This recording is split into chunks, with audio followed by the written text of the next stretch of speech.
Hello, PUBG Esports fans. The finale of 2021 PUBG Esports, PUBG Global Championship 2021 is here. 32 teams from 4 different regions, Europe, APAC, Asia, and Americas will have a fierce competition during PGC 2021. Starting with ranked decision from November 19th, 3 weeks of weekly series, grand survival, and the grand finals. A variety of matches await us. Let's take a look at how PGC 2021 works. First, it's the weekly survival. Weekly survival will run with winner-winner chicken dinner rule from Tuesday to Thursday with a total of 16 matches in 3 days. The team with the chicken dinner will proceed from the week's survival matches and advance to the weekly final. The 16 teams that advance to the weekly finals will play 10 weekend matches with the Super Rule. Each week's weekly winner will grab a ticket to the grand finals. Also, weekly final teams start again from the first match of next week's weekly survival. So, how will the bottom 16 teams join the survival? The first week's ranked decision matches with Super Rules will rank the teams from top to bottom. But starting from week 2, only the bottom 16 teams will compete to decide the next week's bottom 16 standings. Through 3 weeks of weekly series and depending on the results from the weekly finals, the teams advancing to the grand finals will be decided. 3 weekly finals winners and the top 9 teams during the 3 weekly finals will advance to the grand finals. Excluding the 12 teams that already advanced, the last 4 remaining spots for the grand finals will be decided through grand survival. In a single day, teams that grab the 4 chicken dinners will fill up the missing spots for the grand finals. The final 16 teams will go through a 15-match grand finals over 3 days. The team with the highest point total in the grand finals will be the PUBG Global Championship 2021 champion. The PGC 2021 champion will have the honor of being the winner and earn a ton of prize money. And that's not all. Your crowd-funded prize money will be added to the total prize pool depending on the team's placement. On top of that, we have special prizes for the teams and players who played astonishing matches during PGC 2021. So this is the format for PGC 2021. What do you think? We hope this resolves some of your questions. And now we are moments away from PGC 2021. Which team will stand on top of the world? Are you ready to witness the new champion of 2021 PUBG Esports?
Good morning, good evening, good afternoon, wherever you're watching around the world. Welcome back. It's time for a double dose of PUBG action. My name is Toppies. I'm joined by Michael Hypoc Robbins and Rick Saga Sharples.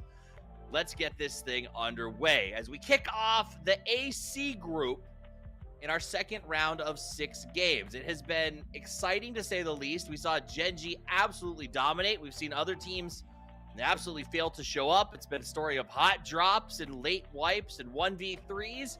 Really, that's just PUBG, baby. Let's start breaking it down just a little bit. And we are going to go over everything from the schedule and the format with you because we want to make sure that everybody's caught up for those of you who are just rolling out of bed for this party. But we got a lot of action today. So let's just kick it off. Hypoc, how are you doing? I know you worked late last night. You feeling fresh? Well, late, early. Again, we've got the time zone difference here. What time is? I don't even know what day of the week it is. But excited to touch base once again with some of the Group C teams today. It was an exciting day yesterday. I'll be honest. From what we saw this morning, I'm expecting a little more this afternoon. Saga coming out to us from APAC. This is your first time here. Congratulations. Welcome. Give me your hot take to start this thing off, man. Initial hot take, the whole APAC crew being here, obviously superior region, but it's not really reflected in the standings just yet. But you know what? We've got a few more days of games. We've got the second half of today where the vast majority of APAC teams are going to be competing. And so it'll be interesting to see what they're able to do when they're not getting slapped around by Genji and New Happy like everybody else seems to be at this point.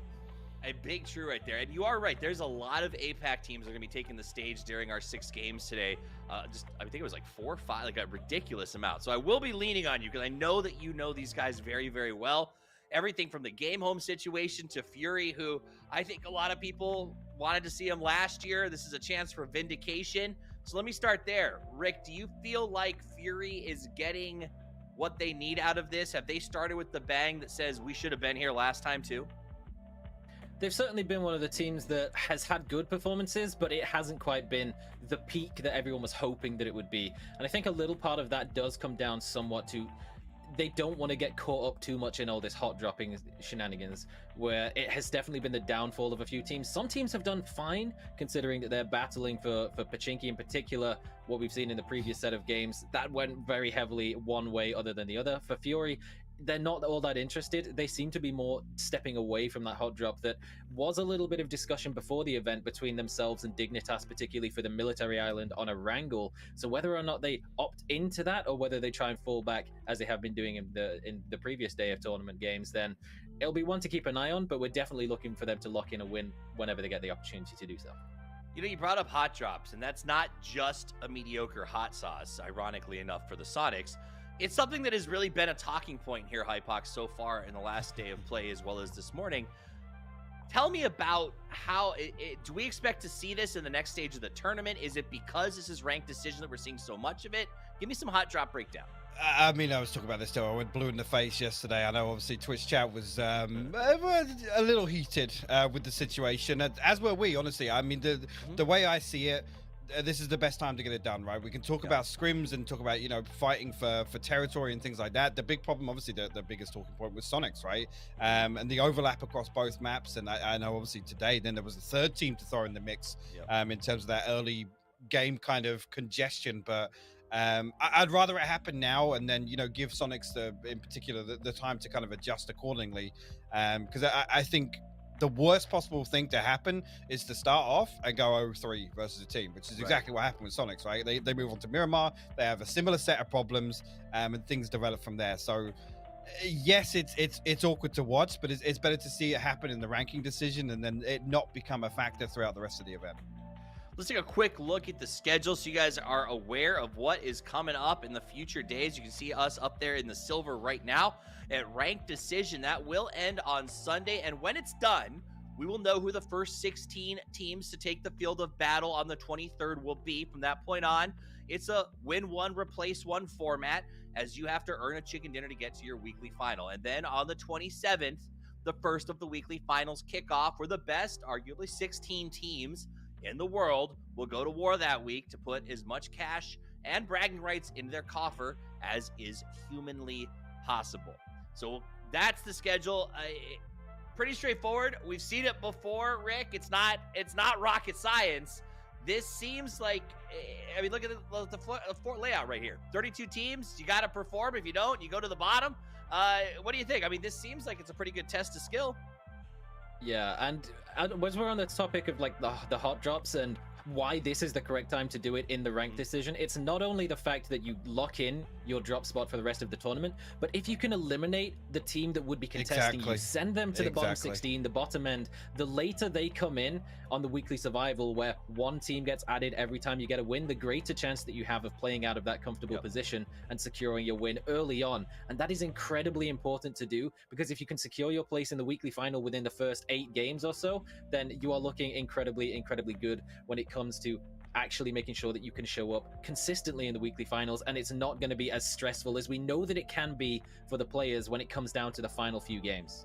Because you got to make the weekly final, but it's a little bit different this year, right, Outback? Because you got to make the weekly finals to qualify for the grand final, right? Which gets you your chance to take that trophy home, which has lived in North America for the last year, probably going back. But that said, it is a little bit different. So, what do you think of that sort of change, this idea that you kind of have to earn your way into the big show, and then the big show really names the champion? I think it's actually a really interesting point that Rick makes as well. It kind of changes the dynamics slightly, but also the important thing to note is going to be that kind of step change that we see from some teams. I mean, one of the most prominent discussion topics has been some teams completely changing their macro game to adjust to a different format now. And I mean, Ents is a perfect example from yesterday of how certain elements of that have carried across now back to a different point structure. But yeah, it's going to be really interesting to see the teams, I guess, that fare consistently across both. Nice. And I think we'll dig a little more into sort of examples of the adaptation, because there's a lot of step change on a weekly basis. We can take a look at the overall leaderboard right now. Gen G and New Happy. Yeah, sponge. Real talk. Are they just better? Hypoc, what you watched them yesterday. What's going on with this King mode stuff? I think that this is a prime example of coming out and wanting to set a precedent, right? Again, in terms of play style, I mean, you talk about Gen G with PGIS, and I think the term best described is underwhelming, right? And that's overall result. Yeah, sure, cool. We take that with a pinch of salt, but in terms of on a game-by-game basis, it was underwhelming, right? So I think this is coming out, making a statement. I mean, the one actual sideline to that is New Happy doing exactly the same thing. They've looked incredibly active, incredibly comfortable being, at that level, playing at that tempo, so to say. So it's really been fantastic to watch. And actually, you dig a little deeper than that, MCG, Oath, and Danawa have also had impressive games in terms of consistency and looking to kind of assert themselves within this lobby. So that's a real testament to actually how insane it is that at this stage we have two teams over 125 points. And let me ask you about those two teams specifically, Rick. It seems to me in some ways they're the opposite side of the same coin in the context of Gen G is seasoned. I mean, we actually watched a video earlier today with just Gen G members from the past, present, presumably the future, discussing how awesome they are. On the other side of the coin, you've got New Happy, which is just, I don't want to say they're new players, but they're sort of storming in. They won PCL summer, but prior to that, it was kind of a lot quieter for them, and they are just brutal right now. They definitely are in peak form, and it's difficult to even say that this is a product of adaptation to the points rule, because it's not only the fact that they're fragging and getting top placements, but they're winning games as well. So this is something that they can not own. Like at this point, they're so far ahead, there is no way that they're getting out of the top 16. 16th place is a third of the points that they've gathered. They can do whatever they want. They're in the top 16. But the way that they're playing and the frequency that they're not only getting the frags but winning games means that they're probably a shoe-in to get into the weekly finals every single time, and to have that level of confidence on your side coming into an event where there is so much pressure on everyone involved is so crucial to have. I think just quickly, Steve, sorry, the interesting thing to monitor would be is Gen G's ability to maintain this now, obviously coming back to a different format, and actually conversely to see whether or New Happy can also maintain, right? It's fine coming out, setting a precedent, but almost you've put that standard up there. That's the notch you leave on the ranked decision, and that's the bar you're ultimately held to. And again, with that format adjustment, consistency isn't really going to be key, right? It's going to be closing out those wins. So yeah, big tick in the box that we've seen that achieved so far in the ranked decision, but I guess that's the question I'm left with going forwards. And part of me wonders. I mean, Gen G's got pedigree and experience, and the stress and expectations. They're just comfortable with it. Is New happy in the same position? Sure, maybe they have a little more comfort. They're playing from somewhere they may know a little bit better. But the reality is, maybe don't have that same level of high-end stress at the championship level.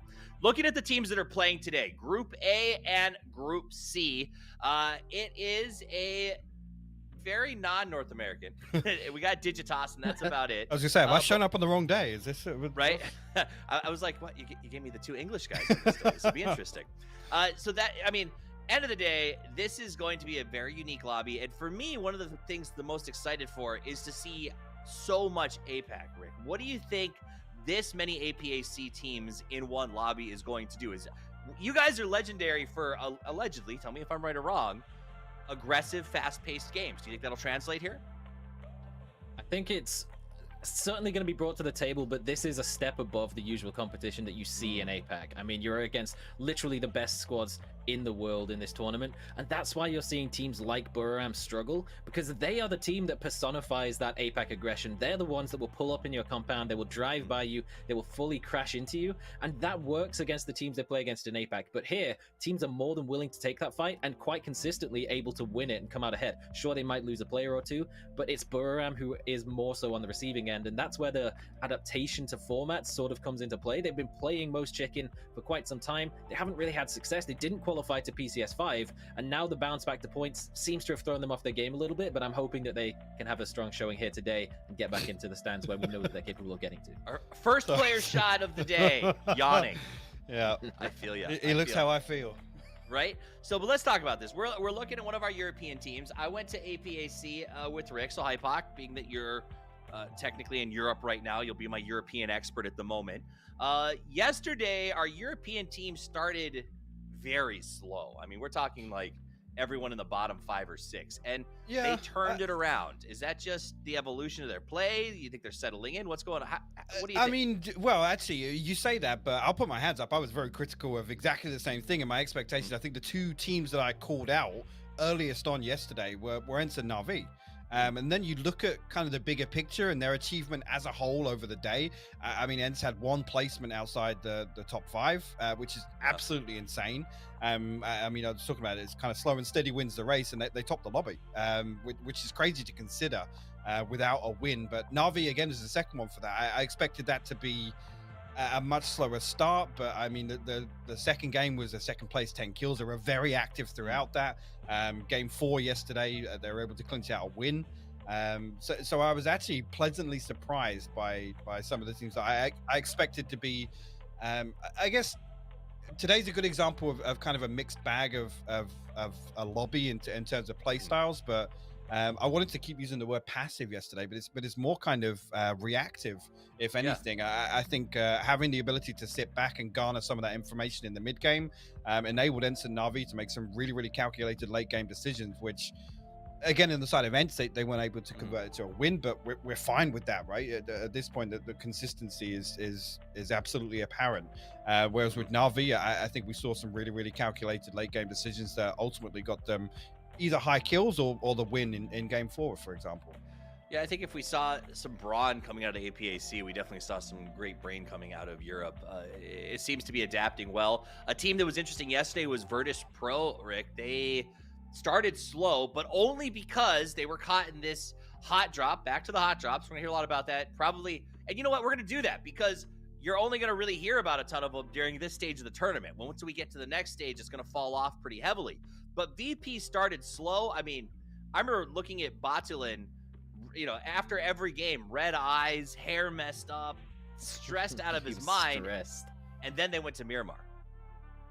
Yeah, so ending Erangel on 4 points after 3 games is never a good look for any team, particularly a team that was one of the tournament favorites coming in after dominating Europe for as long as Virtus Pro have, but they really did struggle to overcome that hot drop that Danawa was really bringing the fight to them. And even in the times where they weren't getting completely wiped out, they were unable to leave. That's kind of the difficult part of that position, is that there isn't a vehicle hard spawn that you can get to safely if you're hot dropping, particularly if teams know that it's happening and starting to third party in from Roshawk sort of area. But then as soon as they get out of that situation, they show why they are considered favorites, because the rotations are on point, getting into key positions and playing out the late games confidently enough that they didn't get many opportunities. They only really had 3 games on Miramar where they were actually allowed to play PUBG, and they still converted that into a win. And that is exactly what you need to see when we get into the sort of weekly survival format.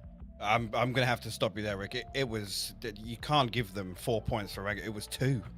It was only 2, Rick. Unforgivable. No, I'm joking. But again, I think VP demonstrated a great ability to bounce back, and that's something that I don't think we've seen them have to rely on too often throughout this year, especially through their successes. It's been consistently dominant. So to see them to get off to such a rough start yesterday, it was definitely an eye-opener. I think VP is probably a different example to Sonics in terms of there's going to be a backup plan. I think that kind of audible is already being considered and probably employed at this point. You can see him working through it after game 1. So to pivot off of VP, and we'll come back to them in a minute, you can see Team Liquid and ENCE side by side here. A little bit of a different story in terms of their journey so far. Close in points, Liquid got themselves a win. I know we've made fun of them in the past. The chat says Team Lobby, but the reality is they came out fighting quickly. ENCE, on the other hand, Rick, was a lot more about consistency. I feel like they were always up at that top 5-ish position. They were always in the mix. They just couldn't close the deal. They really were, and that is totally okay for the ranked decision. We've talked about it. It's a different points format. You can get into the top 5 every game. You can gather those points, guarantee yourself a spot in the top 16. But closing out the win is what absolutely matters when we get into the main meat of the competition. Team Liquid was in a lobby that was being dominated by Gen.G and New Happy. That's exactly what happened today. So their opportunities to pick up the wins, to pick up the points, were a little bit taken away from them just on the sort of crucially good plays that were coming out from the Asian squads. Whereas in ENCE, it was a much more spread lobby. I think there was 6 different chicken dinner winners across the day, so no one was dominating that lobby, but their consistency put them at the top end of the lobby when all was said and done, even without a win. But that doesn't necessarily matter in later stages of the tournament where you have to get the win to qualify for the finals. And it was the positions where they were in 4v4 fights in the end game. There was a couple of times where they made it to top 2, top 3, and weren't quite able to convert those. And that's the thing that will start to play on your mind, particularly when you make it into the top 16 and when you start getting 8, 9, 10 games in. You've been in positions to get the win, but just get sort of outgunned, outpositioned, and outmaneuvered in the final fights. That's the kind of thing that can really start to play on your mind. But ENCE is a veteran team. They've been around for a long time, whole lot of composure, and I'm very confident that they will be able to pick up wins when it gets down to those opportunities. You know, Hypoc, you talked a little bit earlier about ENCE and sort of them as an example of this sort of adjusting to format. Can we dig a little deeper into that? Is there something that the other teams can take away from watching them that they do maybe better than others when it comes to this sort of thing? I think throughout, obviously the MC format, we saw ENCE be. I mean, ENCE have always been known for being that kind of. I guess move as a pack. They always do things as a unit of 4, right? It's very rare that you see ENCE lose somebody early because they're so reliant on kind of maintaining numbers and getting to late game. Now, the thing that stands out to me is game 5 yesterday, where there was like a 15-second window of where ENCE needed something in particular to happen. I think it was the third party coming onto Petrichor Road, and as soon as that happened, there was no moves made, and at that point Petrichor had basically won the game because I can't remember who the third team was, but the engagement comes and ENCE are just they're so stubborn. They're literally they want to make sure that it comes down to a head-to-head. Now the problem being Petrichor Road on the other side, they don't close out that fight and then think, oh, let's see what ENCE are going to do. Nope, straight away Mamu's darting across. He moves straight into the middle of phase 8. There was a ridge that separated the two teams, and I think actually the only person on Petrichor Road that was doing anything at that point was Mamu, and he was literally just piling damage onto ENCE. Now it's situations like that where you sit back and just think, okay, what is getting to late game worth if you're not going to be at that crossroads where it's like we either win the game or we go out second here, and you never go for the former. And that's the problem. It's difficult to identify what the catalyst is for ENCE to achieve their win condition, because so often we just see them make it to late game and just go, okay, well, we're here, let's see what happens, sort of thing. Is that Is that a symptom of something that happens with a team? I mean, we can go as far back with Ensign. I know that the roster's changed, but the reality is, like, we can go as far back as the Face It Major, like 2 years ago, when they were dominating the early stages. They got to the stress of the final. We didn't even see them sort of make it to the last rounds or have a big showing there. Is that something that we see sometimes, Rick, with teams where it's just that, you know, that end game, that pressure, whatever it is, just there's a breakage there? I don't know how to describe it, but I feel like we constantly see teams that do that. There's definitely an element of feeling out the competition here, because this is a global event. You've played against maybe a quarter of these teams regularly, consistently, and True. you're not going to be playing against the same teams every time. You have a sort of sample size of 6 games to get used to how other teams play, and the odds of the same 3 teams making it to the end of the game, even in 2 games across the 6, are incredibly low. So every time you're going to be up against players with different play styles, coming from different positions, having different experiences. Maybe you're up against a team that has a full stack of utility because they've been sat in a compound, and you're a team that just had to battle hard to get your way in. You've got no helmet or vest, or any utility of your own to try and fight back with. So it's definitely an element of not necessarily knowing how best to approach the situations from a historical point of view of having experienced it before, because the competition is so fresh and new and different every single time, and the sample size is so small that by the time you're starting to adjust to it, you're up against a whole new lobby. I think just quickly on that, it's a great example to make, because I think Ents fits that bill perfectly. You rarely see them overstep in the mid game. You don't see them, you know, looking to assert any sort of pressure in terms of, you know, clearing the edge. They are usually the team that hasn't taken a lot of damage, not a lot of resistance. They haven't had to burn up utility, which is why the end game sometimes, for me, it's so frustrating to watch. And whilst you credit them for making all the decisions along the way as a team, like I said, it's very rare you see anybody picked off in rotation. They're never split. There's never somebody overextended towards a shack, or, you know, the 2-2 splits or anything like that.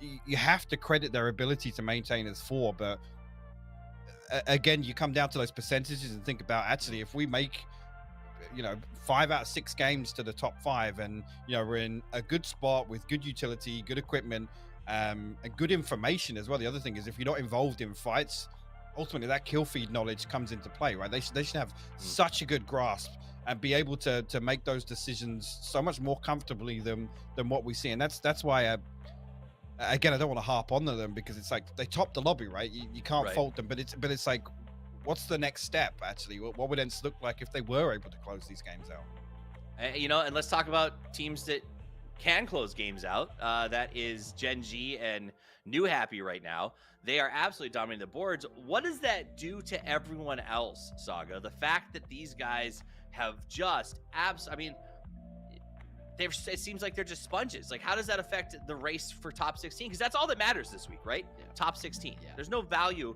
to first place, really. I think for the 16 teams that we're about to see play, you thank your lucky stars they're not in your lobby this time around, and that you get a chance to actually play the game, get some wins under your belt. Again, we had a very varied set of games on the lobby that they weren't in yesterday as well. So this time around, it was the teams that maybe were in their lobby that didn't get a chance to get those wins under their belt, particularly those that were hot dropping.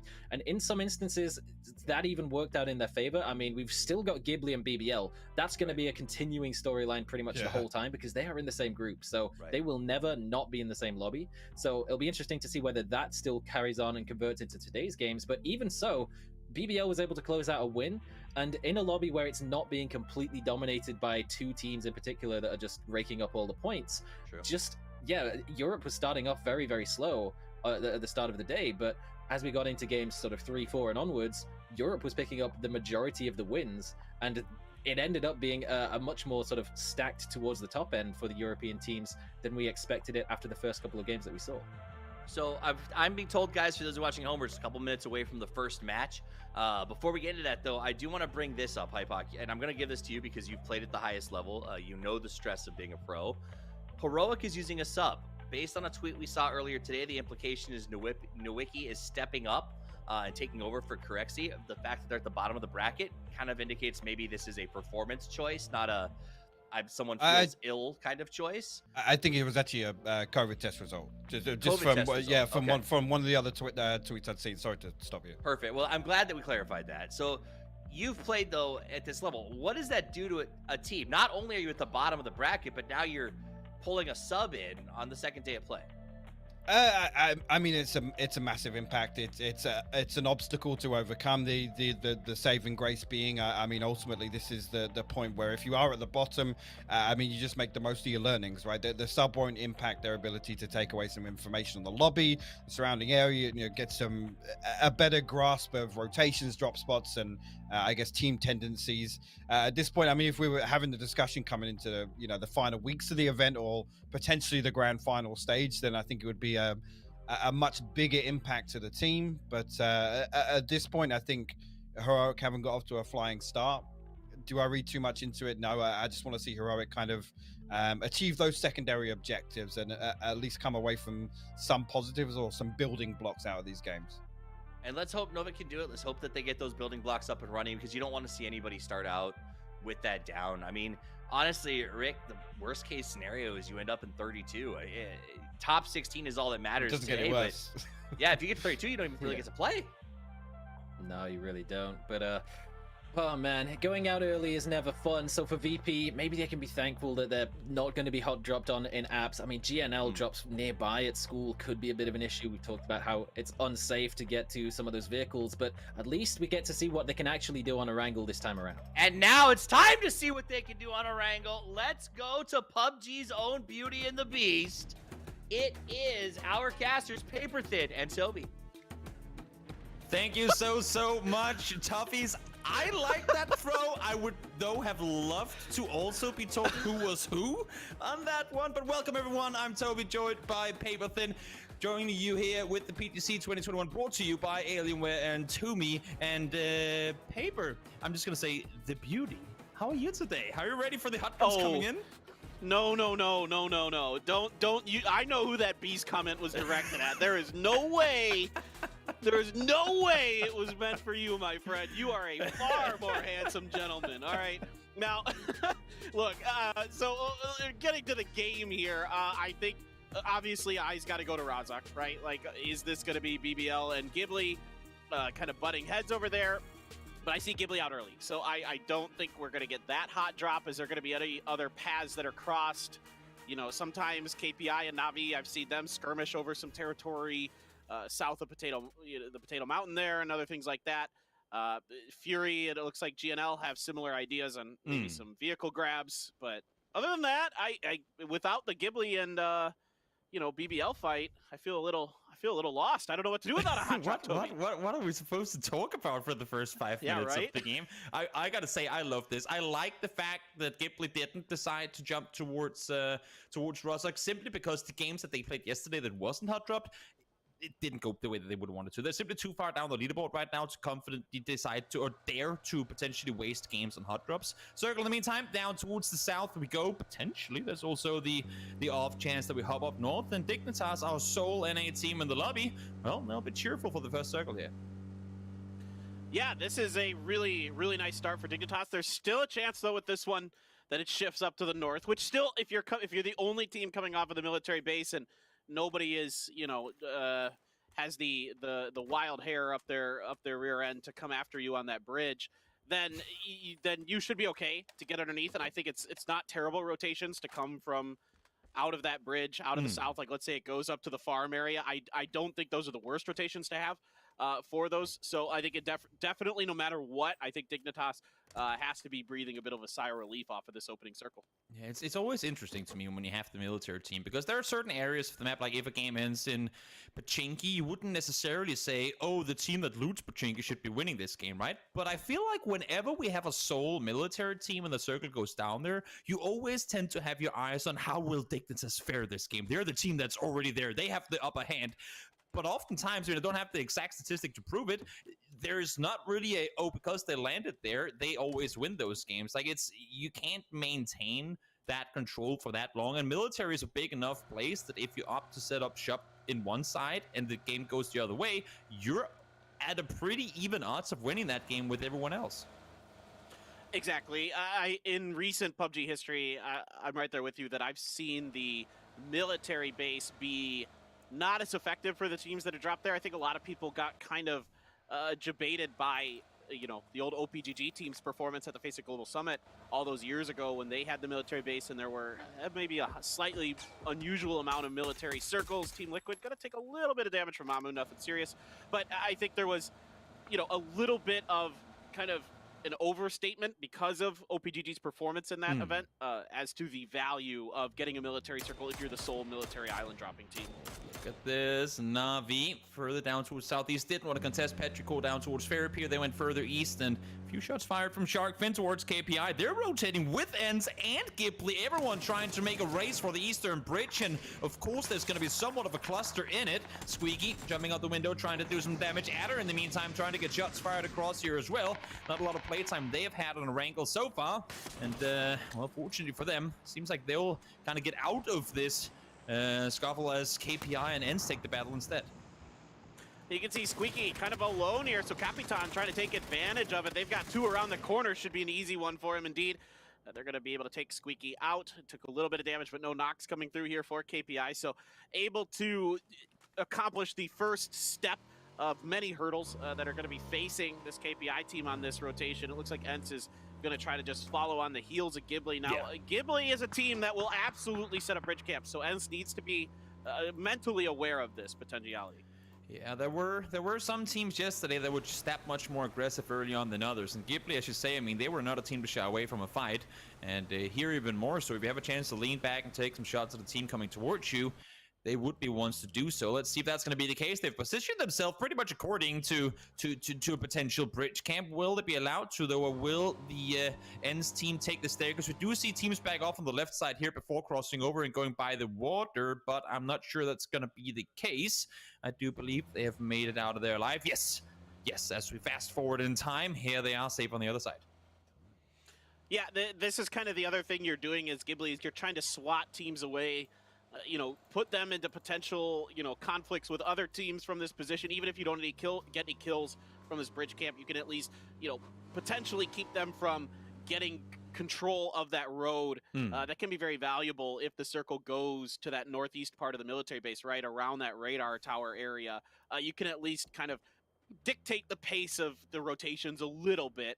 And you can see Ghibli starting to fan out and trying to control this area, because it's not so easternly shifted that I feel like this is going to drift towards the Novo. I think this is likely to end up on the west side of that radar tower mountain. But yeah, I think, Ghibli, they'll be happy to take any kills they can get. They're probably the most aggressive team in Korea. GNL has been pretty aggressive recently too, but yeah, that's pretty much their MO.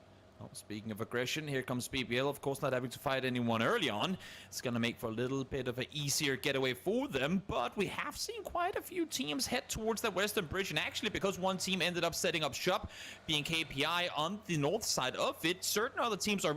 pretty much all of the teams haven't found their way across, so a bit of a traffic jam on the east side, and towards the west it's pretty similar. Archangel coming down towards Petrichor now. I don't think Petrichor has done anything yet to reveal their position, so they might not know if their whereabouts. Now shots are being fired, though. Mill was the one trying to unite with his teammates, and he's once again being isolated by Archangel.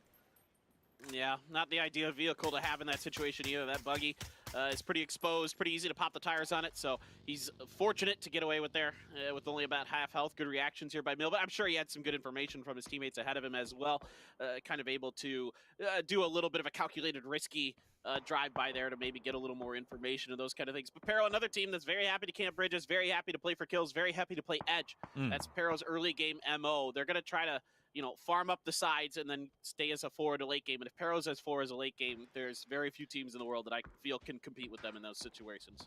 Yeah, they've proven time and time again that give them even just a bit more than you initially wanted, and you'll be regretting it for the rest of the game. They do not shy away from a fight, and they, as you say, rarely ever lose them, if ever at all.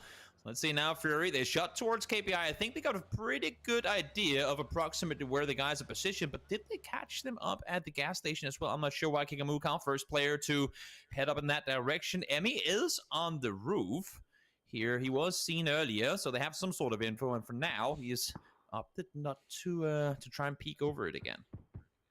Yeah, I think Kikamukao is just kind of crossing his T's, dotting his I's with his positioning there on the other side of the gas station, on the beach side, and making sure that, if there is someone there, they're able to get the information and not overextend themselves across the bridge. You can also see a little bit of the other side of the bridge from there, so at least maybe get a little bit of information. But now Aches left, gonna hit the head, throws a grenade out the window. I don't know if it's gonna bounce far enough. It does to get Algin bots. Good opening here, but the return from Calbs is perfect. Oh, this is exactly what you want to happen. They know that there's an isolated player from Petrichor on the other side. Archangel, I like this idea of the aggressive play early on. They have to continue this, though they cannot allow for Mill to become an impact player in this fight. You got yourself the M249. Go aggressive now. Mamu knows exactly where Silent Knight is. Calbs falls down. Silent Knight down to low HP as well. Nate's gonna come through the window, spots him second time around. A toe tap, not gonna happen. Does get him the second time though. Mamu finds one as well. Ikeslip does get flushed. So 3 now versus 2, and Mill has started to make himself an impact. CJ, now all that's left for Archangel Predator.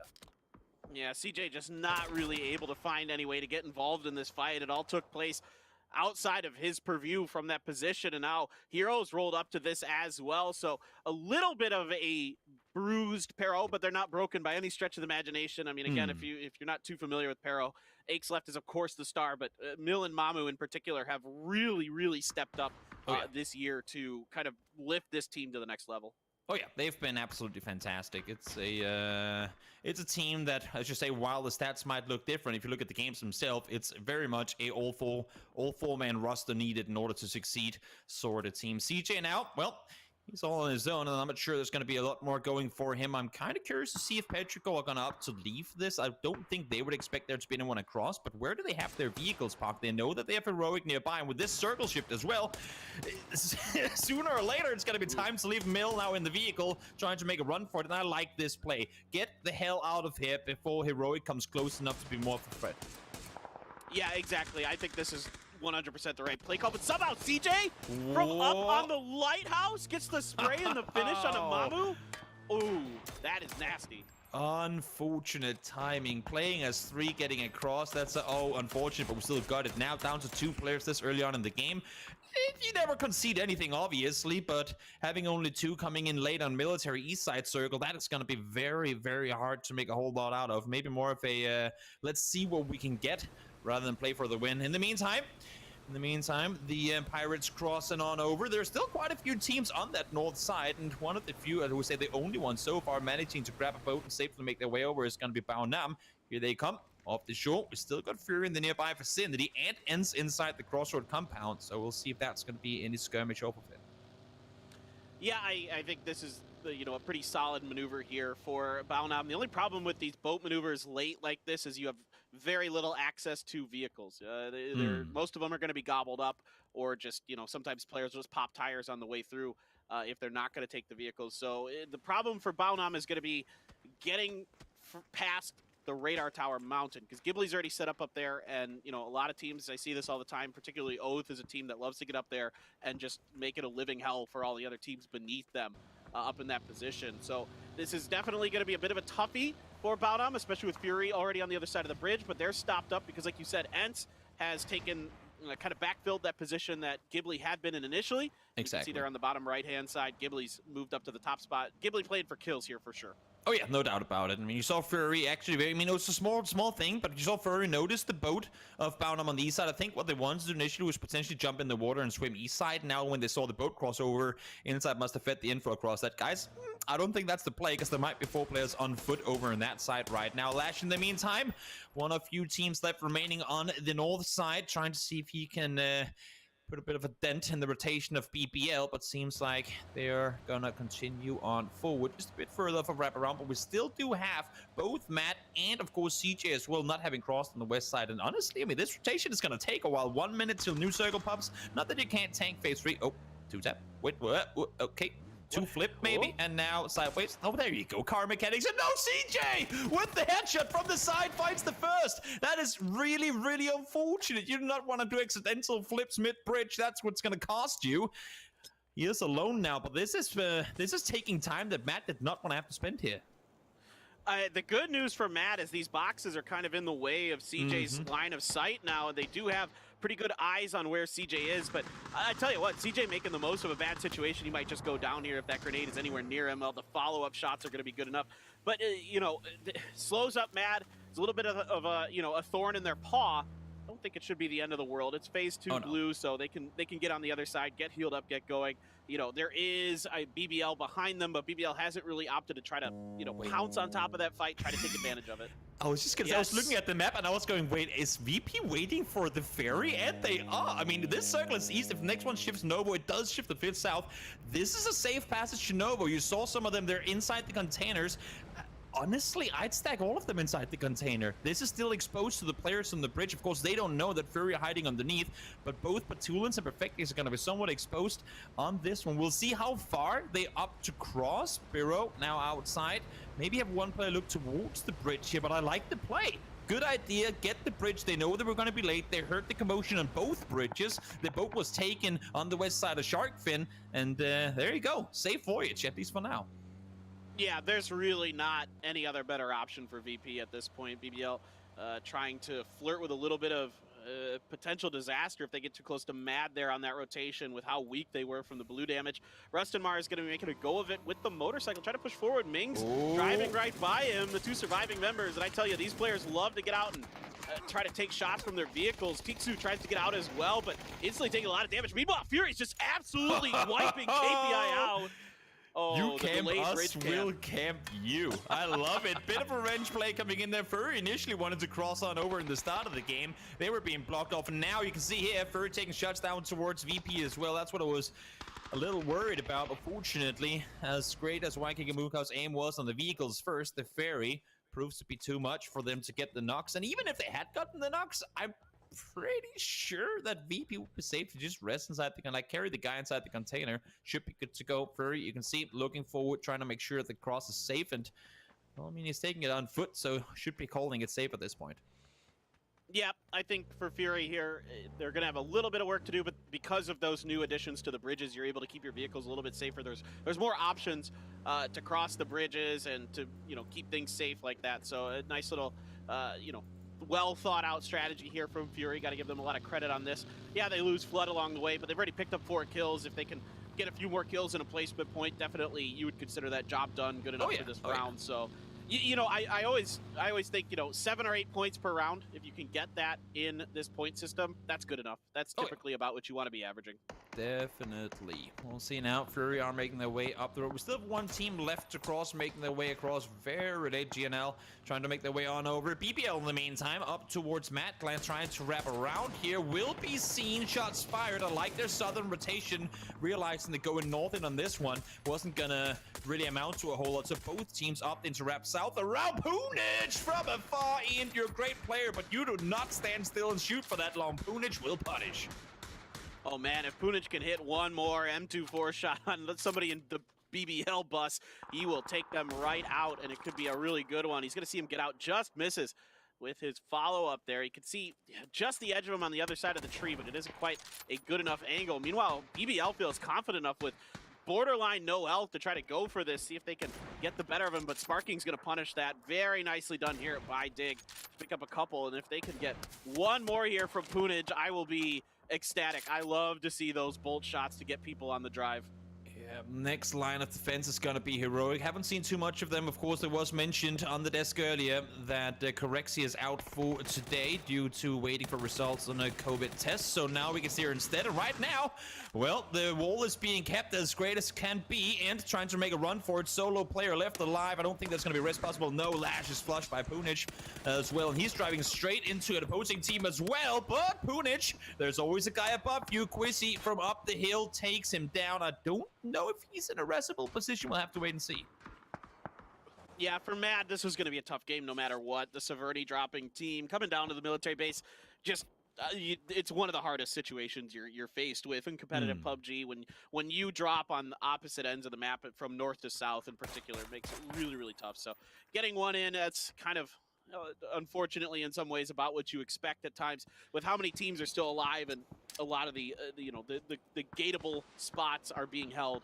It's going to be rather difficult. Grenade out for Nowadra. It's just a bit too far there to get any damage into VP. The blue forcing the issue here for VP. Phase 4 blue, really painful. That's not the blue you want to be spending a lot of time in. If it was 3, I could see you waiting it out a bit, but 4 kind of forces the issue more than the first 3 circles by quite a wide margin, to be frank.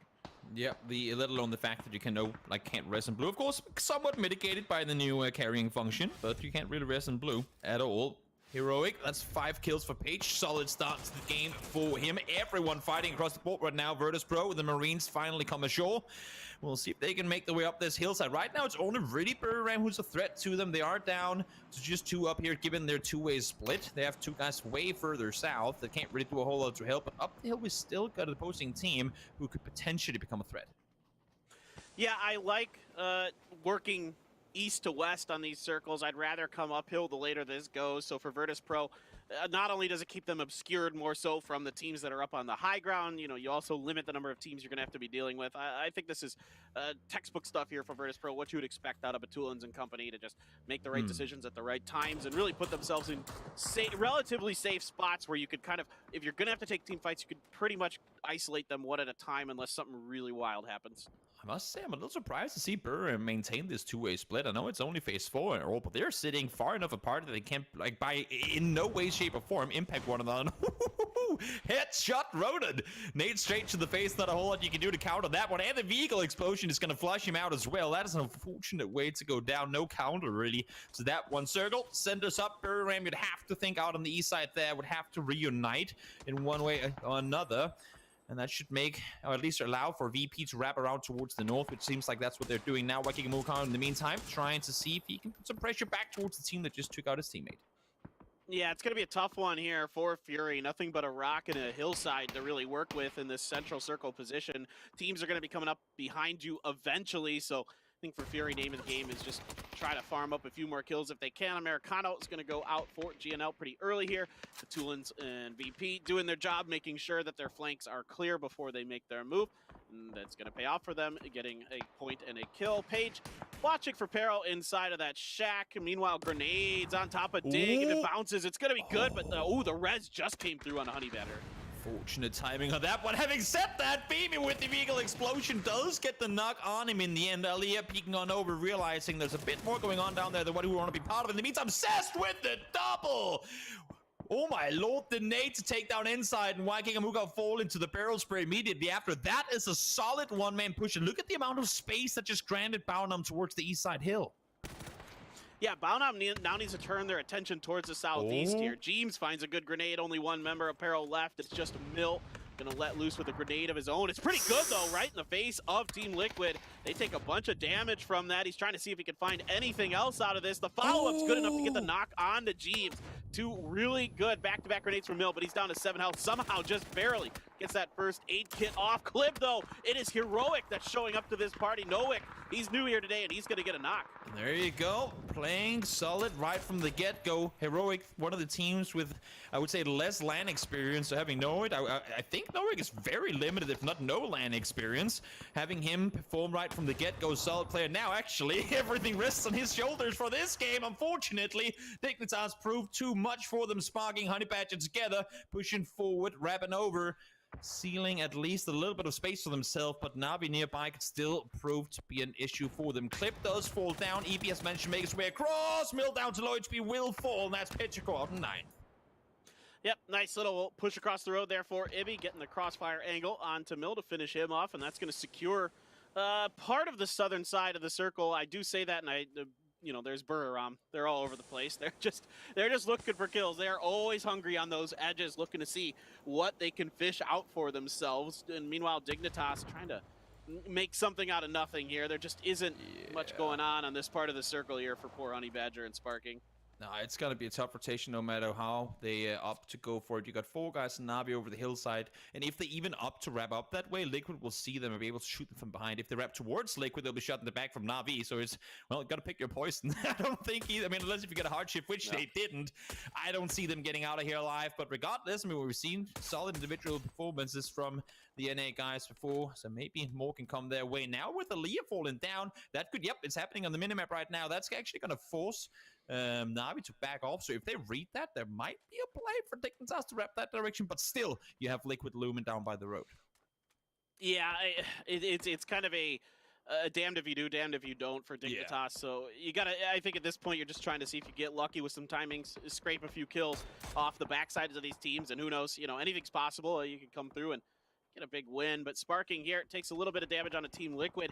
I tell you what, I like what Buriram's trying to do. I think Canaxi should probably back off this fight sooner rather than later, regroup with his team and switch over towards this eastern side where Edie just found a knock, hit the back of Baunam and try to take control of that like bottom of the hill there. Oh, Spyro, that's just not even fair. He is just so good with that mini. I like the way Buriram's been playing this game so far. They've taken their time, and I mean, if you think back to PGIS, yes, they were aggressive early on, but it wasn't all-in YOLO aggression all the way through. They picked their fights wisely here. They maintained their two-way split, maybe for a bit longer than I would have wanted them to, but now they're united. They're playing the edge. They're playing it slow. They're actually playing very similar to the VP style of PUBG, as in, let everyone else wound one another, and we'll come get the kill slave. We don't need the 15-kill win. We'll take a 17-kill win if it's a safer one. So playing it slave, playing it slow on the edge. In the meantime, Jeem speaking on over. Mexi is there to find Honey with the nade. One more gone down, and now at this exact same time, Baunam nades from Spirit Perfectix get them down too. Yeah, now it's kind of tricky for Buriram. VP has taken a lot of space off of this kind of protracted battle here while Buriram was covering the Team Liquid side and the Baunam side, and now VP, they didn't really have anybody to their north, and they could just continue to kind of slide in towards this angle, and now Buriram is on the other side of the hill. There is kind of a divide between the two. We'll see if they fight for it. Oh, Ibby is flipping and spinning. If they see Rustamar, they can see his head popping up a little bit. Ibby could just hold the angle while his teammates push up and over and flush him out. It was a bait. It was a bait paper. It was a bait all along. Exactly. Yes, exactly. Do a bit of a that's flip what bad vehicle driving is. Yeah, exactly. Every time you flip a car, just call it a bait. It's never your fault. It's always on purpose, right? Always on purpose. Quizzy.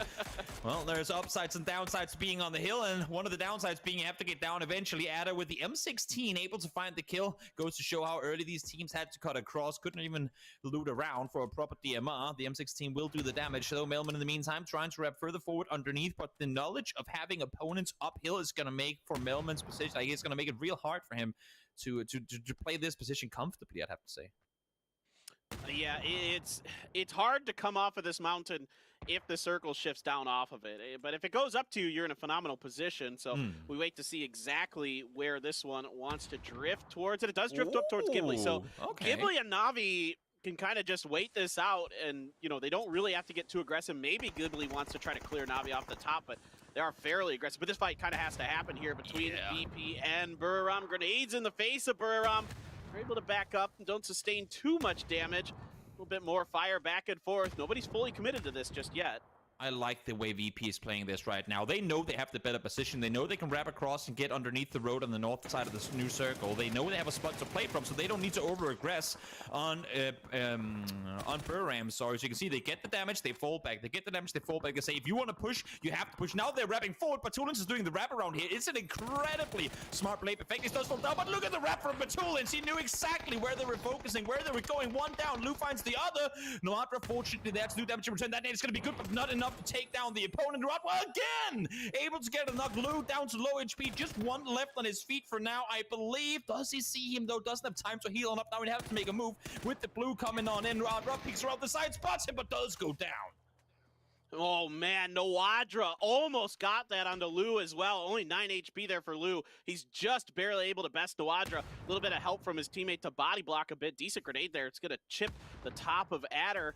Takes a pretty substantial amount of damage, to be frank. Example underneath this rock, though, is going to have his position pretty well revealed here. So now Ghibli in retreat to try to back up, try to fortify their position. Make sure that, I think they're looking towards that VP angle that you were talking about, right? Coming up from underneath that road. Meanwhile, Navi's example is in kind of an awkward spot here between Team Liquid coming up from underneath him and Ghibli on top, but maybe if he can stay prone long enough, he can let Ghibli and Team Liquid beat each other up a bit. Renba right now has one task and one task only. Do not get knocked. One circle from now, when everyone else is forced to fight, you will be the eye in the sky for your team. If he gets knocked up there, there's no saving grace. No one can get up there to rest him. Oh, Evie, that nade, perfect, cook, perfect. Bounce gets example down. That's one more out of the equation. Should allow for Liquid to push further forward. But again, look at this position from Renpa. No one can really get up to him right now. He needs to just wait this one out, wait for a potential Liquid VP fight. Not that I think it's going to happen, but of course, he doesn't know that for sure. Adder does spot Lou on the crate. Damage is being done. Is Evie trying to do a wide wrap from behind? No, I don't think there's any way for him to get up on that hillside where Renpa is right now. Yeah, I don't think you can get up there if memory serves. I think he might just be trying to stay underneath Renba, see if he can maybe, catch Renba slipping a little bit, where Renba peaks just a little bit too far forward, or maybe, Renba comes down the side, they don't get the information that he's there. But I would assume that Renba will kind of figure it out, especially with that stun. He knows for sure now. Now there is no question about it. Okay, so they know exactly where he is. Does Mexi have a nade to lob on up there, though? EB continuing to throw flashes forward. Does have 2 nades, actually. Surprised that... If he does have 2 nades and 3 mollies, maybe the flash is a little bit preemptive. Maybe he's expecting someone to be up there, but not quite sure. Maybe he's throwing the flashes to try and see if he can bait a peek, and we can see Mexi very much holding that angle, not really looking anywhere else right now. But Ghibli, they're biding their time, and understandably so. They have the best play for the center circle right now. They have the overground view. Spirit Adder in a good position to hold off. They know that both VP and Liquid will have to make a move. They're saying, guys, we are not budging on this one. You have to take a fight to one another first. But with these mollies and other utilities being thrown up, they know exactly where he is. But again, Renba, really wise in not making a move here, because they know this has to happen. Exactly. If he's patient with the utility he has a grenade and a few mollies himself. He can basically wipe Team Liquid out for free by himself. So he's waiting. He's going to let the circle do the work, push them into the position that he wants, cook a grenade, drop it down on top of him, and hoping he can finish the job. Team Liquid's got to worry about VP. They have sight lines onto each other, so they're going to be a bit busy, a bit preoccupied between both angles. He's going to see if he can take advantage of it. There it is. Now he can go for the grenade. He knows it. He got the first spray. He's going to go for the follow-up. Mexi's pinned on the edge, and he should have him dead to rights. Perfectly played by Renba. So smart. Waited until EP was focused elsewhere, and that's when you attack. He knew they were looking in his direction, timed it to perfection. It's not oftentimes I've seen Renba make these sort of plays, but that was perfect. Spear with the nade now as well towards Batulans. Lou, you're an amazing player. I have you on my fantasy team, but that headshot alone is going to make for a hard... Oh, I thought he had one quick one. But 1 versus 3, they know exactly which tree he's on. This one is looking close to impossible. Yeah, here come the grenades from Spear. That should be good enough. It's going to be Renba with the shots with his barrel. Going to finish the job. And Ghibli going to come through here and take the first win on the day, Toby. One of the first teams across the bridge, and it pays dividends. It's almost as if today's storyline has been when you don't hot drop, you can win games. Sonics did it game 1 earlier today, and now Ghibli does it here. It's almost as if it's a wiser play to play the long haul. Ghibli, they rotated across early. They get themselves the win. Solid play from them, especially the end game. Yes, I know it's not always the most entertaining to just watch people prone it out, but that was the wise decision to do at the time, and it worked out for them, favor. Exactly. All right, guys. Well, let's see what the desk has to say about this first game and Ghibli's win. Toppies, take it away. Thank you very much, gentlemen. It is a victory for Ghibli and a victory today in general for the Korean teams as they clearly came to play. End match. Honestly, Hypoc, just some beautiful grenades to sort of clean that entire thing up.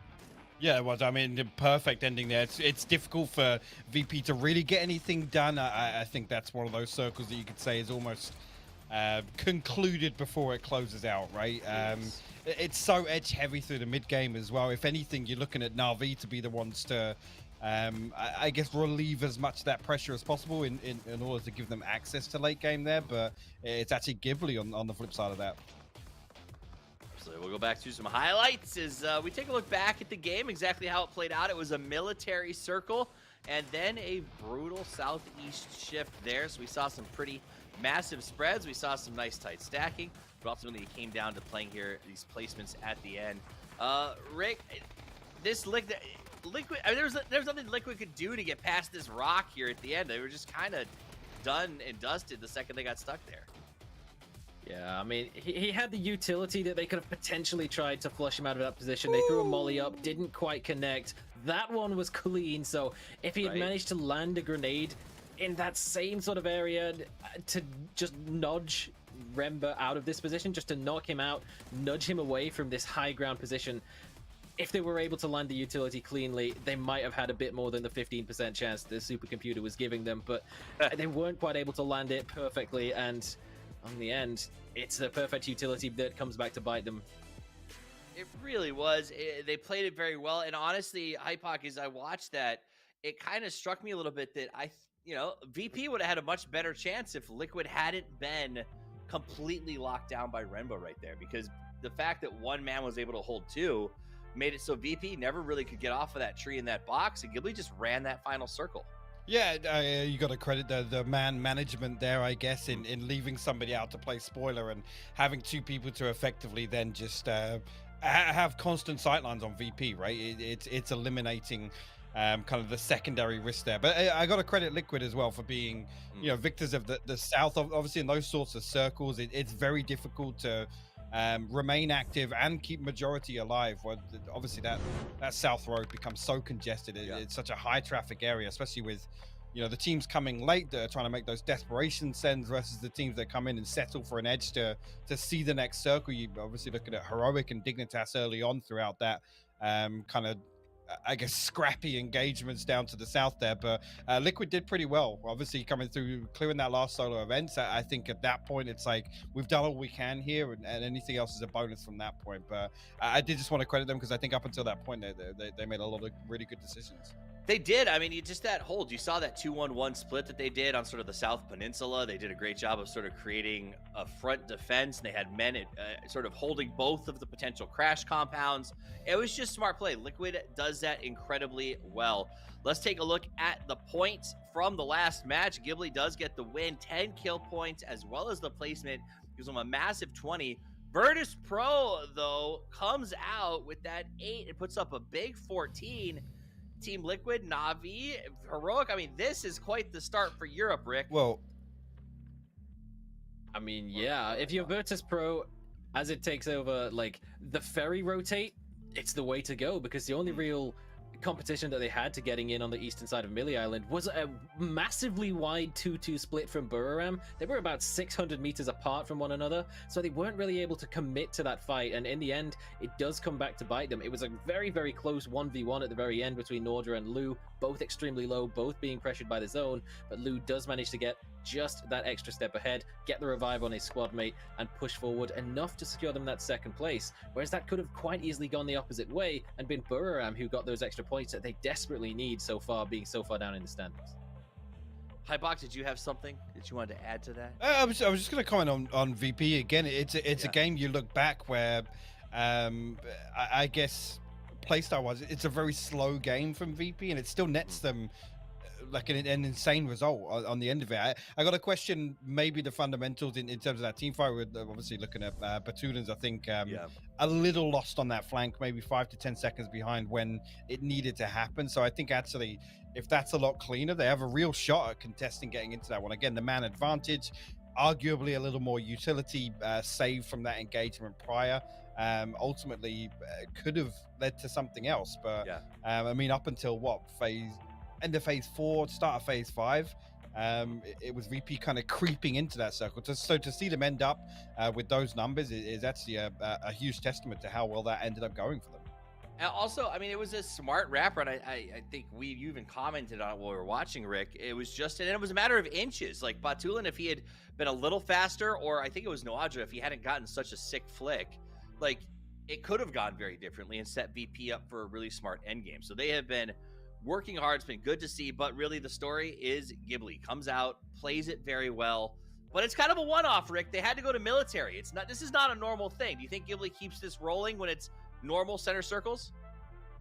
I mean, you can't really complain too much. In yesterday's games, they got 22 points total. Today, really? 20 after a single game, and it was a Millie Island game that didn't really have that vibe of the playing path. It wasn't really close to military out. If a team can drop in Severny, you're not expecting a Millie Island zone, but they were still one of the first teams across. They got onto the high position on the observatory, held it until the end game, and got fortunate enough to get that sort of southwestern shift that kept them on that high ground position just long enough. Well, we've been with us just long enough. Let's head over to game number 2 as it gets underway with the Sultans of Scintillating Syntax. It is Toby and Paperthin.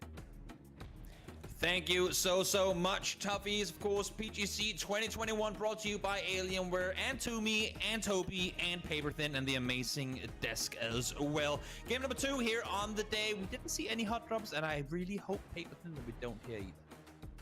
Yeah, I mean, I guess the big question is Was it because of that hard shifted southern plane path that Ghibli got out earlier? Is this going to be their MO for the rest of the day here? As I'm kind of watching, they're out early. So yeah, Ghibli is just going to drop shelter area. They're going to try to take this space open because teams like MCG aren't here. So they could go ahead and do that, and they're just going to let BBL have Razak. And I mean, it paid dividends in the first game. If it ain't, oh wait, are they actually going for it? Am I wrong? No, they jumped early. Okay. I was like, looking I at was it gonna because say, you said it. I started looking. I was like, no, don't. No, they're not. No, okay, absolutely the right play here for Ghibli. Again, if it's not broke, don't fix it. I mean, you win the game, you go with the hot hand. You got to go with what's working. Yeah. And Ghibli is a team that, you know, if they start to fire up, watch out. I mean, they got second at PCS4 Asia. They're really, really darn good. They are, and they just haven't really had I don't want to say they haven't had a chance to, because they've had all the chances to, but they have decided not to utilize the chance to prove it so far, similar to certain other teams that we know better than what the scores might show. But then again, with the ranking decision being what we're in right now, top 16 is all that matters. It doesn't matter if you get 16th or first. You just want to have as many games to make it through to the week 1 weekly finals as you possibly can. So teams are daring, or I'd say deciding to gamble some of those games away, believing that they can make it into top 16, even if they do decide to hot drop a few. And I get that. I mean, I think I think over the long run, yeah. I think if you're confident enough in your play and your ability to control your drop spots and in your post game scenarios, no matter what the situation is, I'm totally fine with it. I mean, I think eventually you do have to back off, but for now, especially during the rate decision, exactly. Toby, I'm 100% fine with it. The gain. Like, if you add it up, the positive outcome potential as opposed to what the negative outcome would be. Of course, you don't want to risk every game doing so. But for example, for VP, yesterday I talked about it on the cast there as well. The fact that they risked 3 games hot dropping against Danawa inside of apartments, they won't play against them at all again in ranking decisions. So risking 3 games for a hot drop, where if we win it, there's a good chance they won't fight us in the games to come in weekly finals and weekly survival. If we don't, well, we tried and we still make top 16. So why not give it a go? I like that. Exactly. I think some of it, I often like to relate PUBG to poker because it reminds me a lot of the mental kind of games that you have to play with it. There is some bluffing involved and some other things, but a lot of it is you come into this event and you're kind of pot committed to your spot, right? Like, you've invested a lot of your time and your effort and your preparation into these drop spots, into these rotations, into these timings, all these things you've worked out and planned out. So, you got to make at least a go for it. And I think, you got to at least try before you fold your hand, right? Well, for sure. Give it a go, see what you can gain from it, but also know when to bail. Because if you don't, that can leave you outside the prize pool. Similar to what could happen here if teams don't play it smart. Fury opting to back off, hearing vehicles come towards Flood. He decides to leave, and that's another thing that, I mean, I've been talking about this since day one, and I feel like everyone has listened. Everyone has probably known it before I even said it, but there are still some that tend to make a mistake of it. Place your vehicles smart. It's really not that hard to do, but always have a fire escape. If all things break loose in your compound and team pulls up that you aren't anticipating, just have that car placed in the right direction so you can go towards your teammates, like we saw right there with Flood as well. Be able to leave early, and that's going to save you more often than not. Yeah, I mean, it's something that I hammer home that I see, unfortunately, too often in Asia is teams that don't leave themselves the proper escape routes, or don't even, like, they'll park a vehicle, they'll solo go to a compound, they'll park a vehicle dead center in the middle of the compound. Well, that's the absolute worst place to have it. Yeah. I mean, so you're not going to be able to get to it if somebody crashes you one way or another, and it is really mind-boggling when teams forget to do that. So I'm really happy to see, here at this big event, I haven't seen it that I can remember so far that I thought a player kind of made a mistake with their positioning of their vehicles or not having an escape route without at least having the potential of their teammates showing up quickly to assist them. Sometimes you'll see them make a calculated risk where they'll say, okay, I'm not going to leave myself that escape route because my teammates are close enough to come and back me up. If I can just hold off for like 30 seconds, if I don't get knocked in that time, my teammates can come and reinforce, and we have a potential to just win the fight outright. Exactly. We see the stats here from the previous game. Ghibli only using 2 smokes that entire game pretty much tells the tale of how they managed to win it. They maintained everyone at a distance. Renba being able to get 7 kills as well is huge. And actually, to me, despite the fact that they got 10th, seeing Page net 5 kills in that game, and they weren't all just let's steal a kill here and there. He did the damage to deliver there as well. I like that. I mean, Heroic, very momentum-heavy, momentum-based team, and them getting off to a decent start, while it might not have shown in the placement, but them, getting warmed up, getting the kills, and of course also having the downside of not playing with your full 4 from the get-go. It's a good start for what I hope to be a good day for them, despite not being the 4 starters playing. Yeah, I think if you're a team that had a rough day on the first day, they're like, especially for a team like Heroic, a good way to maybe get something going. Hold the phone. All right, Batulas just drives right into Fury, who's still chilling out here in this police station. And okay, Flood didn't get much damage on that. He got some, but not enough to get a knock. Insight's gonna go for the grenade. He's got to be real careful because right around the corner is Batulins, who just puts him on the ground, doesn't take any damage. Nice response here from Batulins on VP. We talked about being able to rotate fast. VP catch Furry in a massive 2-way split right now. There's no way for Viking Amuka and Ronan to get over and defend Flood. And this is a full 4-man push up the staircase. It's going to be incredibly hard to defend against, no matter how good you are, Spiro. Holding on while his teammates are getting healed up, and I think Flood is well aware now that he's in trouble. And I'm looking at the map. I don't see the remaining Furry players do anything to come to the assistance of their teammate. Virtus Pro called the bluff in a situation where they should have lost 1, potentially 2 early on. And I think Furry knows that within a short while, they're going to be down to just 2 players. I mean, Flood's doing everything he can, and you could see him checking the windows, being like, can I vault out these windows? I don't think you can. I'm not sure, but this one's a tough position to be in. You're absolutely right. This is basically, you can look at I mean, I'm sure he's looking to see if anybody's out there looking in this window as well, just to, put some crossfire to. But yeah, absolutely, Toby. He is in dire straits here. It's going to take a miracle to get out of this one, particularly with a team like VP underneath you. I was going to say, the only way I see him getting out of here alive is if a third team opts to pull up and VP are going to be forced to take the fight to them. Then VP gets killed, and then that third team doesn't know Flood is there. They decide to leave, Flood gets out. That is the absolute only win con for Flood. Or 1v4 in VP, yes, technically possible. I just don't see it being very likely. I put it less than 1%. I mean, as good as Flood is, he is a really, really, really, really damn good player. It's a tough task.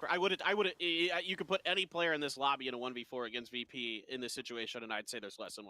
So this isn't me picking on Flood at all. It is specifically the situation he's in. Now, maybe there's a world where VP just leaves this. I highly doubt it, based on the circle and the timings of these kind of things. So I don't think it's going to happen. But yeah, I do see some teams rotating around, but nothing that's drifting in this direction. As soon as they realize which building he's in, now the flash is being thrown, that should be the indicator. As soon as they know which building he's in, they will clear it out. They're not a team to be hesitant. He's not even firing his gun. He was completely flashed in that one. And this is actually, I mean, this goes to show the play style of Virtus Pro. We see it as well when they get pulled up on by other teams. First thing that happens is the Batoons will jump out, start nading. They don't like having a potential thorn in their heel when they had, like, should they have to leave whichever compound it is that they opt to go for. And I like that playstyle. Be proactive. Don't just let 3 or 4 teams kind of zero in on you and sit in your front yard, because then should you have to leave eventually, you're very unlikely to do so. VP don't like having opponents nearby. They will do what they can to aggress and force them away. And they won't necessarily chase you, but they do not want to have people nearby, showing it here as well. Exactly. I mean, and they're very disciplined with clearing their angles, and this is just another version of it, clearing that building out like that. And they get away with one a little bit there early on. Batulin's not going down, but he makes the most of it.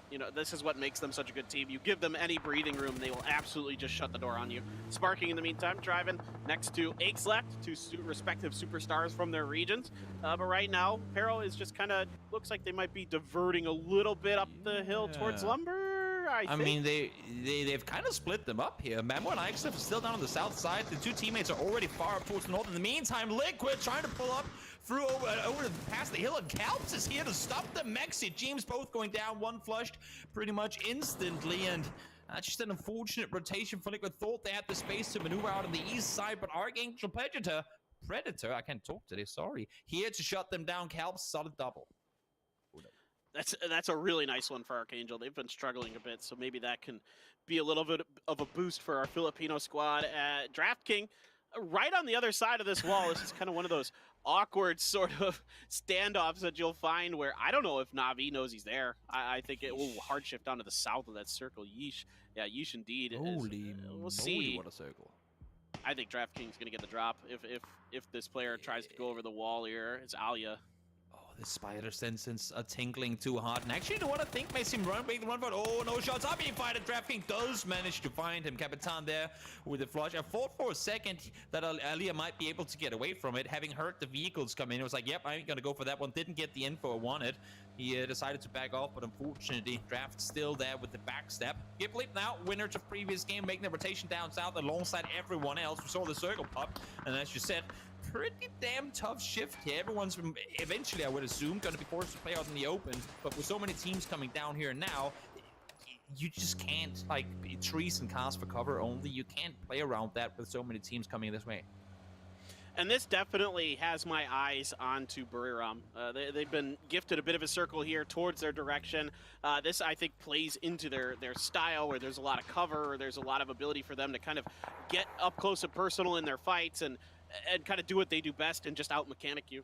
I mean, Buriram is just one of the best in the business, and they can just absolutely just, 1vx a squad in a drop of a hat. We almost saw it in that last game against Virtus Pro, where Dwadra almost got it done, just ever so close to doing it. But yeah, we'll see if they can hold on. Ghibli did settle up right next to them. Waikiki and Fury trying to set up along the southwest part of this prison, but this area is real dangerous. There's a dead zone just south of the prison that teams just absolutely know you cannot be hanging out in. Yeah, no, it's I think this was their last priority pick in terms of locations to play from.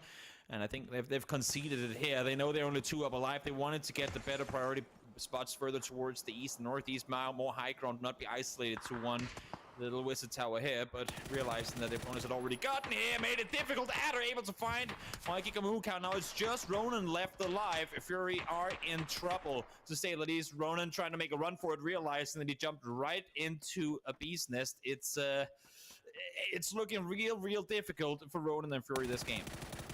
Well, he's going to try to go for one. He's going to get the knock onto Lambu, but just enough behind the tree. Going to go for the molly on the other side. I don't think it quite got around the back side of it enough. Throws another one to see if he can get it. Renbo will clean him up. The real question is was it on Lambu? No, it was not. So that molly doesn't connect, and that's going to be Fury going out first. A little bit of a vehicle whoopsie there for Heroic, but shouldn't be the end of the world, I don't think. I think they've got enough space to get that res. Kind of a wide 2-2 split there for Heroic. That's going to slow things up a bit. Look at Buriram. They hear any fighting, and it's just they start holding W. I mean, I like it. With the position they're playing right now, they know that someone slipped in on the east side as well. With the position they're playing, they have to. Again, it's similar to what we talked about with Virtus Pro earlier. Being in these sort of open field areas, you cannot just say, oh, we'll let that team sit 200 meters away. No, because the second you start fighting to your opposite direction, they will be there to backstab you. So always show presence. Make Ghibli feel like Buriram is focusing all 4 players in this direction all the time. You need to be able to have that sort of mindset, like and forcing teams to think that way in order for them to not try and make a sneaky play on you later on.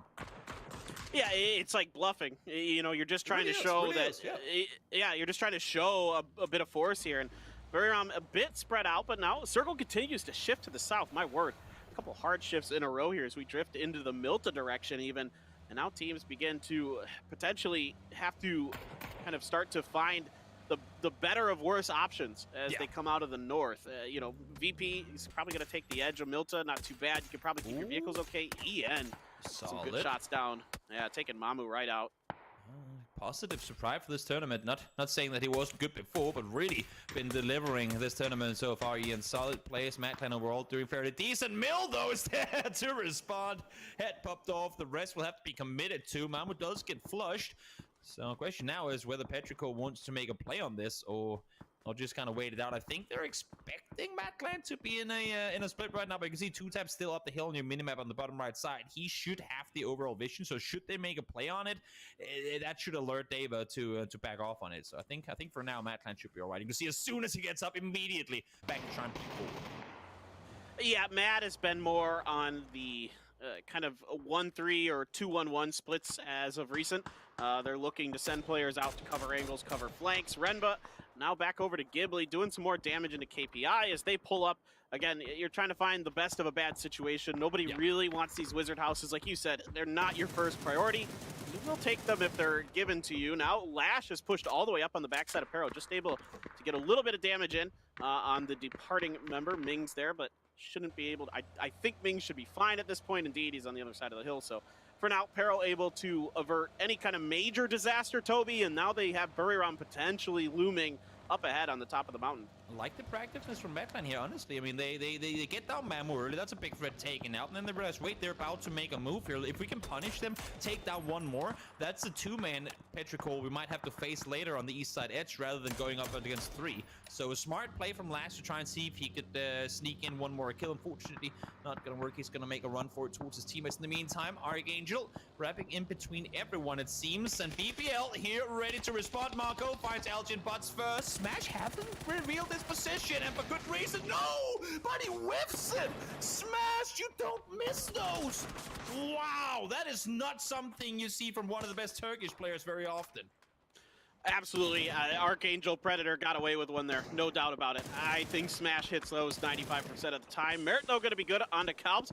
Quick and easy up over the side of the hill. Going to take one out of AAP. They still got two left, I believe. Or, well, one's knocked, actually. I take that back. So they're going for the res. Not going to happen. Silent Knight on his own. Going to get Code Marco down inside of the shelter. And that might just force him into more of a kind of rat position where he tries to see if he can find some kind of exit. There isn't a hard camp on every exit of the shelter. I think one of them's open, but it is very rare that you are allowed to get outside of that shelter once teams know you're in there.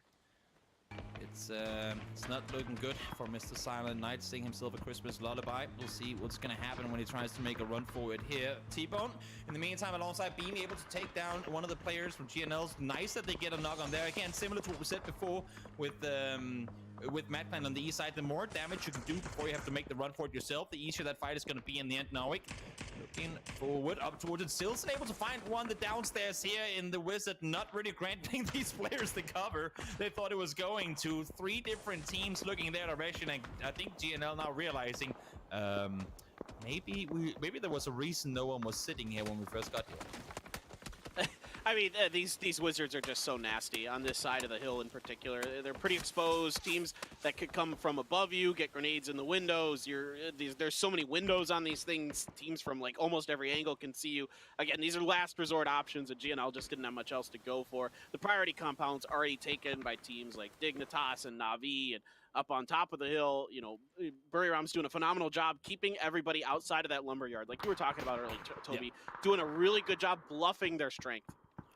This Young has no clue that Silent is right behind him.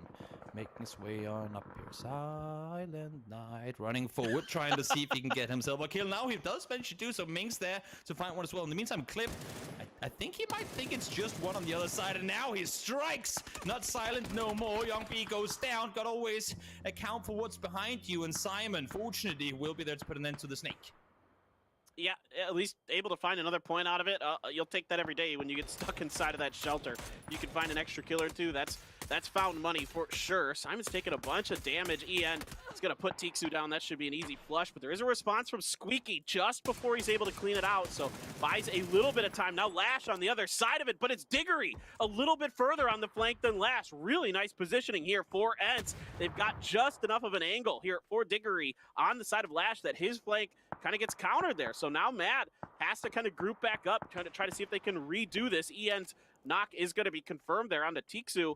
Pretty interesting battle you have there along some extended lines for Ents and Mad. The edges are on fire right now in this game. All the teams fighting are the edge teams trying to make their way in. Petrichor do go down the end of it. Mad Clan as well, taking damage. Ents knows they have people behind them, and you can see the damage coming in right now. They knew they had to push forward. It's a hell of a place to have to take a fight. And Simon, with the last bullet in the chamber, with a 3x on the SLR, able to knock Diggory. I'm not sure he's going to be able to get back up on his feet. Ian does get taken down by a Squeaky, trying to stand strong for now. It's a tricky position to be in, but in the end, Mad Clan will fall. And now Na'Vi trying to make a play out of the compound up towards KPI. Knocks going each way. An example falls down, will get flushed as well. Still 4 up now, sorry, for KPI.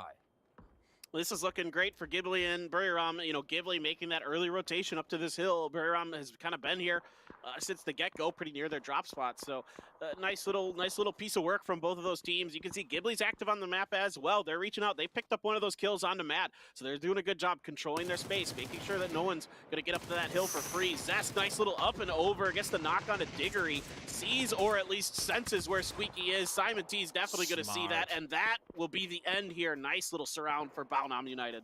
That was a real solid play. One takes the high ground, alerts all the attention. They know they only have so many angles they can play safe on that rock. Simon, in the meantime, wraps underneath, gets the backstep in. Very smart play. They knew they had to execute it fast in order to stay alive, in order to maintain that surprise element, and they did it to perfection. Really couldn't do it anyway. Cess gets the early damage in, backs off, lets Simon do the additional. Very, very heads-up 2-on-2 play there.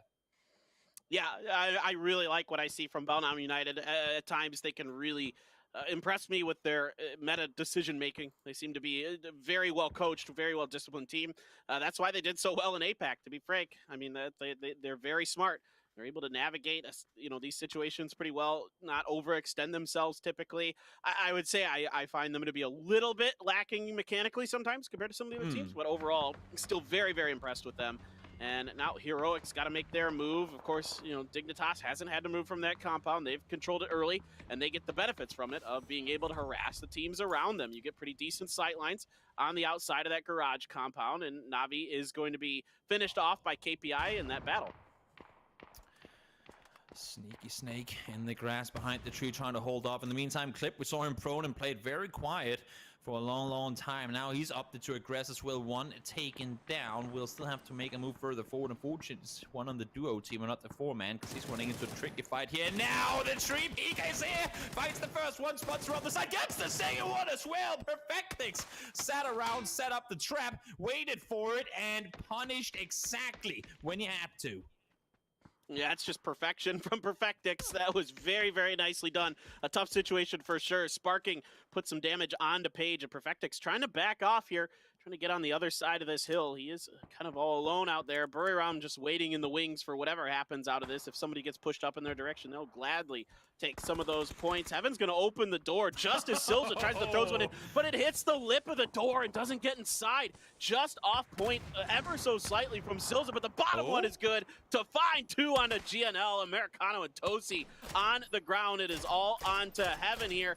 Adder watches from afar, trying to see if he can rake in some free knocks and points. He's already got Silzen down. More of KPI trying to get to their teammate, trying to res the veteran here for their team. And it looks like it is gonna actually be able to come through, because Adder goes ahead and finishes off the two members of GNL. This is such a smart play from KPI. They only committed 2 to the push onto the Wizard. The remaining players try to sneak uphill, expecting a somewhat of a reaction from the Hillside team. And because of this, Emmy is able to find down one now. Clip still alive and lurking on the backside, gets one in return. So they will take one casualty, but really smart play from KPI, pushing up, not committing all 4 to the push, because they knew there's going to be a team uphill that could potentially try and interfere, and we have to be ready for it. Really liking that decision-making from KPI. We see it so many times that teams overcommit to one push, saying if we're more, we can get the kills faster. Yeah, but you're also like laying your entire hand down, and they can punish you for it. Simon continuing to do damage, but Capitan is there to take him out.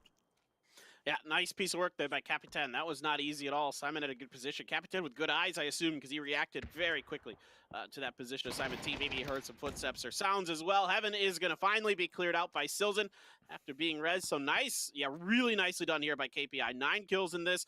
Really good decision-making, really good smart setups. And now they control the western side of this circle all to themselves, basically. There is Clib kind of lurking out over there, but other than that, oh, God, Meow has an AWM. Yes, please. Let's get some more of that. I love the way that KPI made that push, but also, and we talked about it earlier, Buriram aggressing, as we say that, Page will fall. But they're doing right now what they've done the whole game. Look, if you're looking at the, even you can see it on the minimap, look at the amount of space they have to the east. While everyone else have been brawling up close, Buriram has been sitting back, taking the fights they wanted to. Why? Because they showed so much presence early on. They never allowed for teams to wrap in on these. They started shooting early. They said to teams, if you want to get it to the circle, you damn better go in from the south, north, or west. You're not getting in on the east side. And because of that, they've made themselves so much more space to maneuver. Now being able to push in late to the circle, that we'll have 4 guys up, probably all still very decent on utility Kevlars and vests. And they're looking real strong for this end game. I think the one thing for other teams when they go back and look at this to take away from it is if Buriram is in a situation like this again, you have an opportunity to maybe isolate members of Buriram because they are willing to spread out so much. You might, if you could track them down in the kill feed, it does open up that door. So something Buriram needs to be aware of. Nox being traded here between Sparking and Capitan. It's Capitan all out there, not alone, but he is in trouble. Silzen trying to help from the Wizard is going to get shot and backed off here. So good piece of work by Dignitas on this push out to get some damage done, open up a little bit of space. Cliv is going to be the one to finish off Capitan from the back. There's the snake in the grass coming through and striking at the right moment. And while everything is happening on the south side, look at Buriram now wrapping down in this direction. Edie's getting closer, and Dignitas has absolutely no clue what's right behind them. They got me out, just shoot. Oh, maybe a bit too early. Edie now shooting as well. I think they... Oh, I would have loved to see Konaxi and Edie get way closer in this one. Maybe they were expecting Dignitas to look this way, but they had no clue until got me out shot and pretty much gave up the position of his 2 teammates. I would have liked to seen grenades first from Buriram in this situation. Grenades, then shots. Like, as soon as those grenades explode, then you open up with the guns as well. See if you can really cause a lot of disarray there from Dig. I love the decision to come down the hill. It's probably going to pay off. It just could have been a little bit cleaner here for Buriram. But Sparking still up and kicking down on the bottom of this hill. He's got a pretty decent position. Shinboy, though, very beat up, is going to get spotted out by Edie and Flush. So only Sparking left for Dignitas, the Brazilian superstar, trying to run through the smoke. And of course, Buriram knows that he's in there somewhere, and they're going to go for it. Finds the Flush on to Honey Badger. Another point in the bag as Dignitas now is going to go full force into this Wizard. Try to see if they can get anything out of KPI since they're just down to Silzen. I gotta say, while all this is happening, massive shout out to Clip for knowing exactly when to engage on these fights when they can't focus you. Dignitas needs to maintain their focus on KPI and Buriram, which you can see here didn't really turn out for them, but Clip always backs off, waits for the for the combat to escalate again, comes back in, steals a kill, backs off, comes back in, steals a kill. He know he can't full commit to the fight. He know he can't be a potential threat, because if an opposing team opts to focus him, he's gonna go down. If he peeks, 2 or 3 people will look at him, he's gonna go down. So he only peeks when he knows the opposing teams are forced to look the other way, and I think that's netted him 3 or 4 kills at this point already. Edie does manage to take out KPI. Now they know they have the entire south, east, and west side clear. Buriram is playing this game to perfection right now. Yeah, absolutely. This has been so good from Buriram. Still some work to be done. Ghibli, no slouch, even with 3. And Clip still could prove to be kind of a spoiler for one of these teams, potentially. And I love what you're saying about Clip. I mean, just one of the smartest, best players you have over in EU. Such a joy to watch him play. And he knows the situation. He knows he doesn't have to go anywhere. He knows that no one's going to push in his direction. The rest of the players are all pretty much busy trying to take control of the center of the circle. Ghibli's going to be the first ones out there, but Godmeow has this AWM, and it just takes one connection with that to completely change the dynamic of a fight. It's very interesting to me that Ghibli, considering how incredibly aggressive they like to play early and hot drops and all that they have done nothing while all the fights have been escalating on the south side. They have done absolutely nothing to try and take more control of the circle center. I know they're sitting decent right now, but jump down to the next ridge. Yes, you have your cast for cover, but take the next ridge to control that as well. And Renba, don't sit in the shack. I mean, put yourself in positions from where you can maintain full control of the side of the circle. They know they have Clip on one side. If they track the kill feed, they should know he's a solo player. And even if they haven't, they should still know that there's probably not going to be more than at most 2 players from Liquid up and alive. Noadra now finds Lamp, where you can see Ghibli very limited in space here. In the meantime, for Buriram, they're being allowed to push forward. That one nade, if it's on point, could be another takedown. It looks just short. The follow-up as well. I think it'll be just short onto Lambu. Oh, but the follow-up from Godmeow is on the point. Oh, that is 2 for him. And now it is just Renba left for Ghibli. You can see him scrambling to try to find some kind of defensive position to fight the Buriram onslaught. He might get some help from Clip. Clip's going to open up. He has Edie down. Now it's a 1v1v3. Edie hasn't been flushed just yet, but but he's pretty much out of the fight at this point unless somehow Buriram completely sweeps the other direction. I don't think they're going to be given the amount of time or space that they need to do that. Clib, a little bit of a misread on the position of Renba here. He might just take Clib out, because Clib has completely lost him. Let's see what's gonna happen. Sprays him down, a few more bullets to what you would have wanted. Renba turned into a solo player as his teammates went down to copy out Nate. Now 3v1, should be a 4v1 if they prioritize getting ED back up. And yes, indeed, they do even commit to smoke to it. Never take anything for granted here. Play it smart, play it safe. Is that a suicide, Nate, for Renba? Does he know he's 1v4? Nope, he throws it forward. No, I was just gonna say, good be that he just conceded the game. Now he's gonna keep on fighting, but I'm really confused by what the play was for Ghibli there. Playing 2 on the car, 1 hiding inside the shack. Maybe they wanted for Clip to push forward, because it seems like they pretty much just conceded the win with the way that they set up there. I think there were 2 misreads here. I think they lost track of Clib a little bit, and also I think they expected Buriram to fan out a little bit deeper on the flanks. It seemed like they were really convinced that Buriram was going to be more to the east than they were. All right, a 1v1 versus God Meow, able to win it, but it's quick trade comes out here. Nawadra there to clean it up, and that is going to be Buriram United taking our 2nd game of the day on Erangel. Toby doing all the right things throughout the whole game. I mean, if you're gifted circles, you got to make the most of it. Absolutely loved the way they played, because as you said, yes, circles went their way, but they never took anything for granted. They maintained their split, they maintained control, and as we said, they played with elbows like spiked to the edge and kept gutting people away. You're not playing close to Buriram here, and that netted them so much space to take full control late game. Solid game, a solid win. Let's throw it back to the desk and see what they have to say of that. Well, all right, let's go back to the highlights and get right into it, guys, as we see what started with a fight with Fury and ended with APAC as well. Start to finish, it was all about your region, right?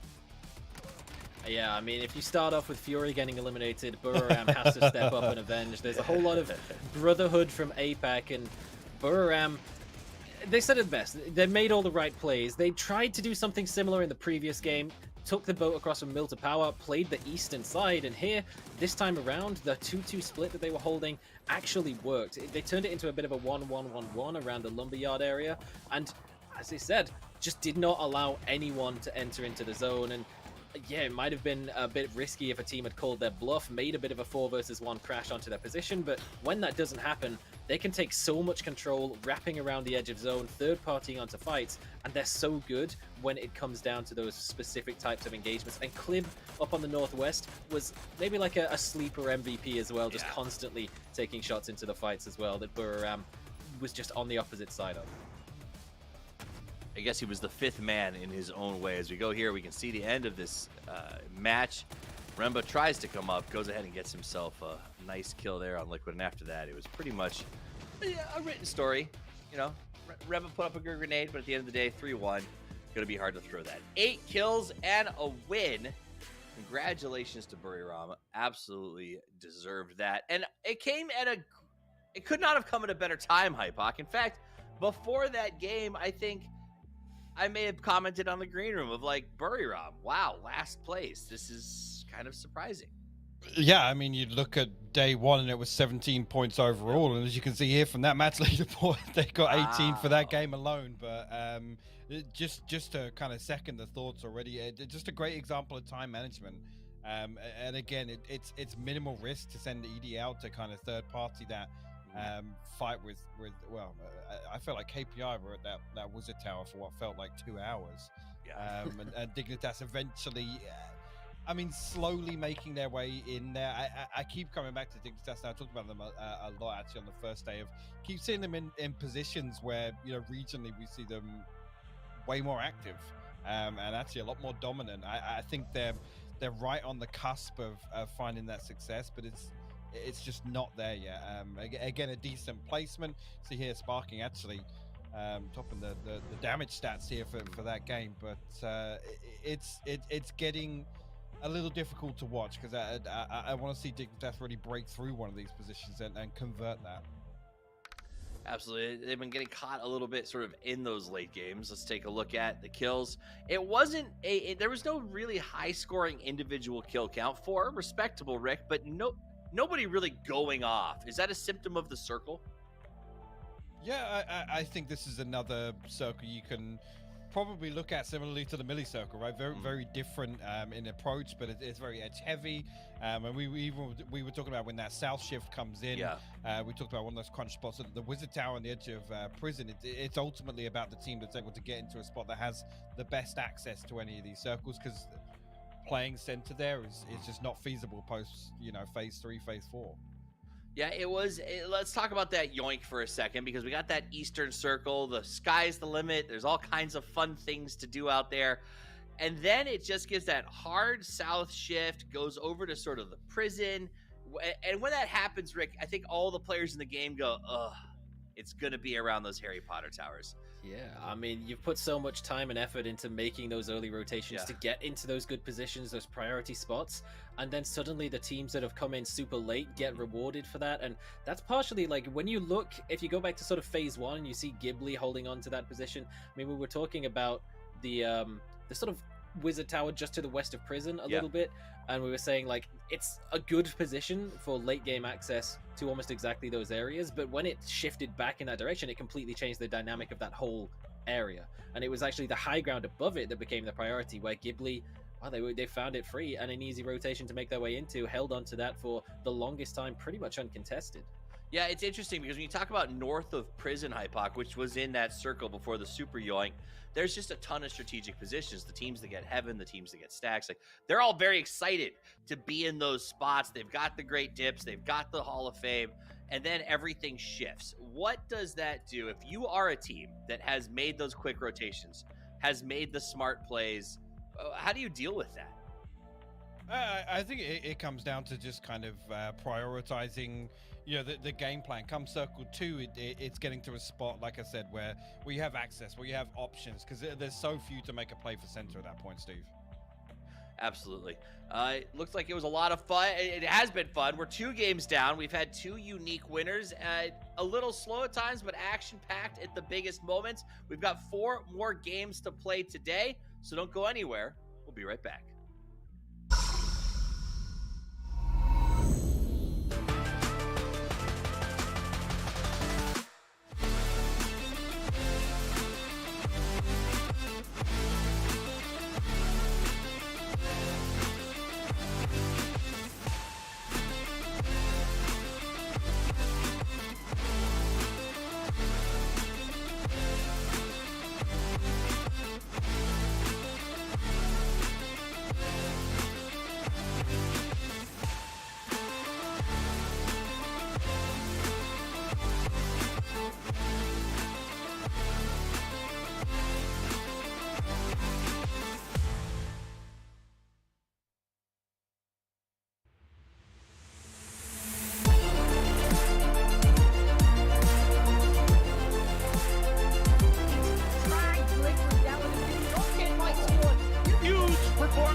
Thunder 1, this is Zeus.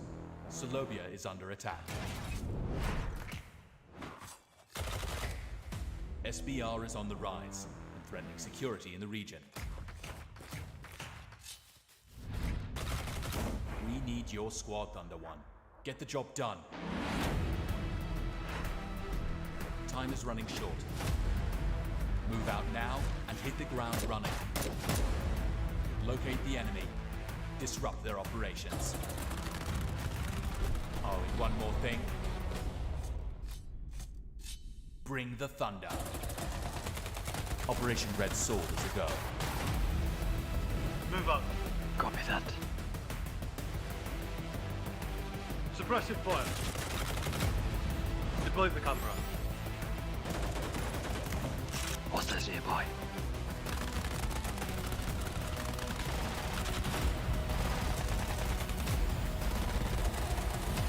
I hear something. They're on to us.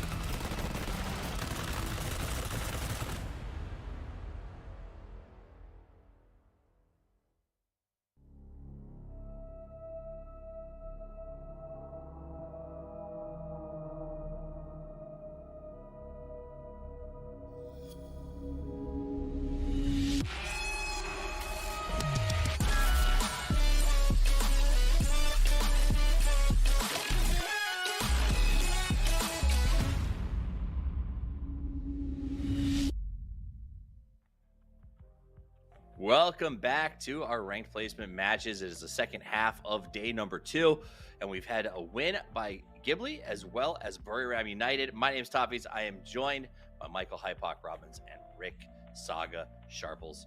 Let's get into this. I want to go back to Buriram because they played that well. They've been quiet up to this point, and something that stood out to me, and I'll go to you, Rick, on this one, that I think that they did really well was that South stab. Dignitas was in a good position for half of that game, and Buriram just deleted them. No issues.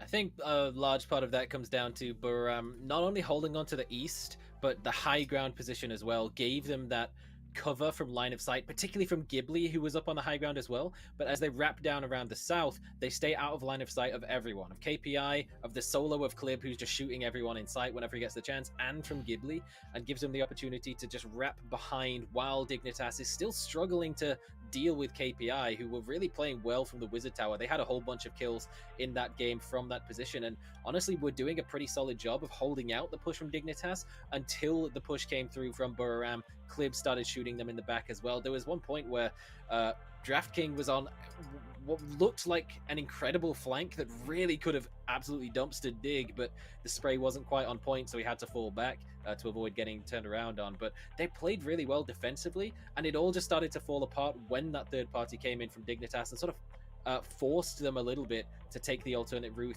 directly into Clib. A bit of a pivot, Hypox, to talk about some of the teams that didn't win first but have been incredibly consistent. Ghibli got first in the first game. They got second in that one. And Team Liquid goes double threes one after another. I mean, Liquid is looking good. Yeah, again, I think particularly with Liquid, expect them to resort back to kind of that... I hate saying it, but the feast or famine, right? They're in the games where they're able to remain active at least. Expect them to go all in on those sorts of games, and I think game 1 of that military circle is a good example of that, where they know they have to get something done on the south side. It's not as good as kind of riding out the circle and seeing what happens, but this one here again, just expect Liquid to be the slippery rat that's able to still pick up placement points along the way, and all 4 players on Liquid capable of doing so. But again, that's kind of the thing. We look back towards consistency. Those are the trends that we look for now in this format. Well, let's go opposite of the slippery rat. Let's look at the big hero. Heroic, Rick. This is a team that had 17 points after yesterday's day of play, switched to a sub because of illness, is playing in masks because of the same reason. And in the first 2 games, they have put up basically as many points. Like, Heroic seems like their odyssey has maybe just begun. It definitely looks that way. Paige, I mean, very much in the forefront of that with 7 kills so far across the 2 games that we have had. And it is another one of the things, it seems to be the kind of story of today, whereas in the first set of games, we had New Happy and Genji continue their dominance. And as we come in here, it almost seems to have flipped on its head. So the teams that really struggled in the first day of games, Ghibli, Buriram, Heroic, and the like, are really starting to come into their own. Whereas Petrichor, Road, ENCE, they're not having the same level of consistent performance so far. It has only been 2 games, so there is still plenty of time. And if yesterday's anything to go by, 2 bad games at the start does not dictate a bad day overall. But it's still somewhat worrying to see teams like Pero, who come in as top contenders, favorites maybe even for the entire competition, not able to hit that same level of dominance as what we're seeing from the likes of Genji and New Happy. Absolutely. Real quick, is Dignitas Hypoc living up to your expectations? They had a pretty okay start today. Are they doing what you hope they will? No, I think pretty okay is the best way to summarize it. Again, for me, but I put Dig in, I guess, accolades aside, in the same boat as Oath, right? Coming to this event, I expect them to kind of embrace that fast and loose play style, and seemingly, I mean, from the outside looking in, uncoordinated chaos, and that's where Dignitas has kind of thrived in most chicken, at least regionally, right? And you'd expect that to fare a little better now in this format, especially with how some of these games are playing out. But like I said, I keep seeing them in spots come Circle 3 and 4, where I think actually this is one where, Dignitas, if they can collapse, if they can, regroup here, expect them to take a few team fights, run through a few teams. You just don't see it yet, so I'm still left waiting, Steve. Well, I'm waiting for game number 3 to start, and the wait is over. So let's head over to PUBG's version of Calvin and Hobbes. It is Toby and Paper Thin.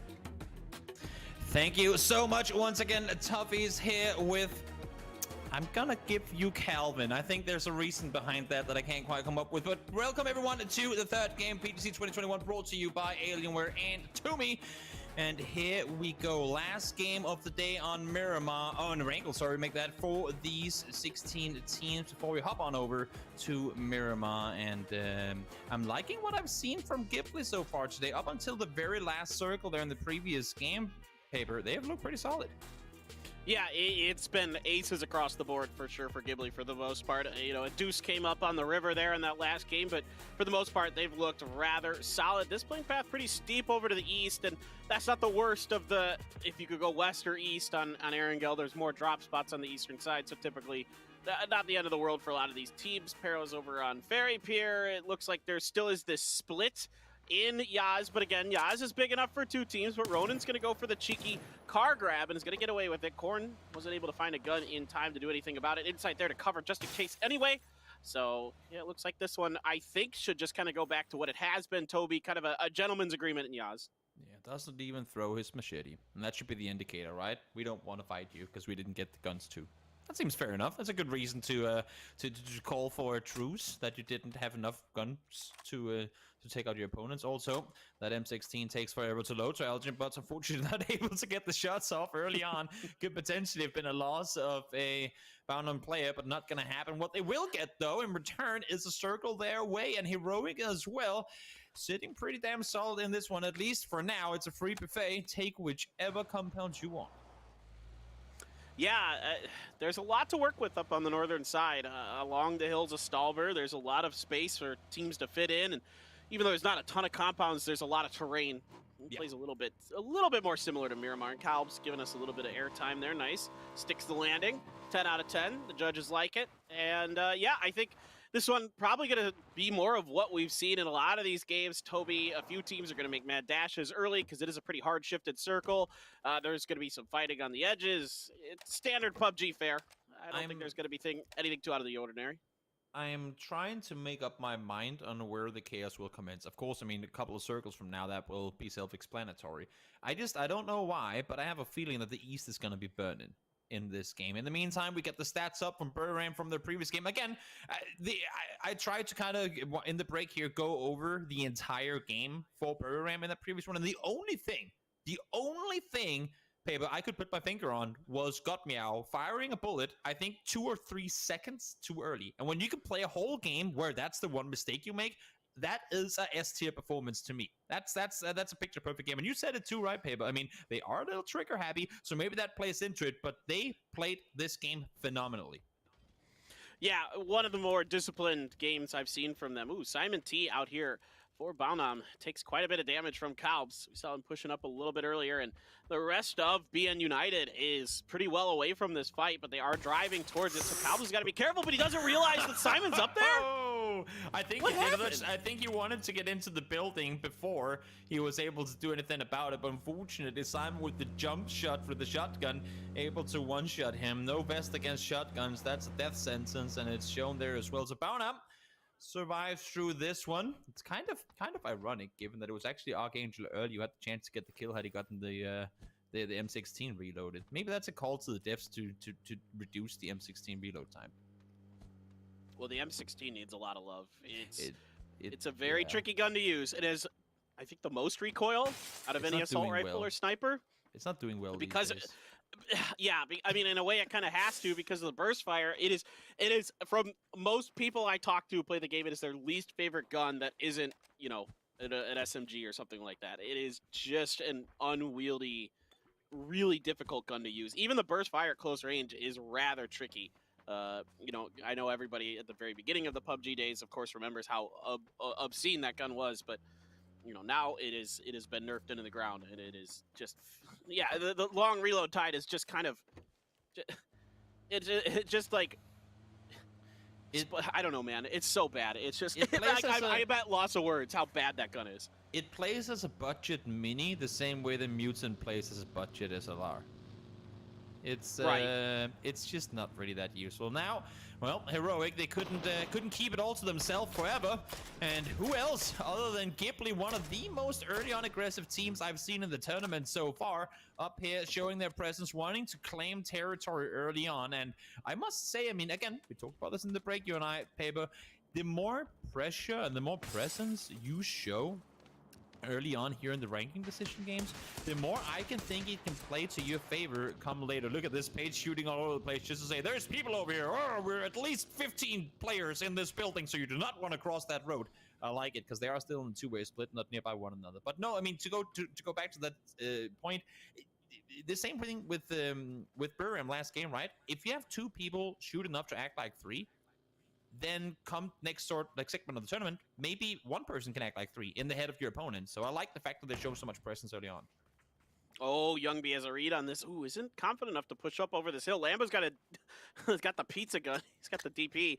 I think if Youngby knew that, he might be a little more keen to try to go for this potential fight. But he's got to be careful coming up over that hill because, of course, the rest of Ghibli is going to have sight lines onto it as well. So neither player really able to find the right moment to get up and over to try to go for the knock and the flush. And Lambo is going to take this opportunity to get out of here. I don't blame him. I don't want any business when I have that pizza gun in my hand. I don't want to be fighting anybody if I can help it. Maybe a vehicle. Maybe if there's a vehicle drive by, I'll prone and, you know, go for the spray, but that's about it. Oh, Matt trying to make a send on through, and Tossi is going to be the one to find the knock. He will go down in return, though. Ian there to try and defend his teammates.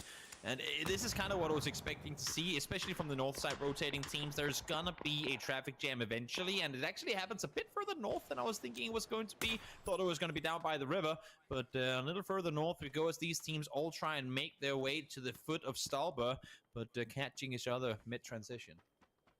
Yeah, there's a few steps in the mountains that tend to bottleneck teams, and Mad kind of ahead of GNL, or not ahead of them, but GNL was ahead of Mad, and, you know, even though they're able to drive by a little bit, they're going to lose a couple players for it, and GNL is, you know, a team that's happy to fight, kind of, like I said, they're sort of budget Ghibli in Korea, where they have kind of similar aggressive tendencies. They're just not quite as, say, organized or disciplined just yet, and again, you know, a team that was formed rather hastily for PCS 5, due to the team that qualified being not of age for the most part, and they're phenomenal players, mechanically gifted, but, you know, they haven't had that time and experience to really gel together, to really, you know, figure out every you know, other members' tendencies, to really make sure that they're kind of in the right places at the right time to support each other. They rely heavily on, you know, individual skill, like what you saw from Tosi there in that vehicle kind of drive-by takeout.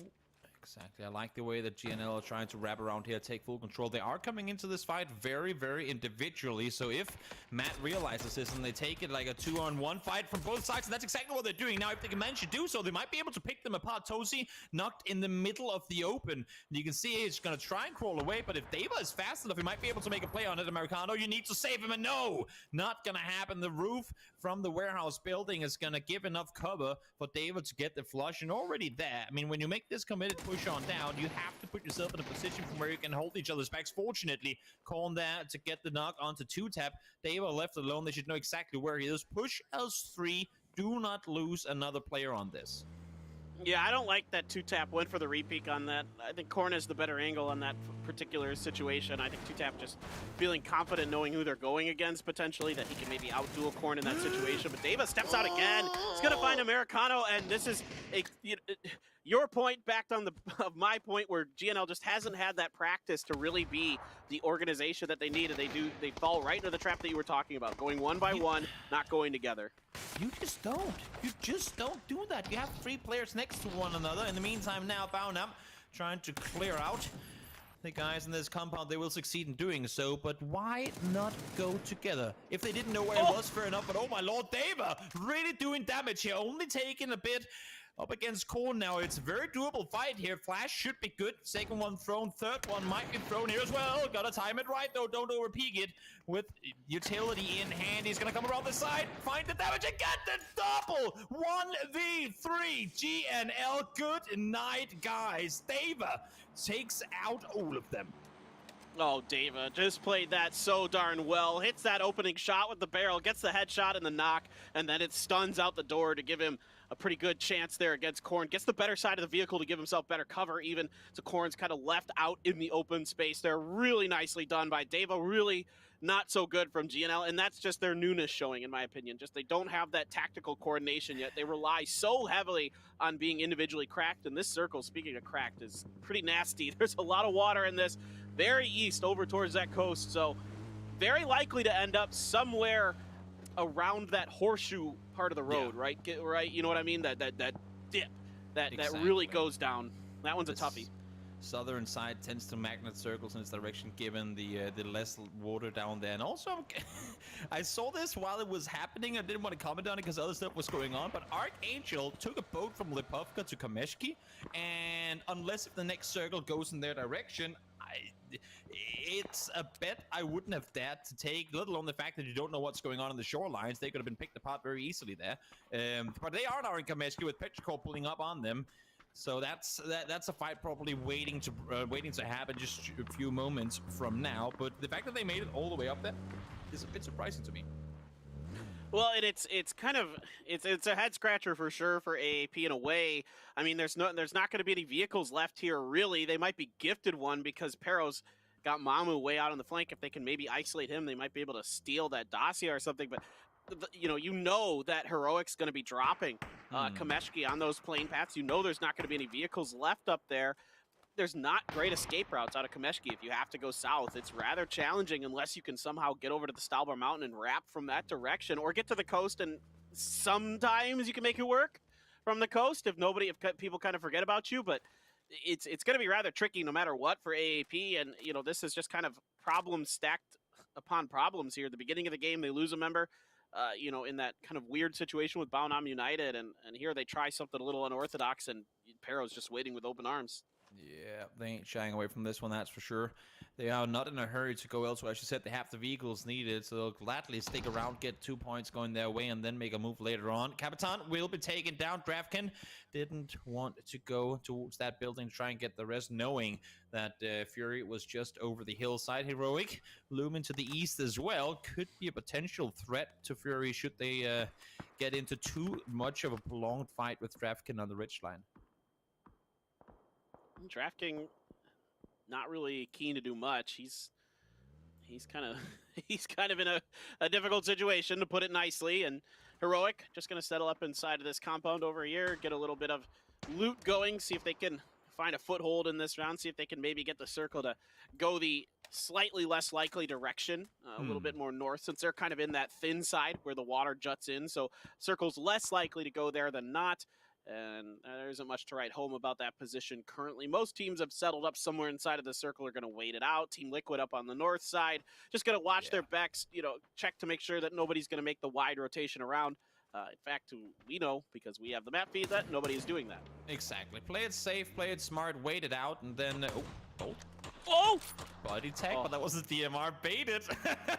Baited by the damage indicator. Low spends one more, tries to get it. I like that everyone is waiting this one out. Come on, dude. Just hit it. Just hit it for us. I can get my fantasy team. I need those points. I just wanted to hit it because I love bolts. Me too. I like the fact that everyone is playing this one slow, because next circle, while it doesn't have to go away from water, will most likely indicate where the fourth one will go. So you get 2 circles for free on this one. It does go up north, and now, well, there's not that much water in, but it should shift somewhat towards the north side of the circle, unless if it can just exactly fit in down on the south. So Heroic, BPL right now in prime real estate. And look at the south. Like, compare this, right? Look at how many teams are coming in from the south to this one. In the meantime, CJ alone trying to hold off Minx on the side. Good off angle takes him down.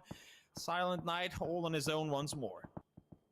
Yeah, I think Pero, they saw this circle shift and realized if they can clear AAP out of here, they have so much space to themselves. So I like this moment that they've chosen, because they know AAP doesn't have to leave for quite some time. So now it's time for you to force the issue and displace them yourselves. Good proactive play here from Pero to make sure that they can clean out this northern part of the circle somewhat. Dava's also driving around, but he's to the west of Kameshki. VP, really curious to see what they're going to do here. Yeah. This is going to be tough unless they can get to the northern side of things. I saw them start their rotation. I was like, this is not a VP thing. I'm not sure if they didn't know of Navi's whereabouts until Luke got the knock on one, but they sent it straight through. VP is the team that will always say, you guys, you know what, go first, you can do that, and we'll come in later. But they are sending at center, not something you see too often. Maybe they didn't expect there to be many people towards Kameshki. I think that's really, no, we don't rear it. Your teammates, Spiro, get away from here. They are pulling up on the city. I don't think they expected there to be anyone here, but surprise, surprise, Patrico is there waiting for you.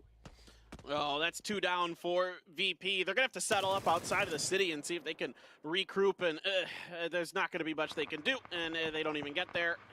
Pero just shuts that down easy as you like. Valnam United trying to make their maneuver in between a couple different teams, kind of following in the footsteps of VP here. They might come up a little bit short, but Diggory waiting with that M4 around the side of the tree, gets a decent opening spray, but it's going to be Godace, going to get the better of him and takes him down. Nice response here from Balnam United. See if they can recover and get themselves situated. Yeah, not really anything Ents can do, being down to 2 already, trying to maintain control on that hillside. Not really an option for them. Heroic tried to wrap on out, do a bit of damage, realizing, you know what, I think this compound is better to be in than trying to play open hillside right now. So let's utilize the fact that we still have a compound inside the circle for as long as we can. In the meantime, Burr ramp down to the south side of the circle, trying to push their way in. Ents lost 1 against VP earlier, and now they have to hold off against the winners of the previous game. Well, Buriram's trying to get Edie out on the flank there on the side, and the rest of Buriram kind of pushing forward on the backside of Nawadra here, trying to keep him healthy and keep his flank, but oh, the flank is swatted. There's nothing that Edie was allowed to do there. He gets shut right down by Navi. I love the fact that Buriram try to split out and push people, but taking individual 1v1s against Navi, Navi tends to do the exact same that Buriram likes to do, and I wanna put like Navi on at least a bit of a bigger pedestal than Buriram in these situations. Having said that, they're pushing this one wisely right now, not overextending, not overcommitting. They're playing as 3, trying to wrap forward together. Quizzy does potentially have a surprise angle though. Well, they're gonna try to go through, and they're taking their time on this. Melman is just down and out. There's not much that can be done there. Quizzy does reveal his presence, though. Gets the headshot on the Canaxi, but Canaxi going to be pushed around the corner. Stun. He's going to slow things up for a second. Quizzy going to try to reposition. I like the reposition here. See if you can catch God Meow a little bit off guard. The grenade up and over from Alia is so good. Right on the money here. It even hits God Meow hard, and he has to go for the heal. Quizzy still hasn't been able to find it, but another one! Oh, the rainbows from Alia, Toby, are so good. Continuing to deliver. Don't get overzealous here. Wait for your teammate to come down and help you out. We see these 2 teams both eager to get kills. Navi sometimes folded because they get too eager. Quizzy almost taken down there. Fortunately, thought better of it, waited for his teammate, and now 2v1. This one should go in the favor of Navi, but let's see if there's something to say about it. Headshot comes in, body shot to follow. Alia takes him down. Buriram out on 13. I gotta point this out. Draft King, in the meantime, stole one of those kills off of Buriram and then got 2 knocks onto Heroic, doing his damnedest. He gets taken down by Fury. Finally, another team is gonna make it go. This time it's Ghibli. We're all just yeeting themselves into Petrichor Road here. It is a 2 for 2 so far, but Rustenmar from Ent is watching this and picking up the pieces, finding some points in the bag for his team. Mamu trying to protect around the petrol station here, and he is going to push forward. Spear waiting on the backside, takes a little bit of damage, but Mamu is just better. Ghibli goes down. Petrichor Road again with a successful defense. Who plays Kamishki, right? Guys, there's gonna be no one in Kamishki. Don't worry about it. Second team to think so. Second team to fall down. Trying to take control. Rustenmar, solo player, continuing to wrap up points for ends. Baunam thought he was safe. Realizes 3 vehicles there. Goes, well, I guess I'm not alone. Goes down immediately after. Smart play from Rustenmar. Now he's taking damage, and Smash will find him from a distance. Fortunately, falls 10th place for ends as we make our way closer to placement points. Yep, Ibby, nice little spray there on the Honey Badger. Takes him down, lickety split. I'm gonna be able to clean it up here indeed. With his SLR, just backs right off, waits for the reinforcements, waits for the surround to come for the rest of Team Liquid before they try to finish the job here on the Sparking. Punij is pretty well separated from this fight right now, busy with Fury. In fact, he's gonna get taken down, and immediately, James is right there to knock Dignitas out.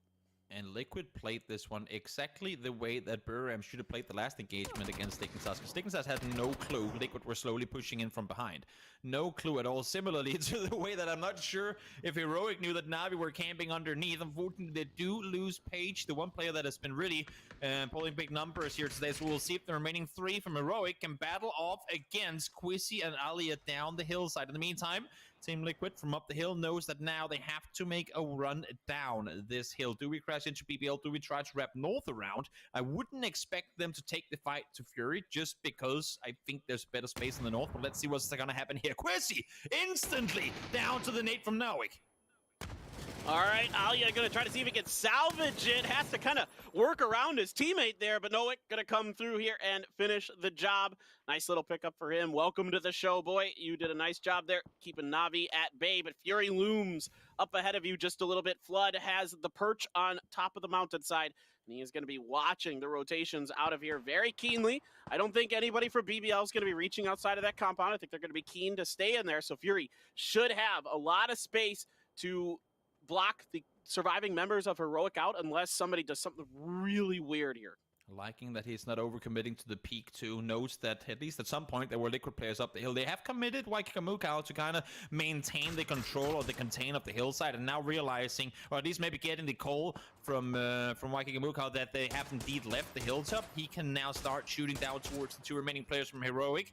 Let's see, they're trying to get their way towards the center of the circle. Ike's left, able to find BB. They're just not holding. Oh wait, oh, nope, close. I thought he was going to run him over, but the camera baited me. The x-ray is sometimes hard to read, isn't it, Toby? You're like, oh, why is he on top of there? Oh, he's actually inside of the shelter door. Oh, okay, that makes more sense. Yeah, no, I've it's always hard sometimes to read with those angles as they come in. But yeah, Noik's here, and he's gotten himself sort of safe. But I don't think Petrichor Road's going to let that last. I think Akelef definitely is going to push out here and try to finish the job. He knows the situation. He knows there's a couple of isolated players over here, and he should have pretty good options to take them down. Simon T takes a headshot, has to get behind the tire, but I think eventually it's just a matter of time before Akelef gets a grenade in there and finishes the job. Yeah, they're going to have to deal with him eventually, and they're probably going to have to leave Kameski eventually too. Slowly trying to make their way in that direction. This is actually crucial info for now, because he doesn't necessarily know there's a player hiding down below. Vehicle explosion gives him that info, though. Ikeslef gets the kill, and you can see how open this is. Fortunately for Nawik, has a bit of an angle now from where he can play safe. Mamu did find an AWM on the backside of all of this. Really nice pickup here for Pero. And these 3 are absolutely devastating. No doubt, late game, this is where Pero really, really shines. They are phenomenal in their teamwork. Code Marco has to be picked up and dragged over to safety here. BBL tried to get out a little bit on the map, but Team Liquid was able to punish that briefly. So going to be able to get that res onto Code Marco, no problem. And Pero is going to try to finish the job on to Noik. He is stuck behind the vehicle. He's prone. I don't think this is going to fool them too much. It's just going to come down to Noik hitting 2 incredible headshots. There's one. Can he follow up with another? No. Almost gets it. Yeah, Mama wasn't in the position to really help there either, so for a second I thought he might get it, but unfortunately not quite the case. In the meantime, Flood goes, yeah, I'll take those kills, no worries about it, finds himself a double, gets himself 5 kills total for the game, but once again, Heroic making their way into late game, much better showing than what we saw from them when they bottomed out yesterday. In the meantime, Liquid, we have seen a bit of a skirmish between them already, and now Silent Night, the solo that remained inside the city for longer, has finally been spotted by Petrichor. Yeah, I feel like we could go on to the next verse of the song now, Toby. It's the Holy Night. All is never calm in PUBG, though, so I don't know if we can find the third verse in the song. But he's done a lot here for his team. I mean, sometimes just ratting things out, getting the placement points is what you got to do, and that's what, you know, is one of the benefits of this format if you're as a solo. There's a lot to be gained out of it. I talked a lot about it yesterday, and I will hammer this point home. So much more to play for by yourself. Fury, Ronan gets a ton of damage out of that first grenade. The follow-up inside of the door is going to find 2 knocks. Perfectly placed here by Ronan, and BBL is in tatters. Yep, not a whole lot to do here. Solid double nade coming through from Ronan. Thought maybe BBL would try and reposition off of it, but there just ain't a whole lot of spots she can play on inside this building. Now Flash is thrown inside, giving Fury the cue that there is indeed more players around here. Mert gonna get flush flood. More kills going his way. Team's trying to make a run on down. In the meantime, there's gonna be a team over the hillside. That's Fury trying to do even more damage towards him. So maybe, I mean, if I'm Fury here, realize that there's people up atop as well, and maybe back out here a little bit. Don't overcommit to. We'll see if they opt to crash completely inside the building or if they're gonna play it from the backside. Yeah, I'm with you. I think now Fury needs to wait and let Team Liquid do some of the heavy lifting on this fight. Insight's going to see Abiza up there, get some pretty good shots down into him. There's another crossfire coming from Waikiki as well. Jeem's going to cook the grenade, throw it in there. Another horrible building to be in when grenades are coming on inside. Oh, right around the corner, but Jeems is ready with the Groza. That is why you love to have this gun up close and personal. Solid performance from him. Thought Smash was gonna get it. Catching James just having thrown that utility there, but not quite the case. Just exactly gets out of the window before Neutrality is able to take him down, though. James wanted to get back to Mexi. It seemed with the smokes they were lining up. Maybe he will be able to. Smoke already blooming. We'll have to see if maybe Fury can get a peek over the hilltop towards them. Mexi goes for utility as well. Metralius there to say no. Gonna bleed out. The nade was already in hand. So solid double from Metralius, jumps up on the sofa, tries to avoid the floor, but the floor is lava and he will burn. One more down, just 3 teams left to go. And remember, Silent Night still alive. Mamu, the only one to know of his whereabouts early, but there's so many ways this one could be a 1v1v1v1. Yeah, there's a lot of ways that this can definitely shake out. I have to say, I really love the way Fury has played this fight. Knowing the perfect time to back off of their aggression on the push onto BBL, let Team Liquid come down, let them overextend just ever so slightly. It wasn't a big one, but it was enough here to keep Fury at 4, to take control of this position. They don't have full control over the circle just yet, but they have the most members alive, and they have a really good opportunity, but Ibiza is going to hit the headshot onto Waikiki up by the tree. See, one is locked down. Mamu does find Silent. Eevee once again active. Find himself one more. That's an instant as well. 3 versus 2 in favor of Fury. Trying to see what they can do here. Eevee managing, I would think, to get James up. Fury trying to now make a somewhat of a push forward. They know that the circle is going to end down from the compound. Now it's going to be a matter of, will they want to concede high ground to get the dot, or will they try and stay up here to take the fight on an even battlefield? You keep your eyes on the extra throwables that Clib still has.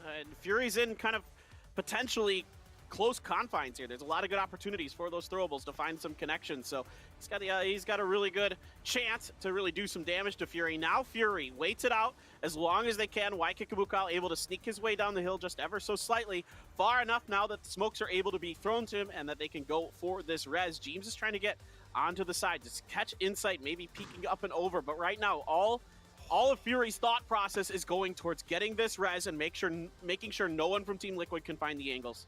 They're allowed to get it. I like this play. You see Clip is trying to wrap around and see if he can get a better angle towards Fury. Like the two players up on the hillside now realizing, okay, that's not going to happen. They probably got him up at this point. Smokes are starting to fade, so Waikiki needs to get down this hillside soon, or else they have to try and lob some new smokes up there. No helmet to play with either. I like that James is playing the dot. Get down below, make sure they can't wrap underneath, and maintain EB up on the hillside to try and hold off. Clip further back down might have gone to the level, or to the crate. I'm not sure. He went all the way back down there, maybe to find himself some more utility. But in the meantime, Fury back to 4 up live. Flood up close. The remaining 3 trying to, I would assume, make a wraparound at some point soon. But James is going to be there ready and waiting. Yeah, nobody wants to make a mistake yet. Nobody wants to suffer a knock and potentially get the flush off of it. The circle mostly centers just right outside of the compound. So for Fury now, it's going to be Ronin. He's got to be real aware of underneath. This is a tricky position for Ronin. He can pull this off. It's going to be huge for Fury, but Jeeves is going to get spotted out. Takes a whole bunch of damage. Ronin knows exactly which rock he is at, and that means the utility is coming out, but it's just a bit too far there. So that's going to let Jeeves stay alive a little bit. Here comes the response from Team Liquid. They really want to deal with James down behind the building. Does it get it? No! The Rock able to grant some cover. Only 25 damage done in the meantime. EB trying to do damage as Fury. They committed quite a bit to try and deal with James, and the fact that they didn't manage to do so could come to bite them. We'll see now that they know that he is isolated, and that should give them the clear call that we have a 4v2 if we opt to push up this hillside. Yeah, I think now that they need to change directions and try to just burst through and break Team Liquid open up on the northern side. I'm right there with you. I think you tried it, Jeeves. Your throwables weren't on point. A little bit unfortunate, but there's still a good opportunity to do something. And Jeeves gets shut down, trying to peek up and over, but here comes the response. Ibiza's going to get Ronin, goes right for the health kit. Knew exactly what James was planning on doing. Managed to get his way back over the hillside. Clip now trying to hold the right side angle. Wants to move forward. Doesn't manage to succeed in doing so. Sprints forward. Waikiki finds one. EB does get the flush and one, but now 1 versus 3. Barely any HP. Fury all over the place. Full sprint forward. There are helmets missing. Only 7 HP though. It ain't gonna be enough. Fury yesterday was all about the second places. Today they bring home the win. This is Fury's area of the map. When I watch Fury, the thing that always stands out to me, if there are circles near Stalbert, they know how to handle themselves so well here. The decision to not overcommit on to BBL during that fight, to let Team Liquid do some of the heavy lifting. Team Liquid loses a member, Fury comes out with it. But guys, let's send it back over to the desk to break this one down. Rage Fury and release the Dogs of War. The APAC is coming on strong today, Saga, as your boys Fury come in strong. And I mean, I gotta be hyped for them. They wanted to be here last year. It's the same squad. They said they deserved it. They said they could win, and they've come out and they've done it. I mean, if we want APAC to win, all you got to do is start putting 5 of them in a lobby of 16 teams, and eventually you're going to pick up a win or two. And back-to-back as well on a Wrangle, which is an interesting one because Fury typically does tend to perform better on a Wrangle. Buriram typically has always been a bit more of a Miramar team, but both wins have come on a Wrangle. 3 more chances for them to try and even up that stat we saw before that popped up above the minimap. Asia on 12 wins so far in the tournament. APAC only had the 1, but now that number's double. Absolutely. They're going to be very happy about that. We'll take a look back at the highlights from that match. It was another unique one, Hypoc. I mean, this was yet another circle that I don't think we get very often. No, we don't. It started out pretty scrappy, as we're seeing here from some of these clips coming back through. VP unfortunately falling short on, I don't want to say a mad send, but almost a desperation to find something that they can ultimately fight their way out of. The end game was very interesting though, and I know it came down to ultimately both Fury and Liquid identifying, you know, I guess the stragglers, the latecomers, or the solos that were still lingering around in that late game. But you noted it actually, Saga, but Waikiki position absolutely key in terms of Fury. I guess achieving full control over that compound before they even push in and clear it out. Actually, they had full control of the extremity as well. That western edge was all theirs, and even here when you look at it, you argue that Liquid are going to be able to contest that, but I gotta say a little bit of a misstep from Liquid in the late game to split. James opting to play the Rock, I guess maybe not anticipating that sweep was going to come from. I think initially it was actually Ronin here, as you're seeing on the screen. Ultimately traded, but at this point, Fury know they have the numbers, and it's all but a formality at that point. Absolutely. They flooded forward and took them out. And it was a good game. It was a great game for your Fury. They executed. You know, if there's anything that I expect from the Fury boys, that lived up to all of it, Saga. I mean, I think you know these guys. You've covered them pretty well.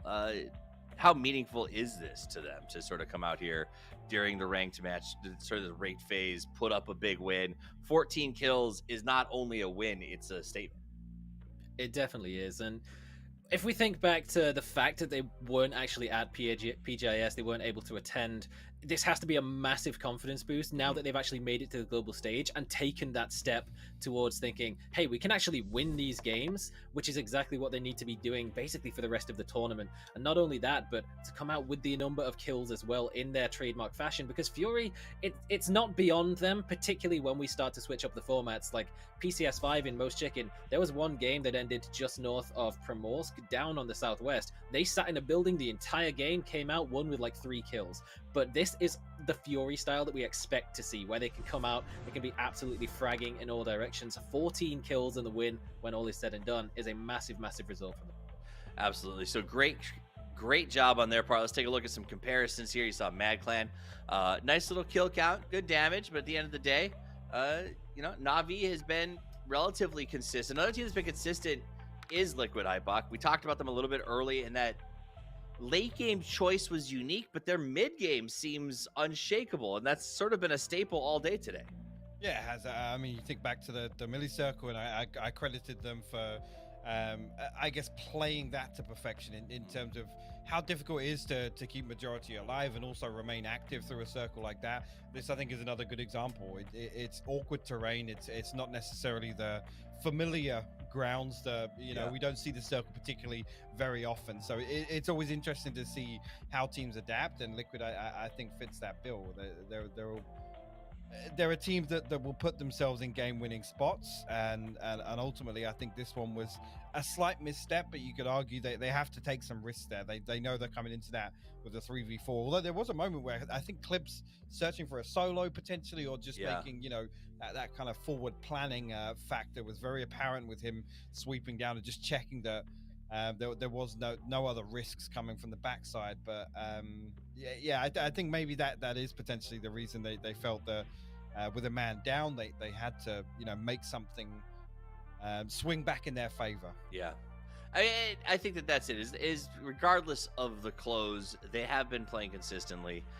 Taking a look at the leaderboards, Genji, New Happy up on top, but they're done playing for today. A lot of our teams still have 3 more matches to play to sort of even up that scorecard. And having seen that, a lot of these teams like Ghibli, Liquid, they're going to continue to climb those boards pretty aggressively. Now, Hypoc brought up the location, sort of another circle that's not commonly trained or played. Saga, talk to me about that. Airplane went from Kamishki to military base and essentially removed really most of the west from playable, and then the circle goes all the way up to Kameshki. What does that do to sort of the I mean, teams come in with strategy. Do you plan for that? Is there backups? Like, how do you deal with such a unique and honestly polar drop? In terms of backups for teams, the only real thing that you can strategize for a flight path like that is have an alternative drop spot in mind. But the problem with that is other teams might have the same. That's what we saw with Archangel Predator and BN at the start of the game, both dropping into Lipovka. Thankfully, they did manage to separate before it turned into a total bloodbath, so it wasn't a full hot drop. But either way, it did leave both teams somewhat staggered a bit on their looting, on their positioning, vehicles in particular. Archangel Predator did manage to leave, got caught up with Petrichov Road in Kameshki itself, so it definitely can throw you off the game plan that you want to be coming in with. And for BN United in particular, they are a team that likes to play from a comfortable position, so really to throw them off their game at the very beginning, like I was thinking yesterday, they're dropping in Rozhok, and we've still got Ghibli, we've got BBL. They will not go anywhere near Rozhok when either of those teams are around, because they do not want to fight early at the start of the games. That's not their style. But to go for this sort of alternate path and to find themselves contested in Lipovka of all places definitely threw them off somewhat as well. It has been challenging. Hypoc, is it time for us to get something in the center? Do we need to? Do you want more crazy Picado? Or do you want something just straightforward and obvious? I mean, I'm happy to see these continue. These I guess, unfamiliar circles is the best way to describe it. Is ultimately, I think, the ones that teams are probably going to learn the most from, obviously outside of expected drop spots and rotations and all those things. I think in ranked decision, if we can get the most out of some of these unorthodox games. I mean, looking forward to Miramar. My eyes come back towards obviously Liquid being a talking point. They did open up in game 4 with a big 12 kill win previously, and also VP. We talked about how strong they were able to finish after a rough start on a wrangle. That's where my eyes go to, because I think we've seen glimmers so far today. If they can kind of replicate that success from day one, I'm here for it. Let's see if they do. I mean, VP literally has played 6 rounds on a wrangle, 4 of which were 14th or 15th place. Is this the turnaround point? But the map changes. It's time to head to the desert, where we are going to join our Dukes of Dialogue. It is Paper Thin and Toby with the call. Thank you so much, Toffees and the dutiful desk. Once again, bringing us all the important information, guys. And welcome back to Miramar. It's PGC 2021, brought to you by Alienware and Toomey. Paper Thin and Toby coming at you for this one. We switch maps. Erangel, some great games. APAC teams showing up big. And now I'm curious to see any hot drops coming through here. Toby, what are your thoughts? Not expecting it to happen, not opposed to it happening is the way I'm gonna go out with that one. It's I'm all for hot drops in the earlier stage, or like mid stage, I would say now, of ranking decision matches. But for tomorrow, I would like to see it not happening, unless if you're super confident and already confirmed to be top 16, because we've seen it. I mean, we've seen it so many times during PGIS. These weekly survivals, you think, I'm all right, I got my 16 games to play in order to make it through, and then all of a sudden you don't, and go, well, that's unfortunate. So the more games you get to play in order to try and try and make it through to the weekly finals, the more you want. I have a question for you, and I want to get your knowledgeable opinion about VP. So they've been able to go to the power grid here, but tomorrow they have MCG in their lobby. Do you think when they switch to Miramar that they're going to give it a go? Do you think they're going to contest it? I don't actually have to think about it, because I've already gotten the memo from Batulins. So I don't even have to be smart. I can just say that's what they said. I am very confident, and decrypting what I was told depends a lot on the outcome of today. If they're sitting miles down the leaderboard, that's going to be a big no-no. If they're like, again, as I just said before, if they're in a spot from where they go, okay, even if we fluke out on some Miramar games, we're still going to be somewhat confident in making it top 16, then they're most definitely fighting forward. The only reason being that normally when another team comes in, because Virtus Pro is usually not a team that would go out and hot drop, but we've seen before other teams coming as for power grid, they will back off, they'll take the southwest out of Picado, but BPL is here, and that's usually where they would end up going tomorrow. So I'm expecting to see it happening, taking for granted VP has a bunch of games here today. Okay, all right, well, I'm really curious about all of that. I think, wasn't it VP? Oh, what the? Whoa! I saw that that is happening nasty. in the kill feed, and I was like, wait, did he do that from the car? But yes, he did. Holy. Oh, that's just beautiful. Oh, Lou. Drive-by is nerfed, by the way. Yeah. It's not easy. It's not as easy as it was. That's for sure. Oh man, that is insane. Oh goodness. Some quick things I want to also think about. Wasn't it VP that kind of surrounded the power grid against MCG at PGIS? Am I remembering correctly? They eventually their option was to just take some of those god compounds and the trash loot around the power grid and kind of bottleneck MCG. Okay. Yeah, I mean, they will gladly give you their spot, but they'll also make you pay a price for doing so. Like, MVP is a smart team. Don't think about what happened in apartments against Danoa, but they are a pretty smart team when it comes down to it, and they won't take anything for granted. They won't go out and solo YOLO into anything. And we saw it here. Actually, last game is a perfect example, of course, as we take a look at the impressive performance from Fury. Not Furry, sorry, everyone down there on the other side of the... Don't be sorry for that. English English is not my first language. No, I mean, we saw it from VP in the last game when they crashed into Kameshki. They didn't have any info on that. They wrapped around an entire mountain thinking there should be no one in Kameshki. And for the most part, even if there were people there, they probably wouldn't be playing down inside the gas station. But because the skirmish between Archangel and Petrichor, that ended up being the case. So they wrapped into a spot they thought this should be safe. It ended up not being the case. Therefore, they went down. So normally, unless if they're forced to make those type of rotations, they will always play it slow and smart. So if they know there are 4 guys in the spot that we usually play in, they're going to do what they can to try and punish them for going there. I mean, that's just... Fury's so good, man. I mean, I think a lot of people, I maybe underrated them myself just a bit. I had them like hovering around the middle of all 32 teams coming into this, but those northeastern Erangel circles in particular are where they get a lot of their work done, a lot of their bread and butter. They are so smart coming out of Yaz. They manage their space so well out of there. They know the positionings, they know the timings. I really am blown away with their ability to perform in that. Miramar's been a struggle for them, though. And crossed a lot of, To add to it, they are incredibly nice guys. They're Oh, just yeah. super Oh, God. down to earth, super duper nice guys all across the board. That's just nice. You know, you never know until you meet people how they are. But having met quite a few of them, they're just all around super decent guys. Oh, I had a wonderful just time with them after the FACEIT Global Summit back in 2019, where we both had late flights due to the fact that, you know, we were traversing the world basically, so our flights were quite a bit later than everyone else's, so we had an extra 3 or 4 hours in the hotel to just hang out and chat, and they're just unbelievably nice guys. I can't say enough about how kind they are and how funny they're really funny too. A really good group of dudes.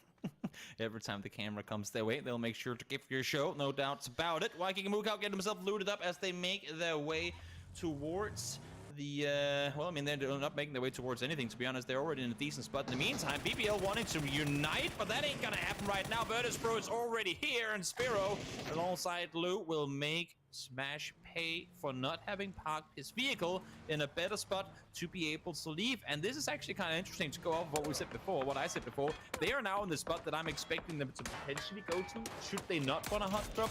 So them showing presence early against BBL, who's the team who would normally loot here, maybe that's a foreshadowing for what could happen tomorrow. That's a really good point.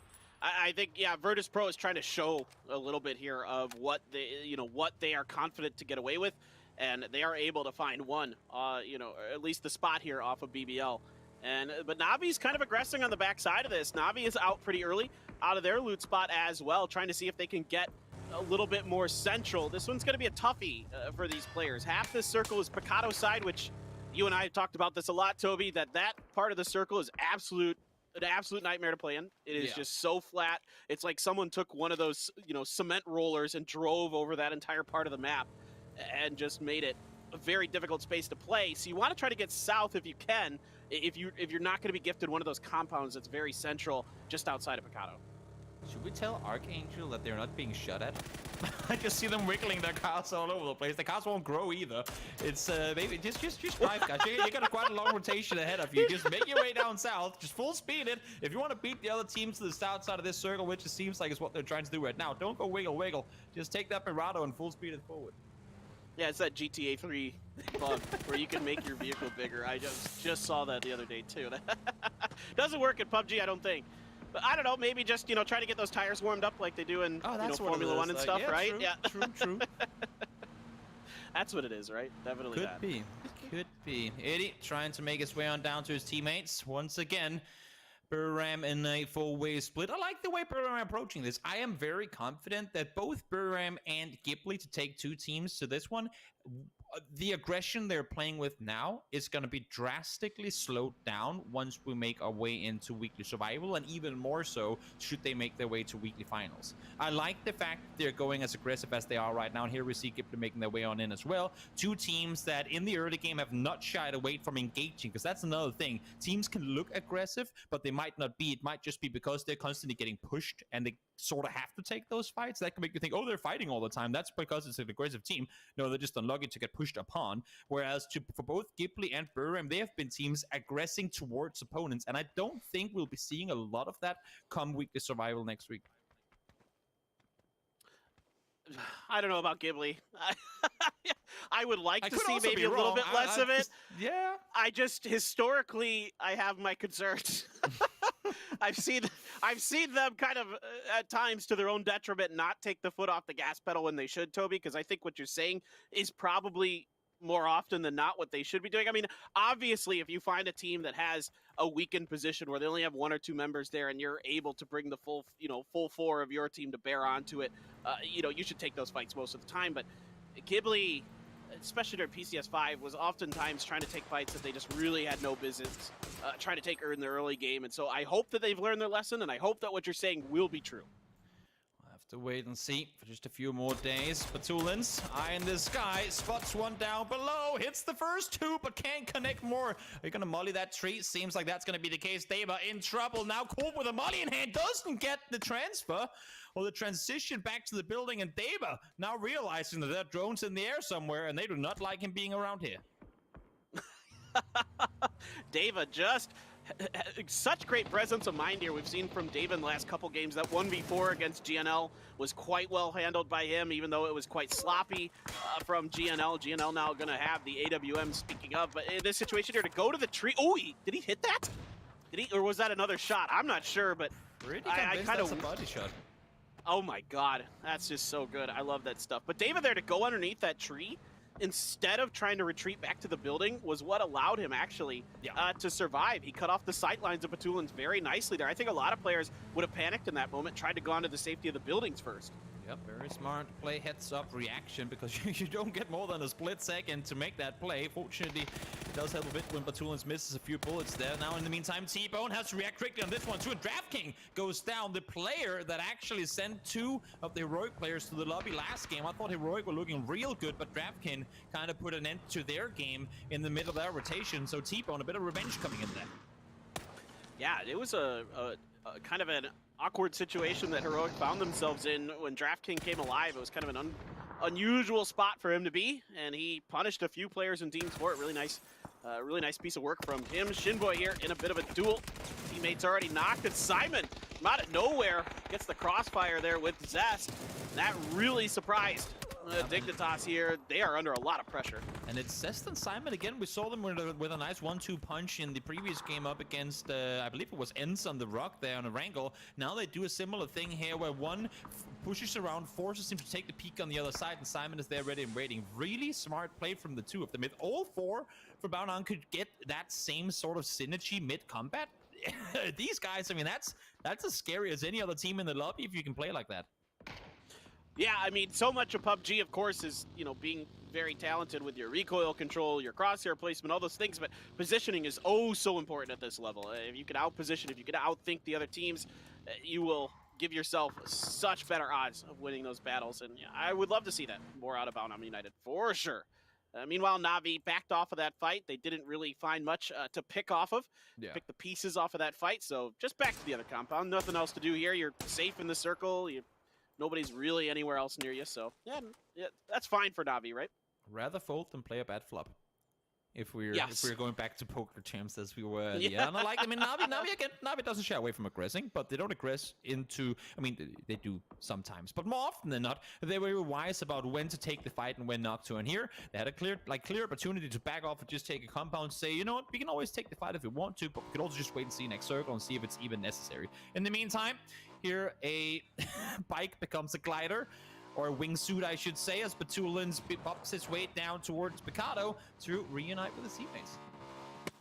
He's so nifty with these motorcycles. You're not seeing them too much these days because players have gotten so good at shooting people off of them that they're almost like the buggy. They're kind of like a death trap if you're driving around too much on them. But for him, the way he uses them to mountain goat is so fun to watch. He's such an interesting player, such an interesting guy to listen to, talk to. Like, he's so smart, so well thought out about the game. I can't speak high enough praises about Patulins. I'm kind of curious to know, in case Patulins doesn't find a bike on his own, who is the one tasked? Like, who is the bike finder for Patulins? Who's the one getting sent out in his Marauder to go, okay, Patulins, I'll go out and find your bike. I already got my guns. I'm curious to Who's know if the that's errand one boy? person. If that's who's the bike boy for Virtus Pro. Could be curious to find out. In the meantime, new circle's gonna pop up towards the northwest. We go. Not a usual ship we see head in this direction. Up towards the church, up towards the lowlands where Liquid are right now. Actually, in a two-way split. Curious to see if they're gonna maintain this. No, makes you already in the vehicle, and I believe EP should be headed in the same direction as him. Church is, in my opinion, the superior position right now in the split they're in, and there is going to be teams looking at that south side compound early. Yeah, I agree with you. I think the church is the primest of real estates for sure.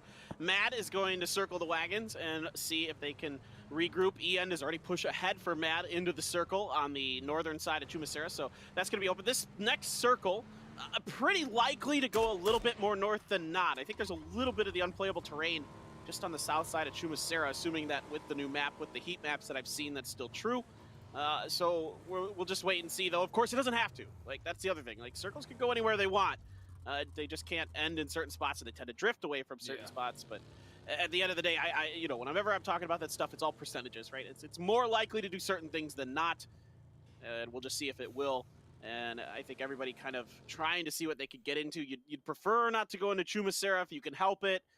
If you're going to be at Chumacera, you want to be on the edges. But regardless, getting into the cities is always typically something that is a last resort, a last, you know, kind of thing on your checklist that you're going to go down. Batulin's still trying to make his way over towards his teammates. Fortunately, the bike has the acceleration needed to get him away from ends. Heard the vehicles coming in and is able to escape out of that one. Kind of curious to know if he's gonna stick around here, or if he's gonna make us all the way in. Sometimes it tends to wanna like solo his way, not necessarily engage in opposing teams, but just kind of scout and again make sure that he has the exact location and whereabouts of opponents. He's gonna look. He is actually gonna start shooting at the buggy as well. Pop a tire, make him spin out. Potentially, there's a kill waiting for you. They're well aware that they're very alone on this north side of the circle. So if they could deal with ends now and prevent a potential backstab later, that is something Batulins would love to do. Yeah, I'm really curious to see how VP is going to play that out. I'm really excited for that. Canaxi has Silzen dead to rights, just catches Silzen out in the open here. KPI, excuse me, trying to find some way inside of here. But it's going to be Team Liquid from that church we were talking about earlier, doing a little bit of damage on to Buriram, so that's going to send Buriram back. They do not want to get a knockout in the open there, have to waste any utility. This compound's open. It could go here. This compound does tend to drag circles towards itself from time to time, and that's a good fallback point for Team Liquid if this hard shifts down to the south.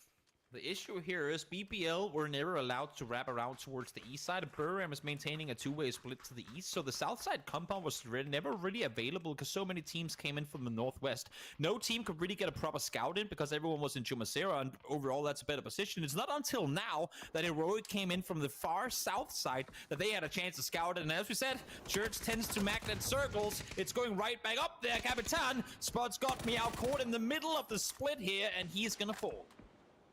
Well, it looks like Buriram trying to see if they can dissect KPI, and they're going to spray into the smoke. Silzen was able to be rezzed out here, but potentially all for naught. Indeed, Canaxi is going to finish the job. Buriram looks like they're going to be able to get their res. Ooh, Lash, and that's what I'm talking about, people. Those motorcycles are absolute death traps. EN's going to follow up behind him, situate himself inside of these open top garages.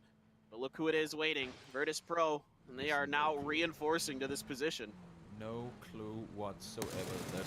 There's a spot. We did actually manage to see him. Bob Effectix breaks the door, gets the knock. Can't quite find the flush just yet. I'm looking at the map and I'm seeing the remaining map players trying to get in this direction, but they have been peppered by Navi from up on the hillside. Dava falls down out of the vehicle. One more down to low HP. I believe Two-Tap is the only one trying to get away from there alive right now. Yes, indeed it is. Outside the circle once more. That door is closed, buddy. I don't think there's any other entry point for him to get inside that circle. In the meantime, VP continuing to slaughter on the north side. They managed to wrap around ends. That's why Batulins wanted the info. They take down one, Batulin stays behind, and now they have a surround on them on the other side.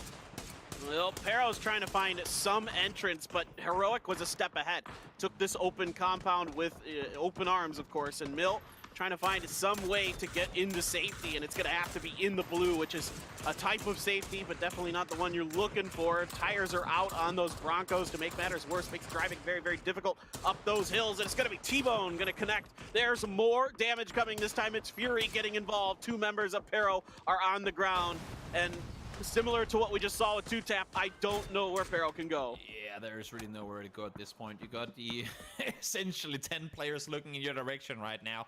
I think this is a concede. Maybe see if we can get a knock and a quick flush in on the edge, but that's going to be about it. 2-Tap in the meantime trying to survive. Arc, they've wrapped all the way around this circle, trying to get back on this side now. 10 HP for 2-Tap. Blue is going to come as well. This is not looking good if they don't kill him. Blue will. There he goes. 2-Tap out. Mad Clan falls to 14. Yeah, AAP is in a tough situation, though, off of that. At least they're able to pick up a point, I suppose. Ghibli now trying to get as center as they can. Oh, God, Adder! Oh, just barely. Oh, my goodness. How did he squeeze out of there? That was a nimble player managing to wrap his way around there, able to stay alive, but for how long? This is very much a last resort type of position to be in. Of course, next circle could potentially grant them some favors, but as long as BBL is still in the compound below and Buram are in the rainbows as well, there is not a whole lot you can do if you're Buram to take any control. You're proning in this position until the people shooting after you have to leave. Exactly, and there just isn't any entry points into this circle for AAP. They're completely blockaded by Na'Vi and this rock wall in front of them. Just nowhere to go. You can see Na'Vi had grenades out. They were shooting into AAP as they come through. Ooh, Page up and over onto Waikakamukau.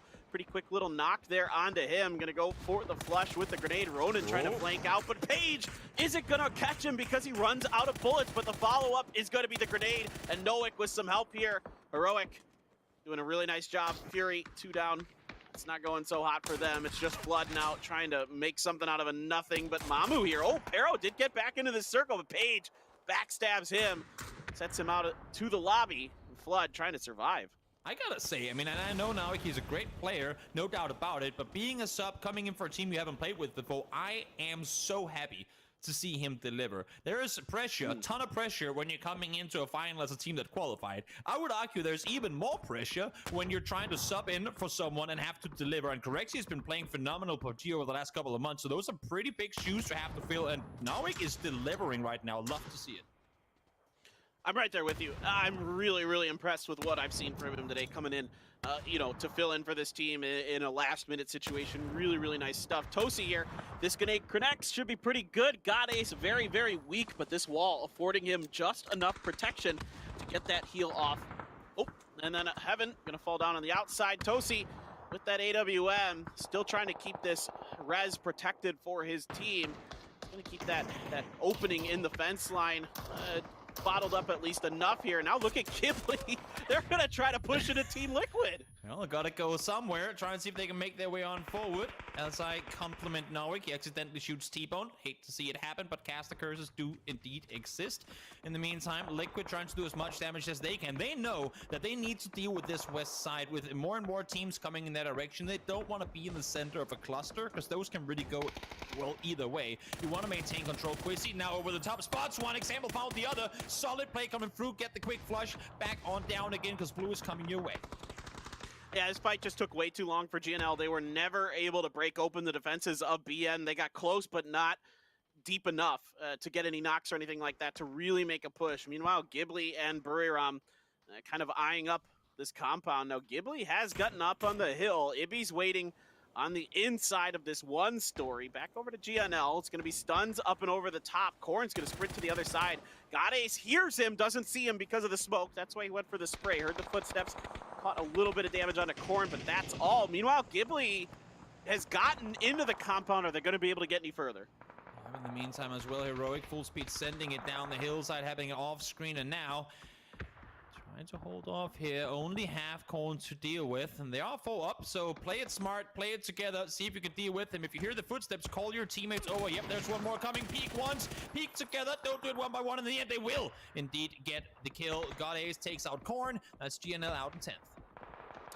Yeah, that could have been a little bit cleaner there for BNL, but not bad. You're able to recover well enough. Godmeow, in the meantime, been knocked for Buriram, and they will not be able to get to him as BBL is going to find enough of an angle to finish that knock.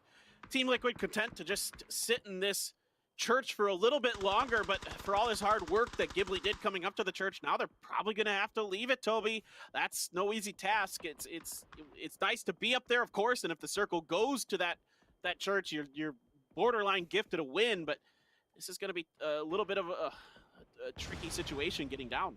No doubt about it, but I'm loving the fact that Ghibli managed to make their way up here. They now have the inside of the circle. Liquid is the ones that have to come to them, and that's why I was nervous to see them back off on the church area early on, that they went further towards the east, because if this would happen, if they allow for a team to contest the compound, they will have to focus on them. And should Burram up to take the fight up towards them, now we see that they don't, but would they have? That could have easily been Liquid completely jammed inside a sandwich they wouldn't want to be the ham in, with the circle pushing on them as well, and that's a real tough situation to get out of. Ooh, yeah, I like the way you say that. This is really awkward now for Team Liquid, and Ghibli, tough nut to crack, no doubt about it. Let's see. They should be able to be pretty well stocked on terms of throwables and those things like that, I would assume, for Team Liquid here. At this point in the game, being able to take control of this church early means it's very unlikely. Yeah, well, Buriram is just... This is so smart from Buriram. They're just waiting with open arms for whatever happens at the end of this fight.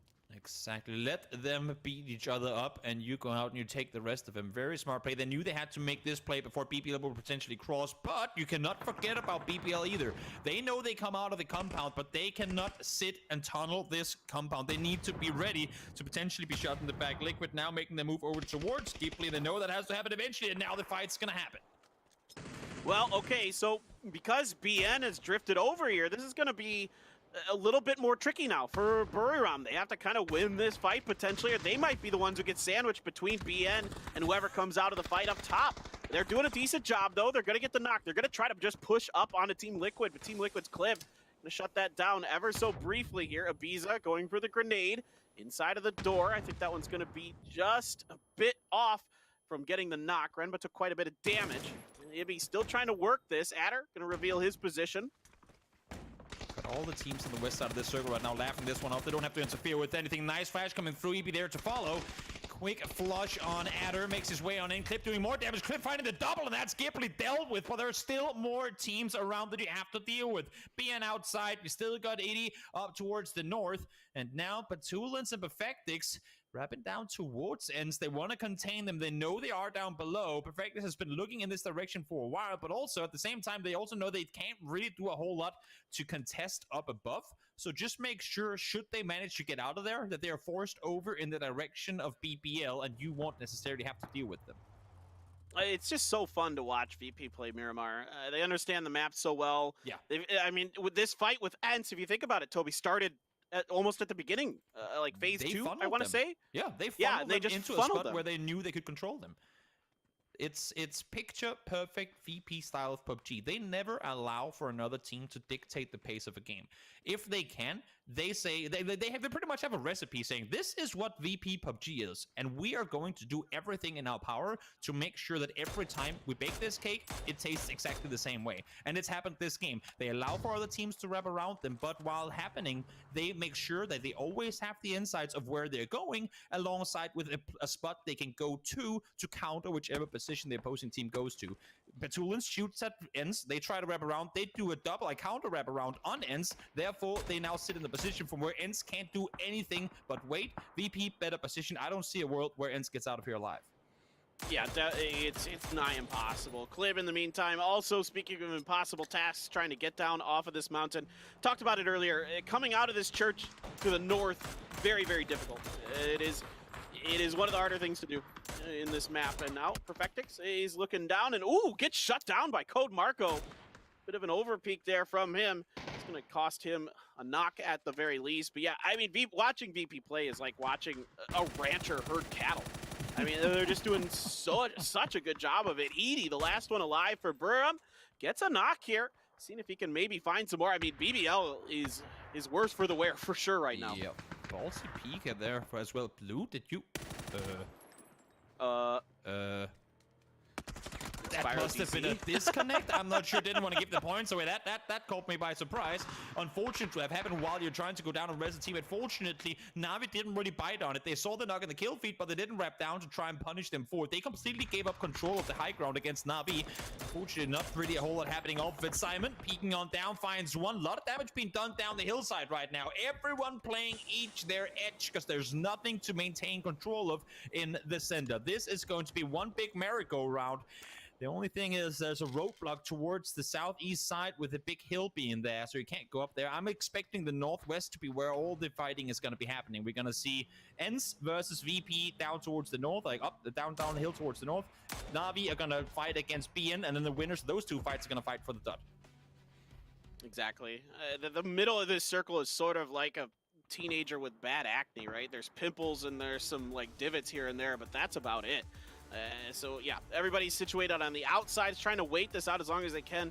A lot of credit here to ENCE to kind of sneak their way out of this. BBL got caught up in some battles, and that opened up ever so slightly a little bit of space for them to at least get a few more placement points. Maybe they can find a little bit more out of it. You never know. Na'Vi looking real strong here up on top of the hill if they can displace Baunam. Baunam United has the better position for sure.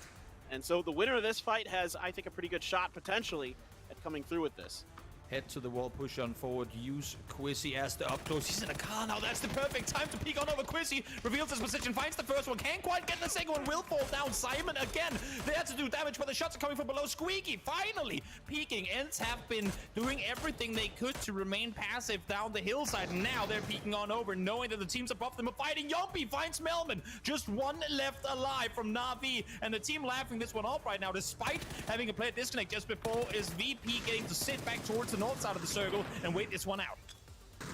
Young B's able to hit a banger headshot there to open up just a little bit of space to drive down. Isn't going to be enough. It's Diggory from ENCE, and Na'Vi is down. Examples, Molly caught him. I'm not sure if it got shot out of his hand there potentially. That is going to be Na'Vi down and out. Now a 3v2. ENCE somehow, some way, in a unbelievably bad position, has snuck through here and has a chance, Toby. Did not expect this to be happening at all. Thought they were going to be dealt with a long time ago. Not the case. Good nade. Going to take half HP off of Diggory. 2 versus 3. They are in the low ground. They have to make their way up. Almost controlled by VP, but at the same time, we actually have Diggory closer towards VP than the dot itself. But they know they're in a 3v2. They know what they're up against. This is looking good for VP, but they still have the ridge to crawl over.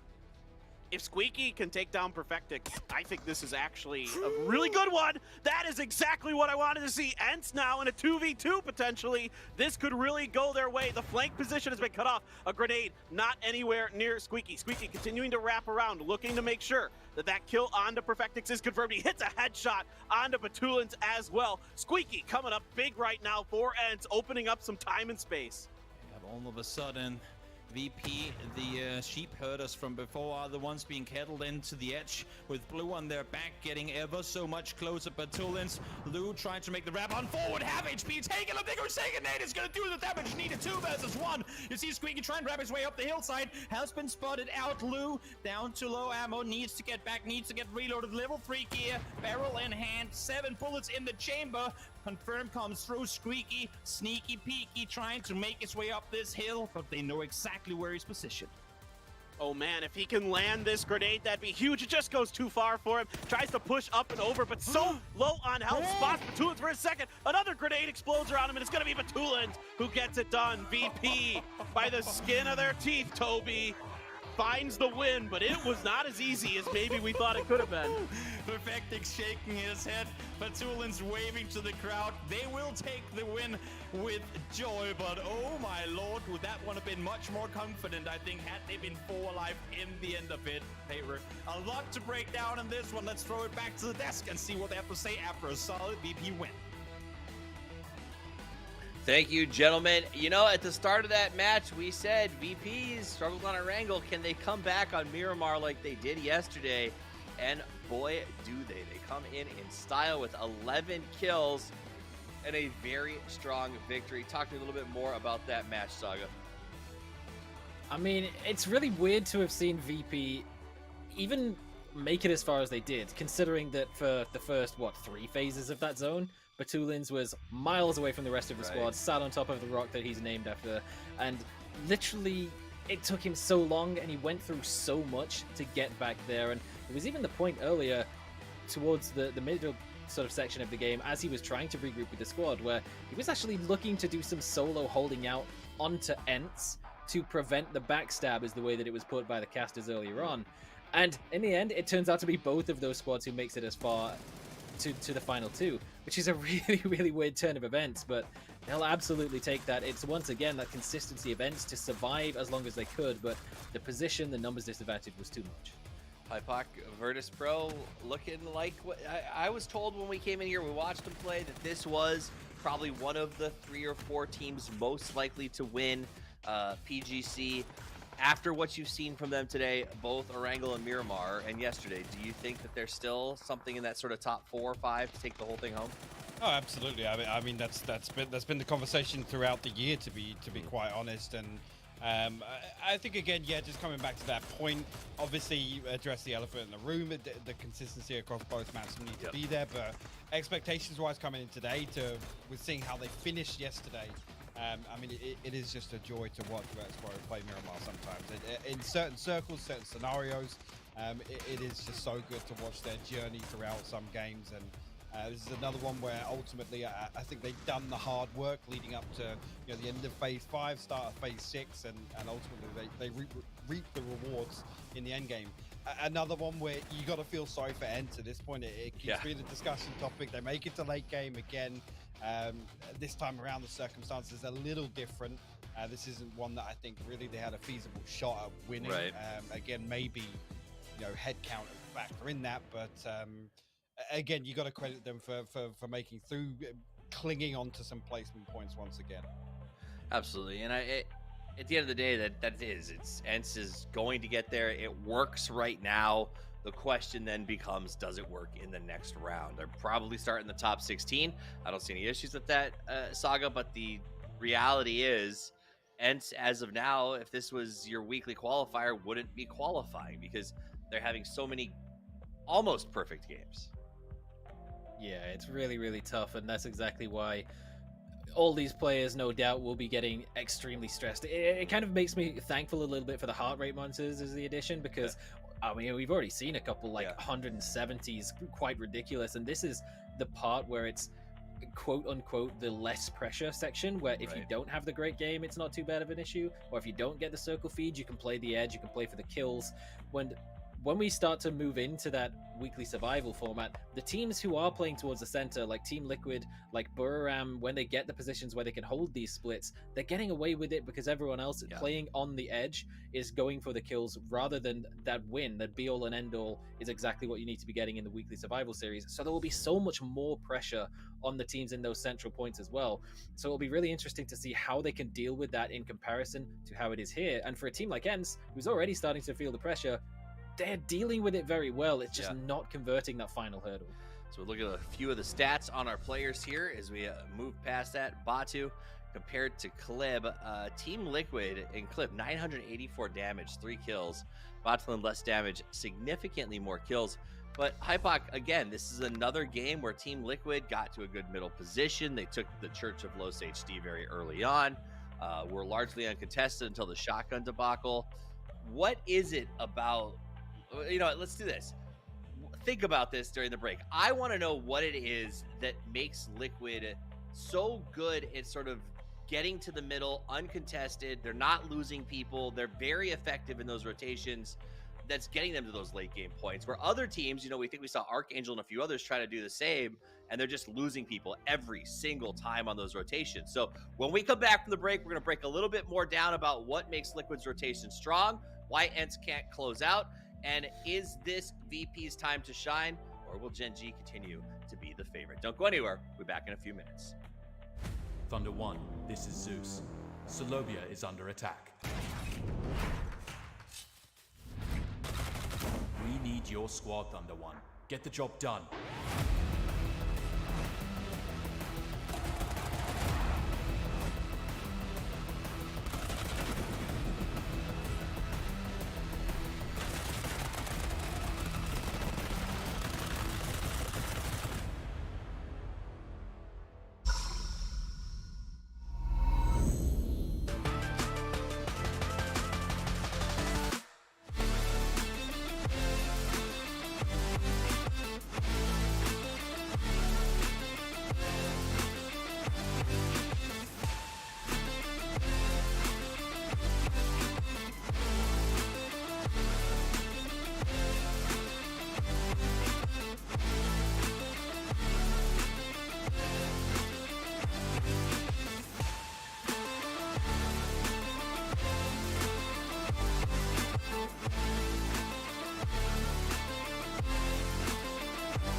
Hello, PUBG Esports fans. The finale of 2021 PUBG Esports, PUBG Global Championship 2021 is here.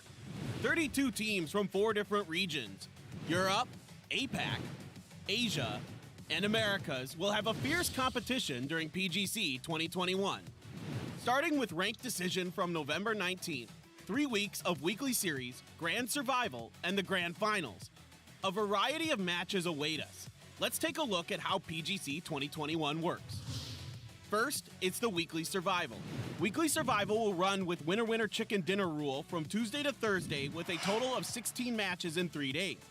The team with the chicken dinner will proceed from the week's survival matches and advance to the weekly final. The 16 teams that advance to the weekly finals will play 10 weekend matches with the Super Rule. Each week's weekly winner will grab a ticket to the grand finals. Also, weekly final teams start again from the first match of next week's weekly survival. So, how will the bottom 16 teams join the survival? The first week's ranked decision matches with Super Rules will rank the teams from top to bottom. But starting from week 2, only the bottom 16 teams will compete to decide the next week's bottom 16 standings. Through 3 weeks of weekly series and depending on the results from the weekly finals, the teams advancing to the grand finals will be decided. 3 weekly finals winners and the top 9 teams during the 3 weekly finals will advance to the grand finals. Excluding the 12 teams that already advanced, the last 4 remaining spots for the grand finals will be decided through grand survival. In a single day, teams that grab the 4 chicken dinners will fill up the missing spots for the grand finals. The final 16 teams will go through a 15-match grand finals over 3 days. The team with the highest point total in the grand finals will be the PUBG Global Championship 2021 champion. The PGC 2021 champion will have the honor of being the winner and earn a ton of prize money. And that's not all. Your crowd-funded prize money will be added to the total prize pool depending on the team's placement. On top of that, we have special prizes for the teams and players who played astonishing matches during PGC 2021. So this is the format for PGC 2021. What do you think? We hope this resolves some of your questions. And now we are moments away from PGC 2021. Which team will stand on top of the world? Are you ready to witness the new champion of 2021 PUBG Esports?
Thunder 1, this is Zeus. Solobia is under attack. We need your squad, Thunder 1. Get the job done.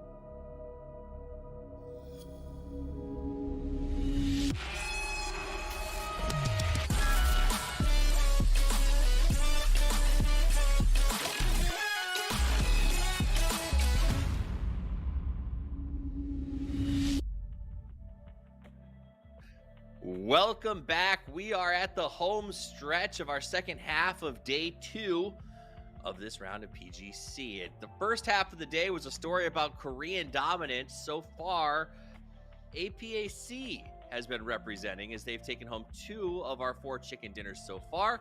Virtus Pro comes out with the last one, and Liquid close yet again, and the same with ENCE. Let's take a look at the leaderboard. Genji and New Happy still dominating up there on the top. That's because they've played a few more games than the others. MCG and Oath, Danawa also with a lot of games under their belt. Virtus Pro at 79, the closest from this group. Liquid right behind them, and a lot of teams continuing to bring up that push. So we see Team Liquid in 8th place. Hypoc, when we went to break, I was in the process of asking you about Team Liquid and what it is that they do that makes them so effective at getting to the good middle locations and being able to lock them out. I think it comes back to that decision-making factor that we discussed earlier. It's knowing when to, dial back a little bit and knowing when to kind of, push all in effectively. I think first 3 games today, last excluding it was third place, second place, and they come in different natures, just in terms of, yes, we can look at the outcome and talk about consistency, but it's being able to cover both sides, right? Always having a contingency or that kind of fail-safe option to make sure that they're still maintaining their average points per game that they're aiming for. Again, if you were to create a contrast, I'd say you look at it versus ENCE, and ENCE majority of the time they're making it to late game. They've got numbers. Liquid, on the other hand, they come to that kind of, I guess, crossroads in the mid game where they either make a decision to become active or to kind of pin something on a team fight or a crash, but ultimately then they're able to maintain a solo to obviously pick up placements. Whereas again, previously, yes, I know this example of the loss versus Virtus Pro in the previous game for ENCE, I just feel like they need to get on a similar sort of path. And in those phase 5 scenarios where they are 4 up and they have a decent edge position or a compound or something, they need to start capitalizing on it. It needs to be converted into something. I think it's what it comes down to, conversions. A team that has been getting those is Virtus Pro. We're looking at them just a second ago, their saga. And this is a team, in the same way that we talked about Fury, sort of vindication, coming here, winning one today, feeling like they belong. Bottulin has had a long road. He's somebody that we've watched for a long time. We've seen him sort of come up in the scene. He was with, I think it was M19. It felt like he was a little bit wasted there. And then he moved to Na'Vi, ultimately started Northern Lights. And it feels like he now kind of has a team of his own that is what he's been working his way up to. It just feels like this is Bottulin's time, and he's built a team that works really well for his style of leadership. Certainly does. And not only that, but it's full of individual fraggers as well. And that is kind of the crucial element, as particularly when we're playing a points rule, but especially so when we're playing that weekly survival, is you need to have that good controlled IGLing, but you need to be able to win the fights on an individual basis as well. And that seems to be a bit of an element that is lacking for a few of our teams who, yes, they can be making those good clean rotations, but like you brought up Archangel Predator as a bit of an example, but if you have to take those sort of seat swap pull-ups as you're making those rotations, you have to be able to hit the shots, because everyone in this lobby will heavily punish you if you are slightly off. And Archangel Predator is another team that, they have had a bit of an issue with the visas, so they don't really have their full roster here just yet. I believe Mad Dog is on the way over, so should be here for the first week of games, fingers crossed. But for the current standings, they are down very much towards the bottom end, and it can just come down to those very small individual micro aspects that is the main difference maker. So far today, it's been a good APAC day. We're learning a lot about him. We've got the APAC expert here, so I'm going to stay with him for just a second, Hypoc. I want to know more about BN United. Tell me a little bit about this team. It's the 7th, 8th, 7th, 4th, decent kill counts, but we're not really talking about them ever. What's going on? What do they specialize in? What are they not doing? So for BN United, it's a new name, but individually the players have been around for a while. I mean, Dr. Logi was playing in PCS Charity Series a long time ago, but they played PCS 4, they came back, they won PCS 5 in APAC, and that was partially because of the format being the winner-winner chicken dinner format. That is typically where they thrive, as what they're very, very good at doing is getting into those central locations. They had a very good spot in the previous game that they were able to hold off pushes until it really came through from all sides at once, with Liquid, Buram, and Na'Vi all pushing onto them was a bit too much for them to deal with. But up until that point, they'd held on to that area very, very well, and against a lot of pressure coming in from the likes of GNL coming in from the western side, and that is really where they thrive. And particularly as we've sort of made the point where if you are holding a central compound, you're more than likely to get crashed. Their defensive work is very, very strong, and that's kind of, if you're talking about that APAC aggression, they've kind of been molded into the world of crashes, so they know very well all about the pre-nade placement and how to defend against that. But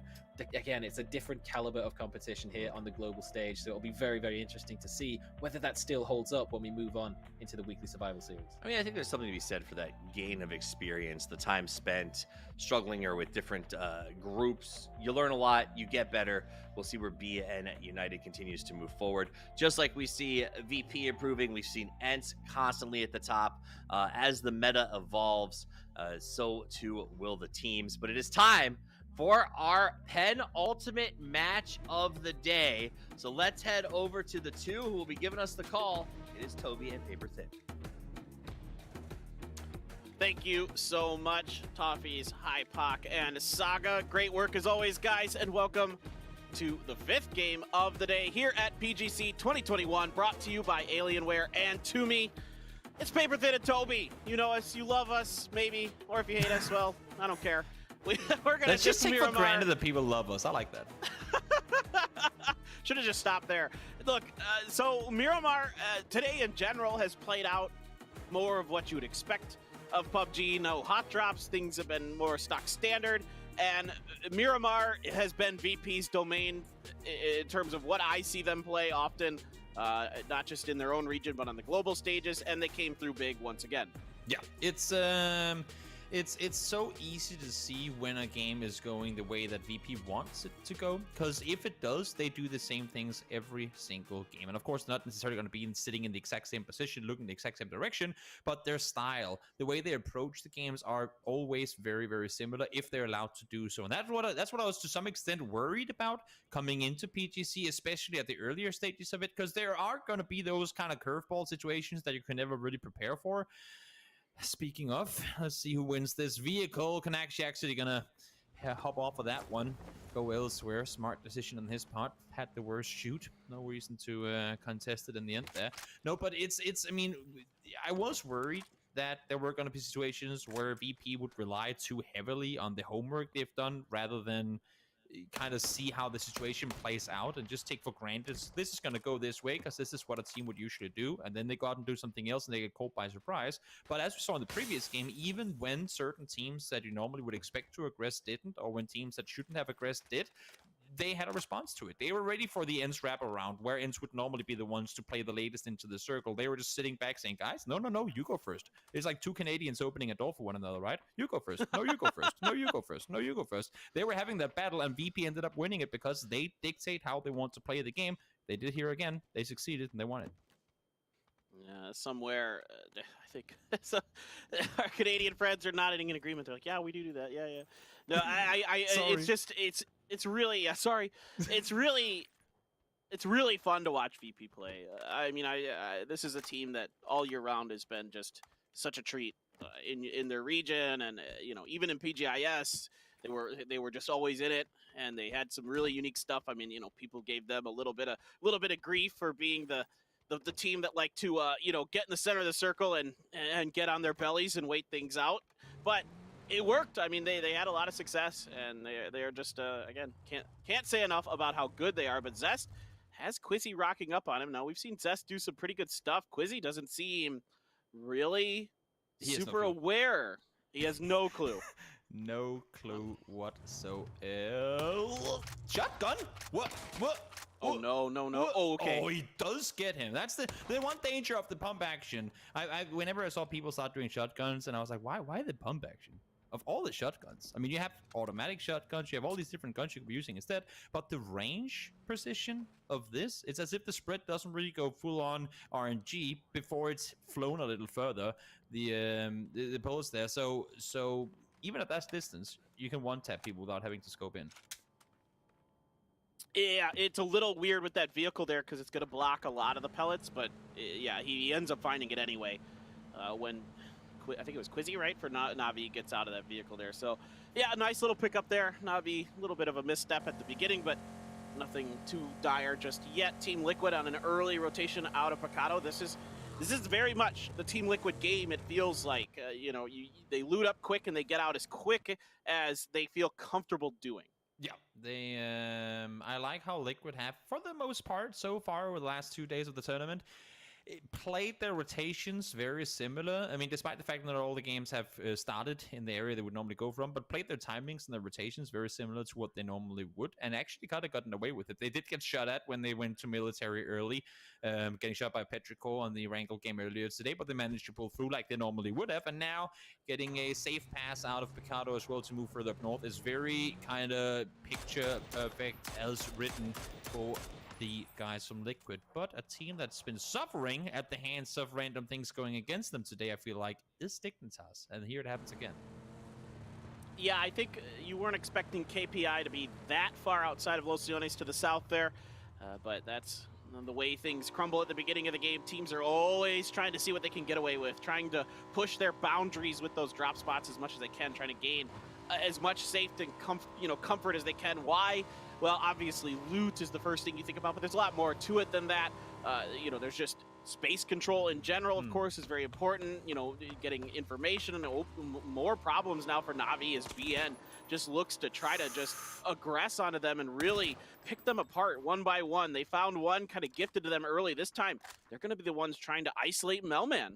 And this is something we're going to see Na'Vi fall victim to today and probably tomorrow as well. But Na'Vi are quick learners. Na'Vi is a team that they will as well run into these struggle situations because they just maybe don't know the timings are found out well enough. Nice rotation on that one from Simon to wrap around, catch one off guard. Melman losing their second player early on. Again, not something we normally see Na'Vi do, and especially not something we normally see Na'Vi do twice. So they know now that these guys are going to be a threat early on, and as I talk about Liquid being allowed to rotate out early, down goes Mexi to Buriram. So teams taking casualties to other teams where they might not know exactly what to expect from them. This is something I expect to see, and actually expect to see more of during ranking position.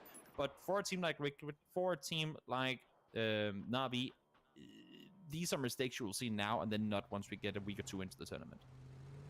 And I think for Liquid here, you're trying to push the boundaries. You're trying to get as far to that northeastern side of San Martin as you can, because the further south you are in this circle, the worse it is, right? Like, because there's so much of that open space outside of the Hacienda area that you don't want to be out there. It's a really difficult area to be. You're going to be spotted by a lot of teams, those kind of things. So I think I'm kind of okay with what Team Liquid did here, that they're trying to get as much real estate as they can, because every little piece, every little step forward they can make is actually really crucial in a circle like this.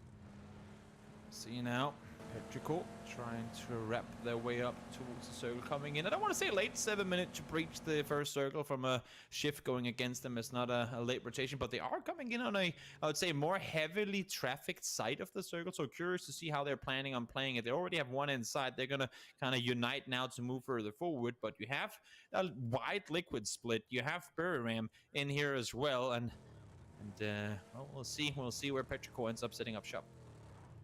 Well, it's definitely not a Gen G late rotation. A Gen G would still be looting in Puerto Pariso at this point. Like, yeah, they are. Yeah, but Pero's just a little bit out of the curve here. I think they've got a lot of room to maneuver, maybe swing up to the north, cut around that water treatment mountain, and find some space up there. GNL trying to get around the outside here of Heroic, and it looks like they're going to be able to do it. It cut through Cobreria, takes a little bit of damage there, but no knock has come through just yet. I suspect that they should be able to get by now. Korn is sitting there watching Heroic from the backside of it, but nothing I don't think is going to come out of that other than the information. Adder watches Jeems out in the open, has him pretty well spotted, gets the damage, hasn't found the knock.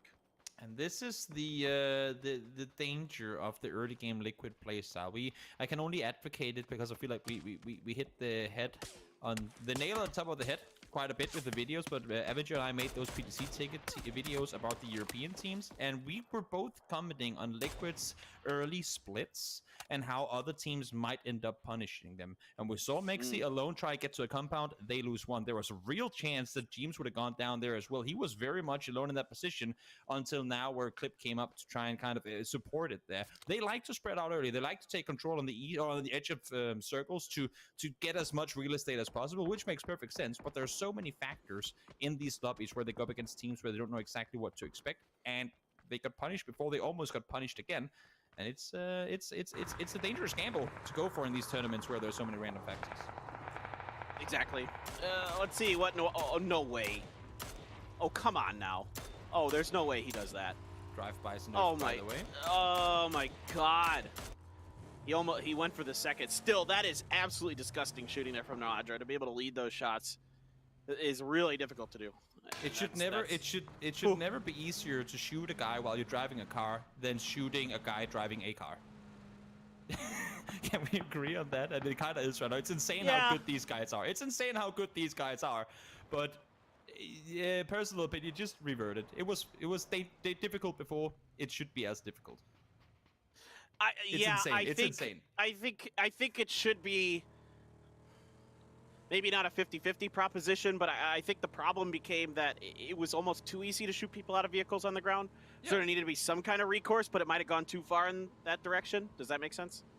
It's yeah, I completely agree. It's insanely impressive that these guys can do it to the extent that they can, but yeah, it's in my book at least gotten way too easy for people to shoot others out of a vehicle. And remember, I mean, you're a moving target, so someone has to jiggle around trying to shoot a moving target while you, from a moving target, is shooting at a guy standing still with barely any sway whatsoever. Yeah, no, I agree. I think it needs a little bit of tweaking.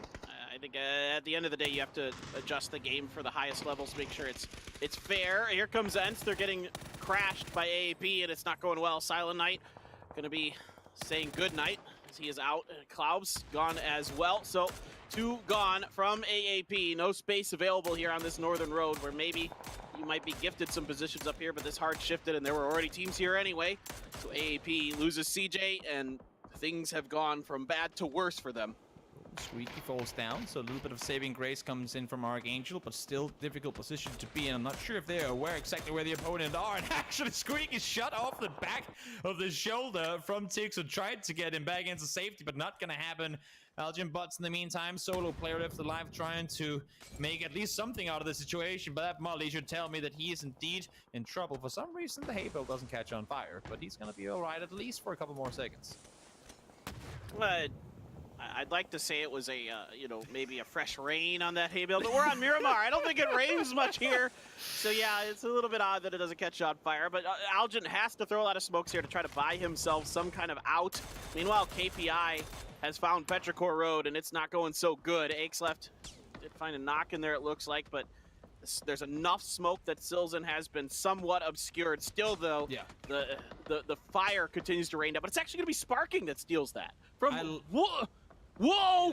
Sparking is a long way away. That's a solid 800-meter steal right there. I'm loving the Petrichor being as aggressive as they are. Again, similar to the position we saw Burram in earlier on Lumber Mill. They are over on a Rankle north of Milta. They need to spread out and take control if they want to maintain control of this hillside. If too many teams are allowed to play the lowlands below that hill and they have to leave, that's going to prove almost impossible for them. Solid play by Ends there. Peek it as 3. Take every single stall one by one. When you find him, one gets knocked. Doesn't matter. We have a guy there to trade the kill. Smart play. Well, smash. Up to smash into GNL. Easy shots on the Corn. Corn not really ready for it. Didn't even try to turn to shoot. Was trying to get behind the rock so that on the drive-by he was able to keep the angles cut off. Was not going to be able to do it in time. BBL picks up a point, grabs a little bit of gear, and is going to move on. GNL now trying to reinforce at this warehouse. This is on the western edge of the circle, so BBL has some decisions to make. Yep. I think the main decision is going to be made in just about 5 seconds when we see where that next circle is going to be going. They have an opportunity to transition north around. The south is looking very difficult. So I like the direction Smash is going in early. Circle is going to go east, and I'm expecting to see BBL on a full-on north around rotation here. Could be going straight into the center. That is maybe more BBL style, but knowing how much action there's already been towards the east for them, I would love to see them try and wrap north around. Yeah, and I think especially with the condition that their vehicles are in, oh, yeah, that should be Code Marco in a lot of trouble. But the tires are all completely gone on all their vehicles, so it's going to be tough for them to make a successful drive in the middle without anything going very awry. I totally agree with you. Better to go to the north. Simon, hello? Did he? Sometimes you fat finger in a vehicle. I don't even think he was driving that car. He just jumped out. And he's in the middle of the... Dude, are they going back for him? I think they are. I think Baronan is actually going back for him. In the meantime, Na'Vi trying to make an east side transition. And this is such a difficult terrain to maneuver. These hills, especially if you have a team sitting up above you. Petrichor not doing a whole lot to try and push towards Ghibli. Understandably so. They already have a decent spot for themselves when knowing that they have a Fury further out towards that east side. There you go. Get your teammate into safety. Get him his own bike and get him back on his feet. Simon, your team is here for you. What a champ. What a champ, Cest. And again, it's them two, right? Them two again. Cest and Simon, the buddies of PUBG helping out one another. That is Simon's knock there is old school PUBG, Toby. He had a motorcycle accident. Yeah, that used to happen all the time. I remember it used to be every time I saw someone knock themselves in a kill feed, I was like, oh, you screwed up with the motorcycle. There's a bike lying around where's somewhere. the bike? That is true. That is true. Now, unfortunately, knocked down. Honey Badger knows exactly where he is, so Nate should be able to take him out. Redby, in the meantime, spots an example over the hilltop, able to get him down. Has to fall back, though. He is the up-close threat to Na'Vi, so he did exactly what he had to. Peek over, get the knockback off, and then now have Adder and Spear up above. Kind of hold your back as you rendezvous with them. But having said that, he's actually going to stick around. I thought he was going to back off. Every peek he takes here is him peeking it alone. You can see Diggory now shooting from far as well. Yeah, he thought he could maybe trick him with that smoke to try to get over the edge there, but it's not going to happen. Meanwhile, GNL is under fire with Mad. They've been fighting Mad all day today, it feels like. Every time I feel like I see these two teams, it is them versus Mad out on the edge somewhere. And the GNL has frankly gotten the worst of it more often than not. Renba's still here. Renba really, really keen and trying to finish off Alia. Alia is under pressure from both sides, so he can't move too much. You know, Ents is watching this fight. Spears come through. Alia's going to get that with 1 HP. I mean, they got to know it, and it's going to be Heaven from GNL that's going to finish it. I mean, it's Ghibli keeping track of their kill feed very nicely. They know that there's only one member of Na'Vi left, and they want that point. It didn't come through.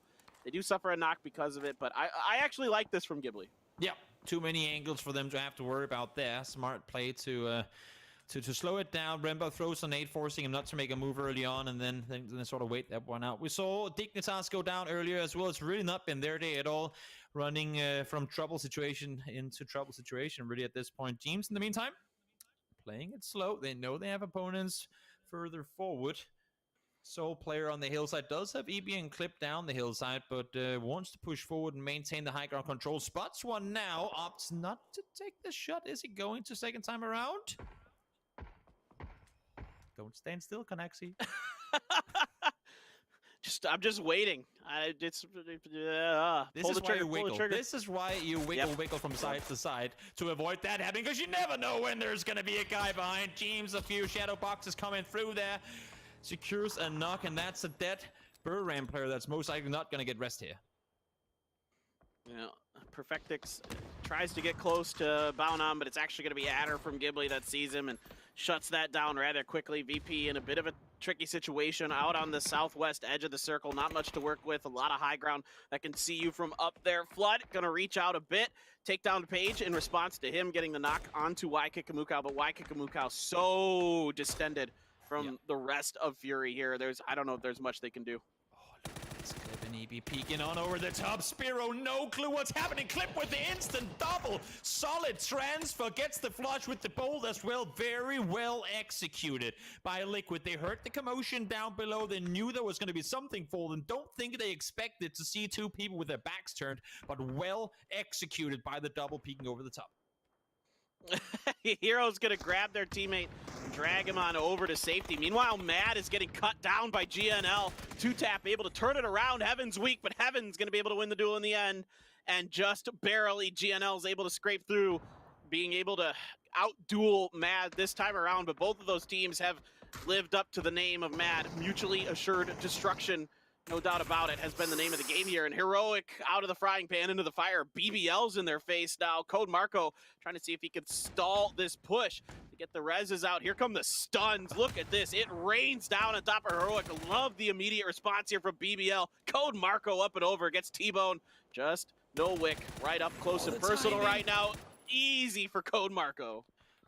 Timing for now, guy. He played it really well, gets the first knock with the mini, instantly swaps over to the barrel, gets the second one down, but caught in transition, trying to get up on his feet there. Unfortunate situation. Code Marco, well played for him, though. The BBL highlights have been somewhat few and far between up until this point, so glad to see them getting control of that north side of the circle. They are still as you can see here as well, they still have that push up the hill potentially, depending on where the next circle goes. Yep, they should have to make somewhat of an uphill play here in order to stay alive, and Fury sitting up here waiting for them. Yeah, if this is Fury's side of the circle to lose right now, unless BBL can somehow sneak out and get up more north potentially, but then you've got N starting to make their way out of that facility. Insight catches Beamy.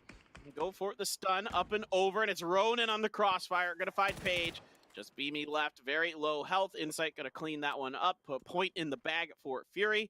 What is he doing there? I thought he was gonna throw that stun over to his left, but nope, he was just pocketing it, just checking out what was going on. Worried potentially, I think, about a BBL push, but BBL has long since left the scene. Yeah, Beamy's gotta go to the gym if you wanna throw that nade all the way up that hill.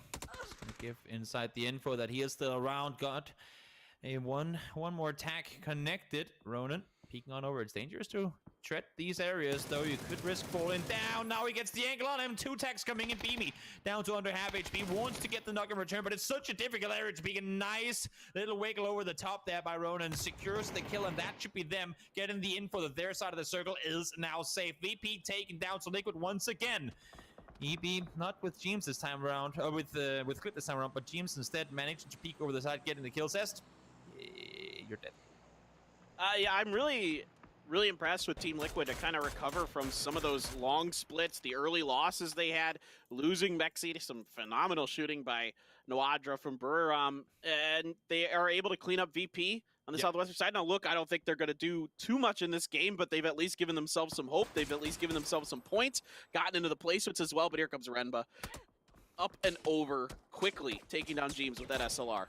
Either you're playing control or you play to salvage, and one thing's for sure, I mean, this Liquid salvage, rather than go zeroing out, they managed to get kills 6 at that, getting inside the placement points as well. A very hard-earned 7-point game for Liquid, I would assume, unless if maybe finds something more here on the edge. No, doesn't succeed in doing so. Solid performance for Liquid, everything taken into consideration. As you said, losing Mexi early, almost losing James second time around, but still managing to turn it into a good point game.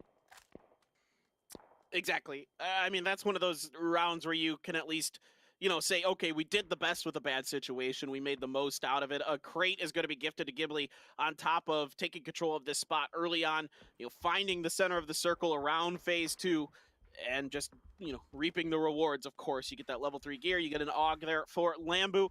Very nice little pickup. That is definitely a gun I will take most of the time over most of the other guns that are given to me. The Groza is probably one of the few assault rifles that I think most players would prefer. Some of them do still like the M4 better than the AUG. Yeah. I know there's a few that have told me that. Personally, I'm an AUG fanatic. I think it's a great gun.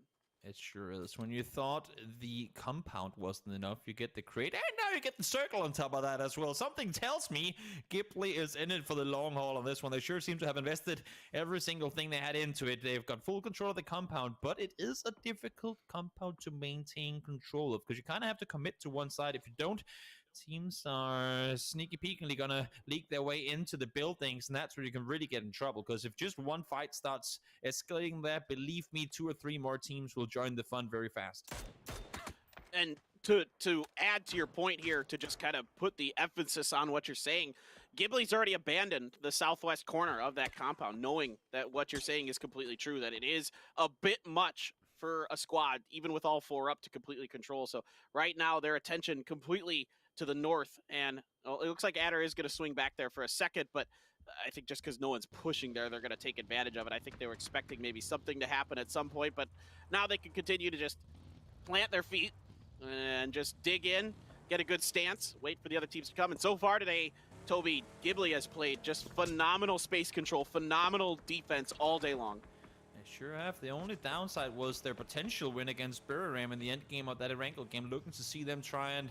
I mean, I wouldn't mind seeing them allowing one more team into the compound, but you have to know exactly what you're dealing with then. You have to know, like, you have to, again, when we talk about dictating the pace of the game with Virtus Pro earlier, you have to give a building up and say, you guys can have this one, because that's the one building we don't kind of consider equal to the other ones. Go in reverse as fast as you can, Marco.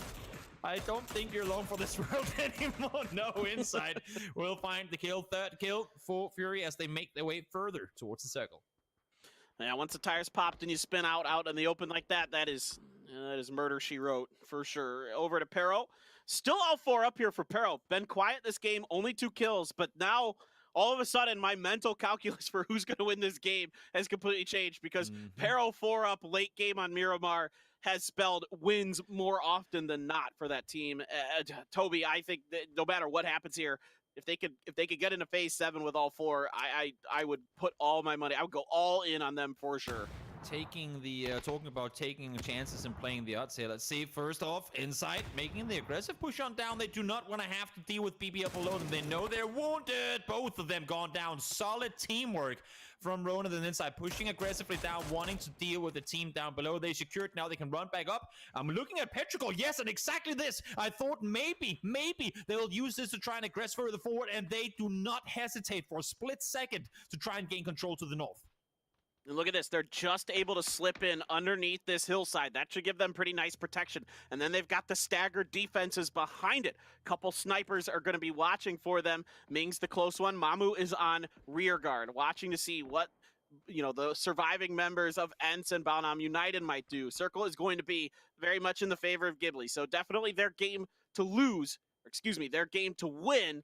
The win condition has been handed over to them, but I'm telling you what, do not count Pero out of this. For now, I think Fury realizes what that team might have been there, creeping up behind him, and is like, nah, we're good. Let's go a different direction. Also, keep in mind, I mean, we're seeing them now. We still have ENCE in the game. ENCE has been around here for a while. They haven't been too active as of late. Circles have not necessarily gone in their favor, but it has allowed them to slowly creep up the hillside. Now they get Youngby down. That's an instant kill, a.k.a. the south side should be clear. They can wrap back towards the north. Petrichor in the meantime, Nate thrown forward. That's going to give the clear indication to Fury down below that there indeed is a new team on the hilltop.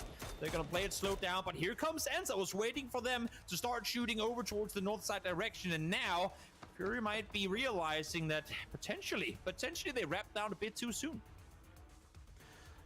They were in a really tough spot for sure. Fury kind of in one of those awkward situations where, if you go one way, you're going to have to face a 4v3. If you swing down, there's the chance that you might get surrounded and smushed, because it's going to be hard for anybody to push Ghibli with the way this is. Pero's trying to come up and over. I think they're going to give it a go potentially here. Might have a few throwables. Some smokes are coming out, Toby. Down at the bottom of the hill, they may actually give this a go. Look at the coordination there. It's almost like a dance with that proning. That is surprising to me. I thought we were going to play it slower. Maybe hope for ENCE to take the fight early on. This is dangerous direction to be running into. Inside the up-close threat early on, able to find the first. This is going to slow down Petrichor to an extent that I don't even know what they can do at this point. We'll see inside. Trying to lob one more flash on over. Gets the flush on one. There are players down low and in between. Found 2, finds 3. Just 1 left alive. This is a slaughterhouse. And Fury are in full control. Petrichor butchered on the north side of the circle. Oh, that is so well handled by Fury there. A little bit of a misstep from Petrichor Road, but Fury is impeccable in that battle. No doubt about it. A 3v3v4. ENCE and Fury with 3. Ghibli with all 4. Still maintaining control of that compound. Renba is going to be looming on the wing, seeing if he can pick up any pieces of that fight, but nobody from Fury peeks up over that hill.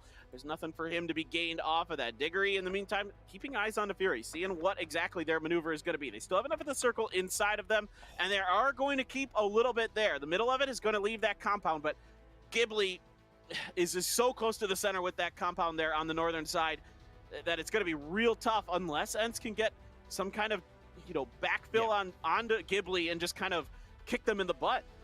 I do not want to see Fury overstep now. They know that ENCE has to take the fight to the compound. All they have to do is sit back and wait for that to happen. ENCE can't really play Rap underneath. They are currently playing it as well as they can. Take a little step ahead every time you don't see an opponent and just stop again. Do not over-aggress and allow for Ghibli to get the third-party opportunity here. Yes, exactly. And I love what Renba's doing out on the wings. He's been kind of bouncing around on the edge of the circle, making sure it's clear, making sure that Ghibli is only taking one fight at a time, never going to be aggressed from an off angle or something like that. Here comes the push from ENCE. Smoke's out in front. Renba watching that line, but there's so much smoke in the way right now. Nobody from Ghibli has a precise location on a member of ENCE. They have general ideas. That grenade right in Rustinmar's face, fence line enough to keep him obscured. Meanwhile, Fury just content to sit back and watch. Surprised to see them commit 2 people, actually almost 3, to the south side of the compound. In the meantime, inside, using that opportunity to push on down. Spear still looking towards the south as well. The dot is further north than the compound itself, and he is, as I said before, slowly creeping forward, but not overstepping his boundaries. Renba looking down towards the edge. Maybe he caught the shoulder of Rustinmar just before. Very eager to hold this angle, that's for sure. Pushing further back towards the center of the compound. And at some point, you have to expect Fury to want to take this shot. But I'm also liking what Ghibli is doing here and not overstepping either. They're saying, if we're taking a fight, that's you guys, and that's you pushing us. And right now, everyone is holding on. Adder, nice headshot connected, though, forcing Insight down again. Will it be Renba's job to try to go for Insight over there? Meanwhile, ENCE didn't like that fight, so they're going to try to take it to Fury. Flood takes a headshot. Adder catches Rustinmar, skirting across the edges of the smoke. Tiksun out, grenade out. I don't think it found a connection. No, it's going to bounce around the outside of Ghibli. Insight here, up and above. It's a really good angle down onto Lambu. Is going to get the knock. So Ghibli lost track of Insight for just a brief moment, or at least the thought about him, but Spear gonna hit him in the head with that SKS. Keep in mind, Fury, only 3 people alive. You cannot risk losing Insight now, because there's no way in hell he's gonna get back on his feet. Now Ronan falls down. There is a potential for him to get rest up here. They are the duo sitting together, but Insight, no helmet on him. So if he falls here, it's just gonna be Flood left alive versus a still 4-man strong Ghibli. Ends up made it inside the compound. They're trying to hold off against the guys on the other side. Flood will go for the rest, I would assume. And in the meantime, Tiksu up close, no vest left remaining. Barely a helmet on Diggory either. This is gonna be an incredibly hard building to have to push through for Ensign. In the meantime, Insight now, he has to apply so much pressure to allow for his team to get back to free on their feet. There you go, Ronan, back on his feet. Insight falls. That's going to be 2 remaining for these guys for the rest. And also, that's going to be Flood and Fury losing the high ground control. Oh, that's huge. Renba, so patient, so efficient here to clean Insight out. It took a while, but he's able to get it done. Now, Adder has been found by Tiksu on the outside. Oh, he's not going to be able to be flushed. Lambu with the AUG saves the bacon of Adder here, but quickly he is going to be actually found by the members of ENCE inside of the building. So Lambu, that level 3 gear, oh, so important in situations like this. That extra bullet or 2 you can absorb can come through big time. Tiksu scooting back to his team. Looks like they're going to go for the res. Meanwhile, Fury continues to wait on the outside of this fence for whatever comes out of this fight. Ghibli is playing this game so well. You talked about how good they were on defense earlier, and I kind of gave them a little bit of sack for playing it too defensive. This is playing it off perfectly for them. They know ENCE has to leave. They know they're pushed by the blue. They know pretty much exactly where Fury is sitting outside. Now Remba fights 1, fights 2. That's going to be Fury out of the equation. Just 2 players left, 5-1. Seen instantly. 1 versus 3. Diggory comes out, but no! Ghibli able to secure it. They had the compound early, and they seal the deal. Picture perfect late game by Ghibli. 12th kill chicken dinner. I mean, that's their second chicken dinner on the day. There's a second place in there as well. Ghibli came to play, and it is all about zone control for them. They have done such a good job, but over to the desk now, guys. Let's get the analysts to give us their opinions on this game. Ghibli some more wins as they end up with 2 on the day. And yet again, ENCE, the bridesmaid, but never the bride, as they get so gosh darn close. You can see the players taking the call. I think victory is just a few steps away. Good fight. Fury almost pulled it off against Saga, but they didn't. And ENCE almost got there too, IPAC. First off, how do we stop? I mean, Korea just seems ridiculously unstoppable, IPAC. I mean, juggernauts in this event. Yeah, it does, and actually you take a glimpse back at a moment with again a very edge-heavy circle leading into the late game, and you think actually it's very difficult for Ghibli to convert this. You think there's a point where it's so, I guess, difficult to fight your way out of that compound with how many teams are looming. But I think actually quite a few teams taking casualties along the way, only being 2 or 3 strong, means that nobody can really get a full grasp on any sort of control outside of that compound. And actually, Fury is the one you look towards in that scenario. And there's a point where you think, actually, yeah, even as 3, they're going to come out and do it. But I mean, Remba pulls something else out of the flank bank, and at that point, I mean, ultimately shuts down the one team that can prevent Ghibli from winning that game. And I mean, he's the one to end up wiping the remaining 2 as well. Yep, flanked and then spanked, got him, knocked him down, and got a great win. And honestly, it did feel for a minute there that it was going to work out, but the reality, Saga, is that Ghibli went there early and stayed there the whole time. Like, they got a good drop, a good circle. They made it work. They definitely did, and there was a couple of teams that took those priority spots, or maybe what they expected to be the priority spots that didn't really convert. I mean, BN at the very start of the game took the high ground of the Valley position, catching out 2 members of Na'Vi early on, which was pretty huge for a team that you can wipe out a couple, like 50% of their number. But Ghibli, they had the 2-2 split between that compound and the one down the bottom of the hill with the warehouse. As soon as it shifts east, they just grouped up in that center, but they weren't just sat back in the center. They were still third-partying in all angles, taking shots at everyone who was fighting all around the place, particularly that the Mad Clan and GNL battle. They were always involved in that, but that hold from Fury on the Pero push was just delicious. I mean, all 3 of the teams that are still up, IPOC, 8 kills apiece at this stage. You know, you're sort of looking at those numbers. They're putting up good fights. I mean, Fury's defense against Petrichor was beautiful. I mean, they handled that entire team one after another. So, I mean, is there anything what could Fury have done, perhaps, to take the win away from Ghibli? I don't think there's many mistakes made on the side of Fury. I mean, the one would be opting to split, maybe. I think you can't anticipate Ghibli being as active as they were. And obviously, I'm talking specifically about Remba. As soon as that pressure comes in towards the compound, actually, he uses the time that I think Fury probably anticipating, hey, we got a knock, we can move up. Like, they're probably going to play this slow, reset, get 4 back on their feet. And Remba just says no. I mean, he drives a wedge right in between Fury's setup.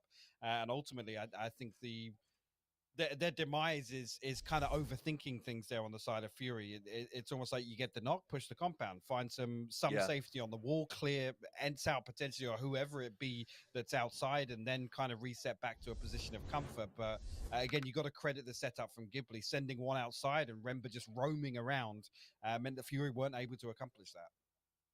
So let me ask this, Saga, as you watch that. Part of this, like you said, they couldn't accomplish it, but part of it feels like in the local leagues, when you talk about the PCS series, you have longer to make decisions. Not a lot, but it seems like that difference of seconds, the higher quality of these lobbies, are having a really massive impact on, like, even the slightest hesitation can cost you the ability to win these games.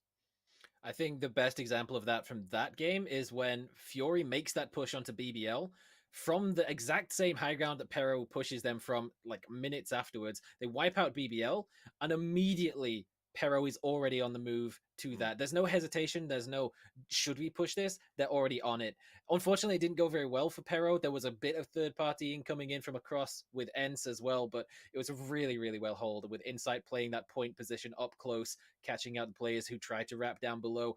Exceptional hold from Fury, but the decision making from Pero to go for that play is exactly what makes them one of those top caliber teams. It reminds me a little bit of Infantry from the past, when you always used to see them make plays, no hesitation, straight at it, full out aggression, and unfortunately, didn't connect with the shots that they desperately needed to, but the decision making in just a snap instant was there completely. But when you talk about weekly survival, Hypoc, seeing a team do that sort of thing, to me, that's super important, right? Because if they're making those snap decisions, if they're doing the right thing but not necessarily connecting every time, all you need to do is connect once and you get to that weekly final, right? With where we're going next, with that idea of you need the chicken to advance, do you think Fortune will favor the bold in the next series? I think and again, it's like these guys are on screen. Really, you look at a team like Ents, and you could argue, I mean, on paper, they've probably had 8 to 10 chances to win a game, right? And you never see them kind of hit that Again, I always talk about that crossroads moment where it's like, okay, let's ride things out, see what happens.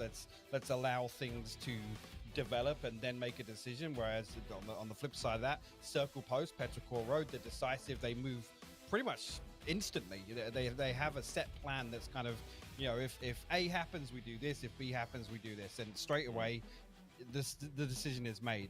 I think it's difficult to watch teams, and the reason personally I get sometimes frustrated watching ENCE is because I think sometimes they do leave things up to fate and end up losing games because of it.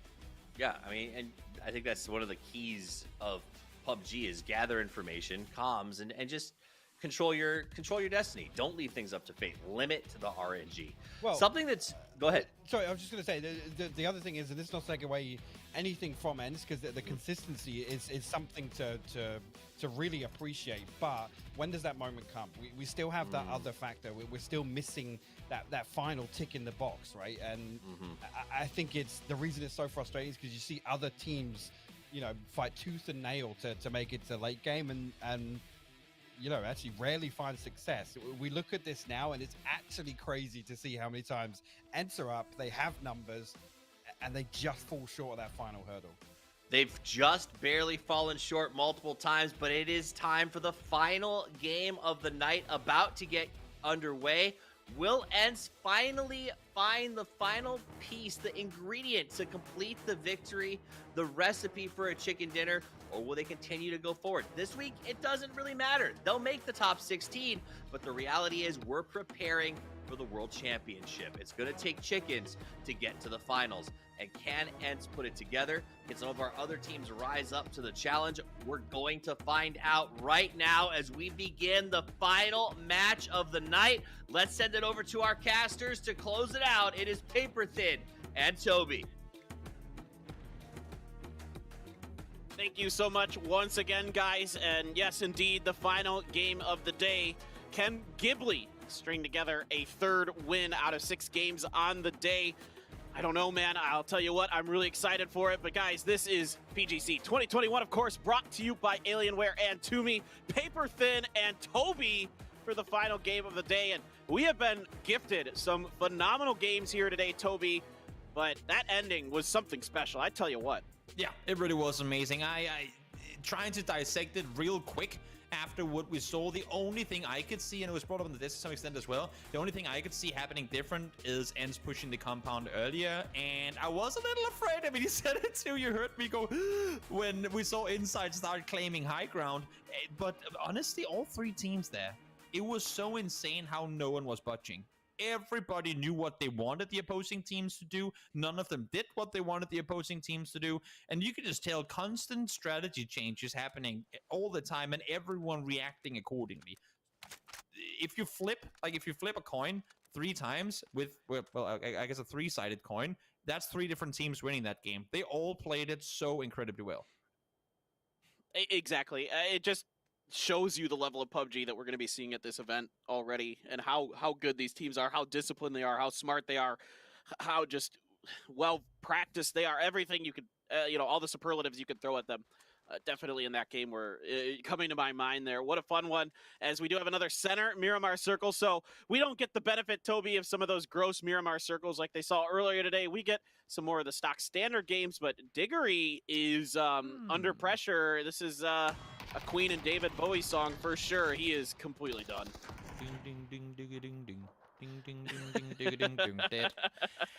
Down he goes and puts an end to Diggory. Solid performance last game. Unfortunately, not gonna be long for this lobby much longer this time around. Ends down 1 early, and these is again some of those where how did this happen, right? I mean, it's okay. So it's a plane that doesn't allow for ENCE to go down to the east side. Doesn't really matter too much, but it's also one of those. The fact that it does happen, okay, Mad Clan gets an extra point this game, and okay, ENCE lose 1 early. But now they know not to do that when it's really gonna matter. That's where I actually like having these ranking decision games, because it allows for you to realize, great, if we find ourselves in a similar situation again, we can now take into consideration, okay, Matt, they're gonna be up here to kind of fight with us throughout all this, and they will know how to play according. So I like the fact that they get those out of the way early on before it really matters. I'm right there with you. I'm a lot more forgiving of these kind of things early. Did he just bounce a grenade off the smoke grenade off Spear there?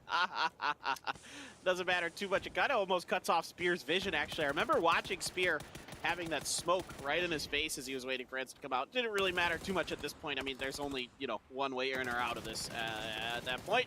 And it's that door, and, it's a shooting squad at that point for Ghibli.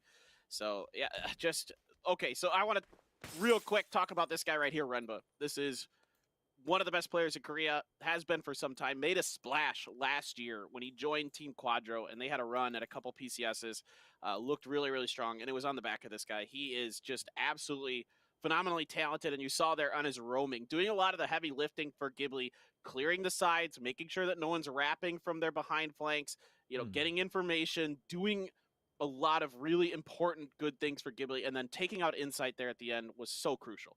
And it goes all the way back to the early game, right? Where they take, like, Rimba pretty much single-handedly took the fight to Na'Vi further down the ridgeline from the compound. Had they, like some other teams would have, just sat 4 in the compound from the get-go, that would be Na'Vi taking control of the hill below the compound early on. Then they go, okay, great, we have a team right next to us. Now we can't do anything about that. All of a sudden, Petrichor is allowed to push in from the north. Great, now we can't do anything about that. And all you can do is sit yourself up in a toilet with a shotgun and hope that teams don't come your way. Speaking of coming your way, EB, he's found a distracted Lou, and that should be, as free as they come. Team Liquid is really harassing the crap out of VP in these last couple games. They are not happy about VP winning that one. They want to get a little revenge, but this is, I mean, these two teams have to know each other just so incredibly well. They drop close to each other in EU. They have played God only knows how many games against each other, Toby. So to see Ibby come out there like this means, he's been doing his homework.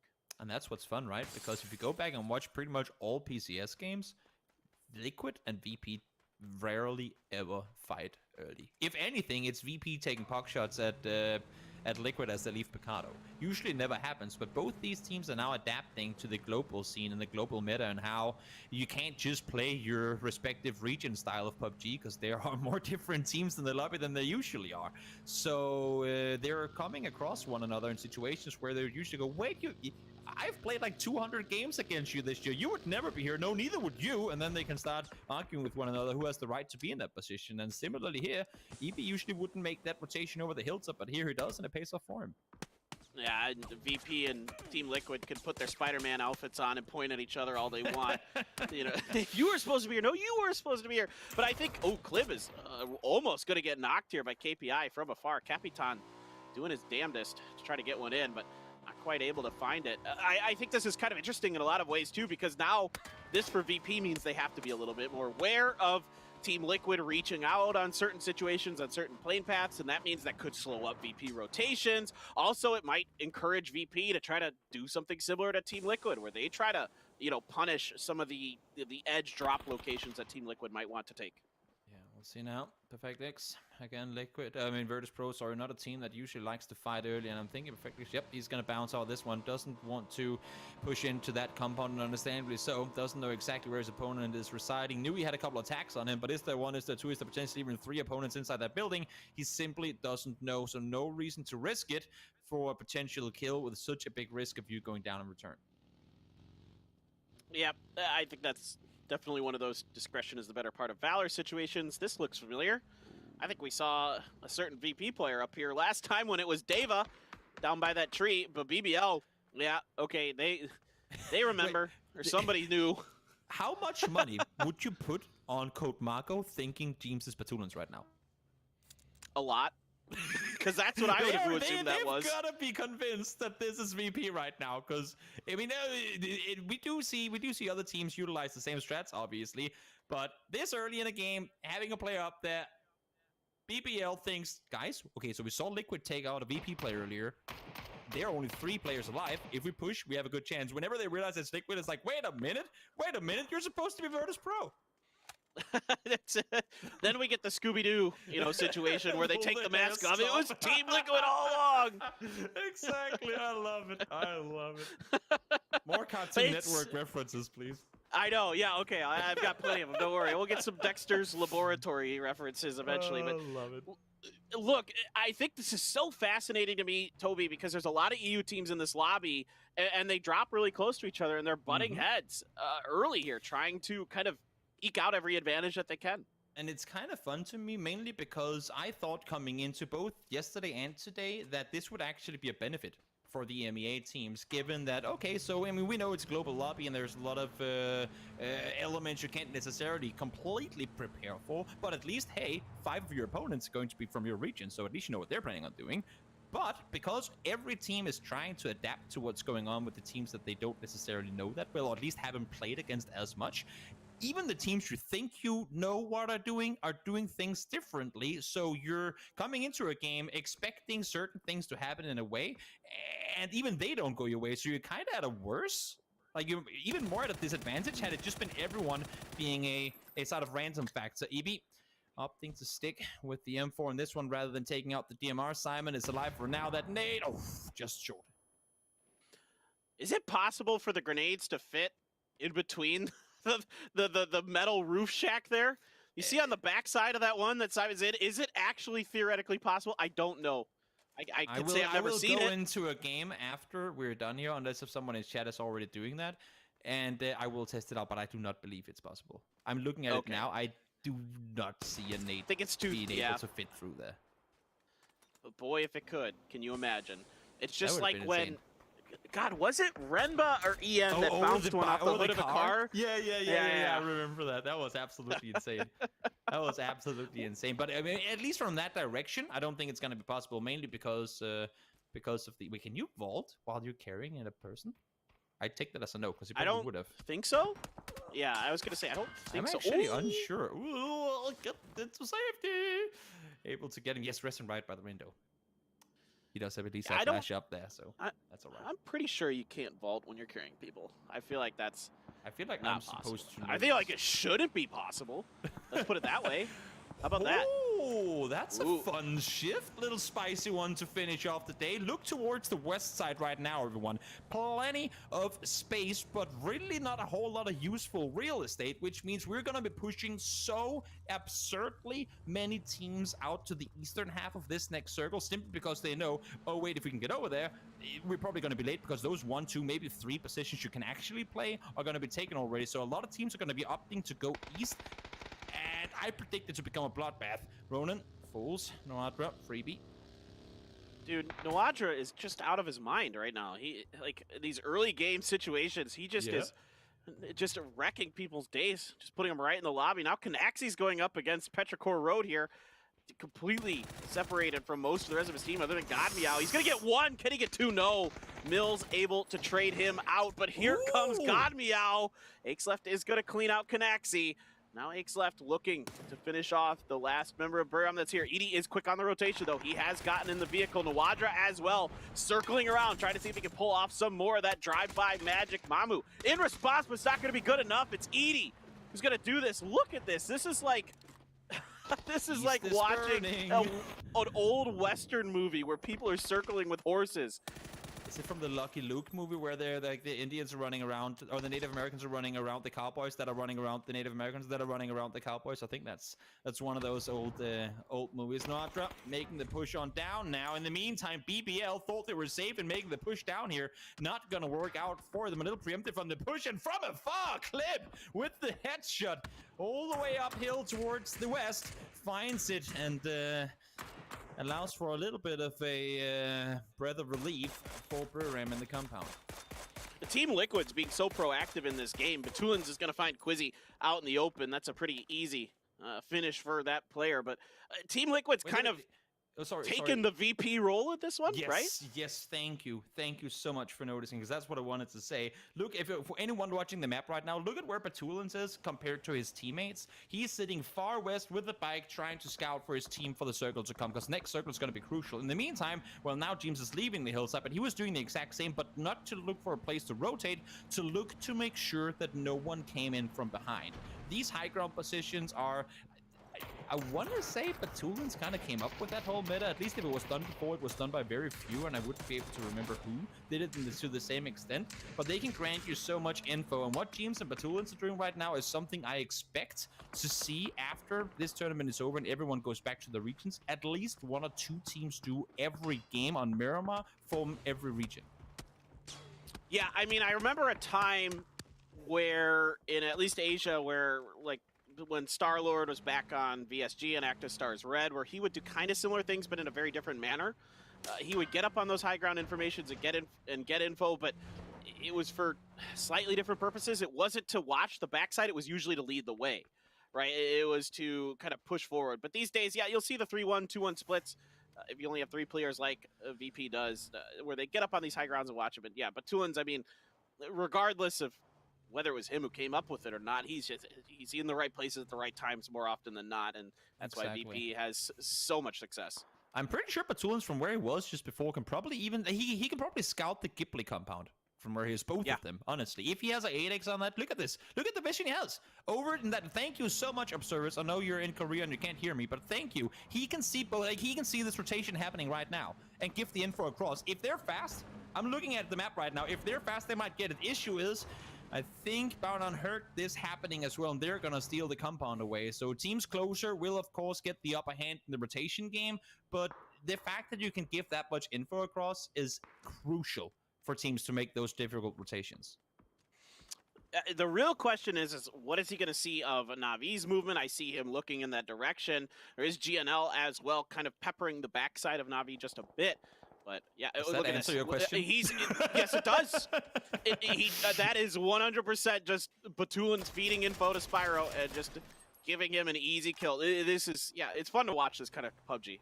It's just insane. It's so nice to have that sort of UAV in the air, feeding all the info to you and allowing for you to wrap further forward. Heroic now getting a little visit from Team Liquid. James says hi, but Pate says go away. Takes him down. The flush should come in. Yes, indeed, it does. 2 left for Liquid here, trying to stay alive. Clip and Mexi joining forces. EP still on the rotation. He's still far, far away, so if Heroic jumps on this, that's a 4v2. All right, let's see what they want to do. It's been a good start for Team Liquid, and now they have a bit of a more treacherous road ahead. Example, oh boy, out in open space against Americano. Americano would be wise to not try to do any more off of that, especially since he took damage. I was going to say I don't think he should be even trying to repeat that. He should try to wait for the rest of GNL to get some kind of sight line onto Example, and that's going to force Example back with the crossfire. But Tulis is still up there. He's going to get this. I swear to God, he's going to get this. Just hit him one more time. Oh, now that he's prone, he should be dead. Oh, you're out of bullets. No. No. Oh, come on, he's got that. There yeah, you go. And Example has absolutely no clue where he's being shot from. Oh, yeah. Suppressed mini at that distance, it's going to be a with no clue what's going on.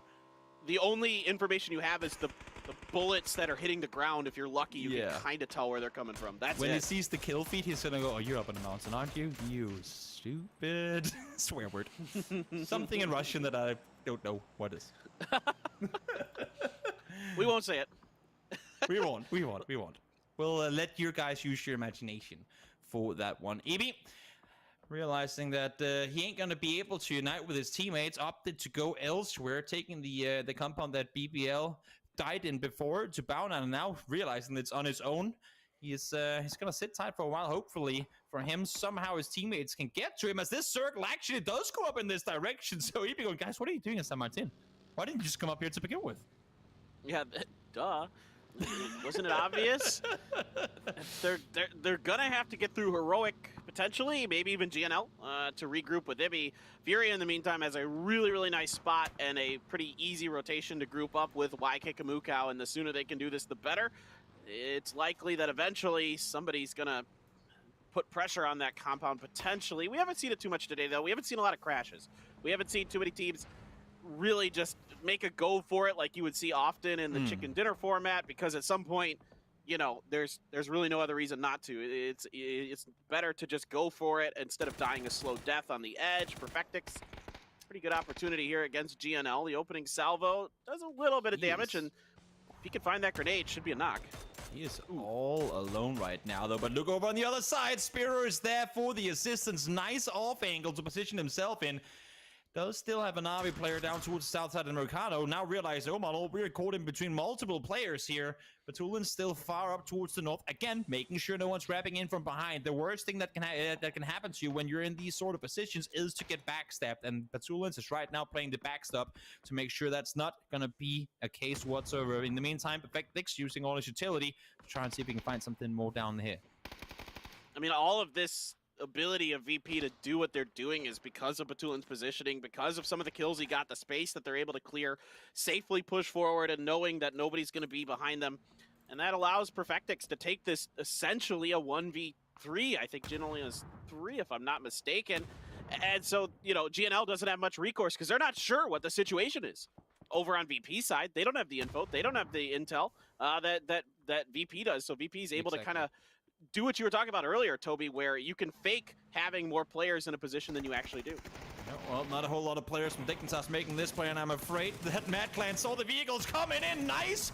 Actually, almost Shitboy running straight into the sprayer. That one was the Poonage, I believe it was. The remaining 2 players now coming to try and help Honey Badger, and Sparking in trouble. 2-tap with the nade.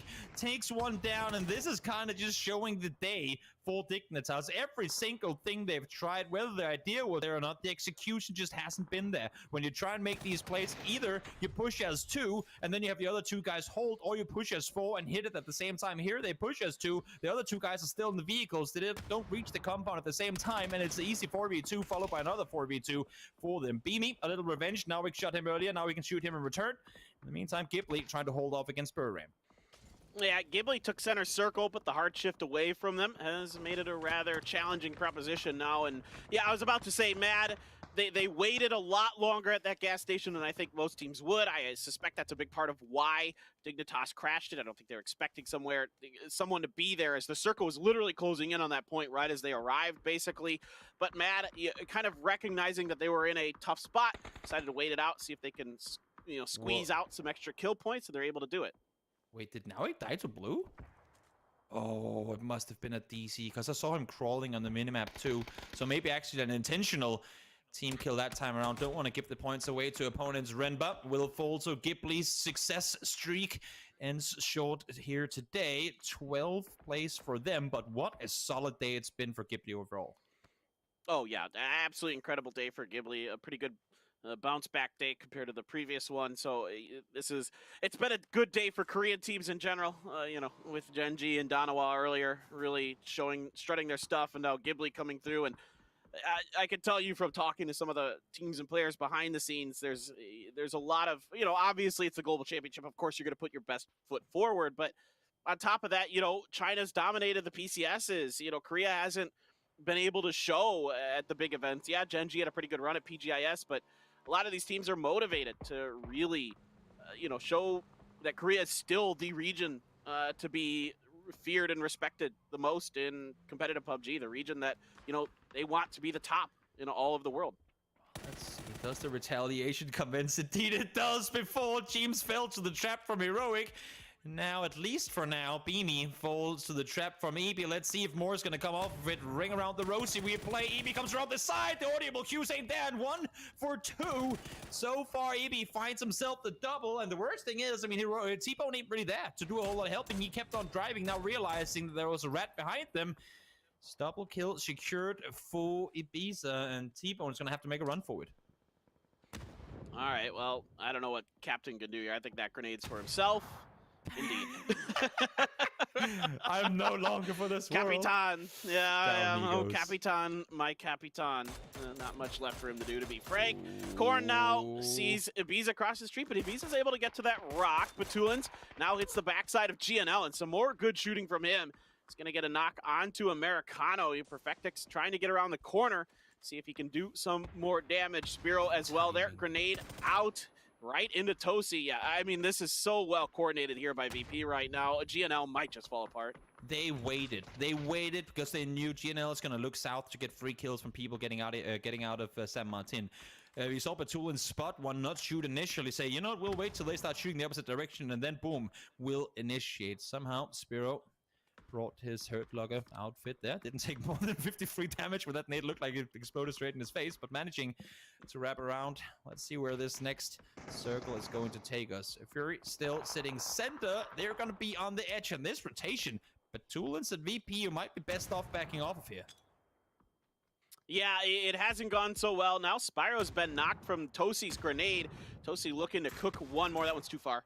That one's just a bit off. I would have rather seen him drift that grenade right anyway, as they do tend to roll downhill. So a little bit of a kind of missed decision there from Tosi. I think he expected the player to back off, but not going to happen. Tosi up and over, takes a big chunk of damage from the grenade, and then a follow-up from Perfectix. Going to get the knock. It's all on Corn for GNL now.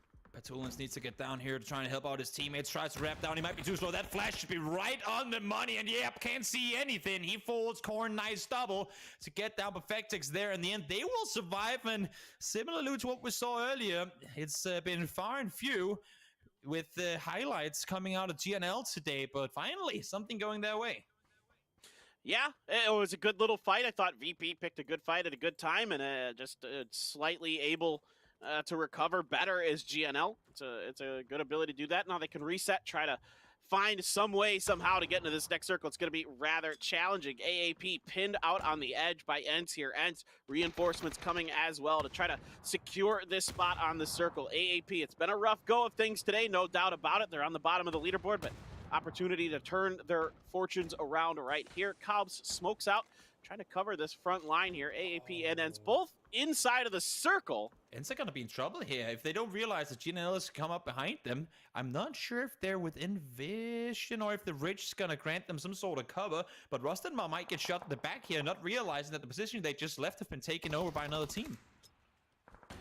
Is Archangel Predator gonna push off of this? Man, this is nuts. They're gonna get shut down. I think Tixu gonna get the knock. Rustenmar with the flush. Yep, here comes Corn. He can see this for sure. And Ents now has to retreat back down the hill to try to keep themselves obscured. Just enough of an angle for Corn. That is gonna open things up. Algebos tries to take advantage, but just cannot convert. Squeaky there to save the day. And Ents still alive for now. Rez going to be attempted. GNL still a bit far out. I don't think there's any way in hell you can get grenades there, but yeah, no. Looking to pick something off. Also doesn't have any, so wouldn't matter in the that end. makes it doubly difficult. Exactly. We haven't really seen a whole lot of aggression from Fury in this one. To be honest, they haven't really had to go anywhere. I like the fact that they've played this compound, splitting it out as much as they possibly could. They are only 3 on their feet, so can't grasp over too much.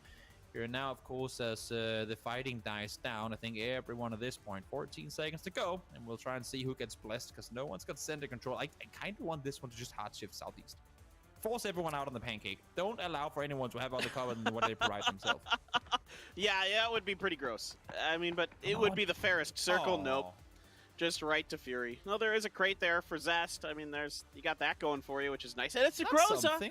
Yeah. I mean, in this situation, I'd take that over just about anything else. Now it's when you push the compound. We got a new gun. Let's go. And the level 3 gear. And the level 3 gear. That's the benefit. That's a blessing of not pushing earlier. The game was saying, you just wait a bit. Curious to see what Ents are planning on doing. And they know they have to make a play to some extent, but where do they go? Do they make Okay, they aggress onto GNL. I like it. If they can get the high ground here, they might just be able to wait this one out. Smart play by Ents last game. They didn't aggress maybe as early as they probably would have wanted to. Now, stopping the vehicle a bit close. Still in line of vision from the compound, but they're going to aggress on it nonetheless. Corn forced to fall back. They still have Rustenmar vehicle behind, so splitting up the push, but solid damage being done by Squeaky to force GNL back. Yeah, Rustenmar, his angle isn't good enough to see GNL, so he has to start repositioning, and here they come up and over. They run him over! Rustenmar shows up in the perfect moment. Oh, Ents. I mean, it wasn't probably how they drew it up, but that'll do. Why coordinate things if we can just send it, you know? They get the kill, they get the clear. They now have this side of the circle under control, and once again, both Ents and Fury in the top 3. 2 games in a row, solid performances back-to-back for both teams. Arguments could be made that Fury had a little easier going this time around, but nonetheless, hard to make it to the end game of these ones. Neither of them managed to pull out the win in the previous one, so unless if Bao Nam pulls off magic here, they should, at least one of them, be able to grab themselves this chicken dinner. Well, I like this play. I like this play. Get the rich. I do too. Yep. This is really, really smart by Ents. They're playing this end game really. They've been playing phenomenally this entire day. Ents all weekend, frankly. Yesterday, I thought Ents was really, really good. Probably one of the best teams that did get a win. Same thing here today. Fury's been playing great here. Defense, insight, easy peasy, but he still has this Groza from Zest. Zest jumps up and over, tries to get the spray, and around the corner, he's going to get insight. He knows Cow's up here. In the window, Cow's not ready. Grenade in hand. Zest takes him down. Zest looking for Flood on the third. Flood's got the grenade, throwing it around the corner. Zest pretty banged up. If he saw that grenade, he should push forward on it. He is. This is really smart stuff here from Zest. Yeah, get the flushes. You know you're probably not gonna win this one anyway with the amount of players left alive. So might as well secure those points before ENCE starts engaging on it. I like the way that he played this one, despite the fact that they lose one fast. Viking Mukau taken down, securing the points again for them. 1v1 versus ENCE, who have the dot. This one has defense written all over it. Second place, and a potential win here, should they be able to bring it home for ENCE. What a Miramar performance from them today. ENCE has just been wonderful all weekend. Such a well-disciplined team. Being able to slip their way through the cracks of VP and almost steal a win underneath them earlier. And now here, this should be theirs to go for. But Zest, don't count him out just yet. Level 3 gear to Groza. That is the recipe for a good one. Flood's going to take a bunch of damage. And Zest right away with the headshot. Phenomenal performance here from the Vietnam player. Now, he has ENCE bearing down on him. I thought he was gonna deny. I was like, don't you even dare. You have a Groza with level 3 gear. You're gonna take this fight. The thing is right now, Squeaky ain't there. If he commits to this and somehow wins a 1v2, there's a good chance he could bring this one home. Let's see though.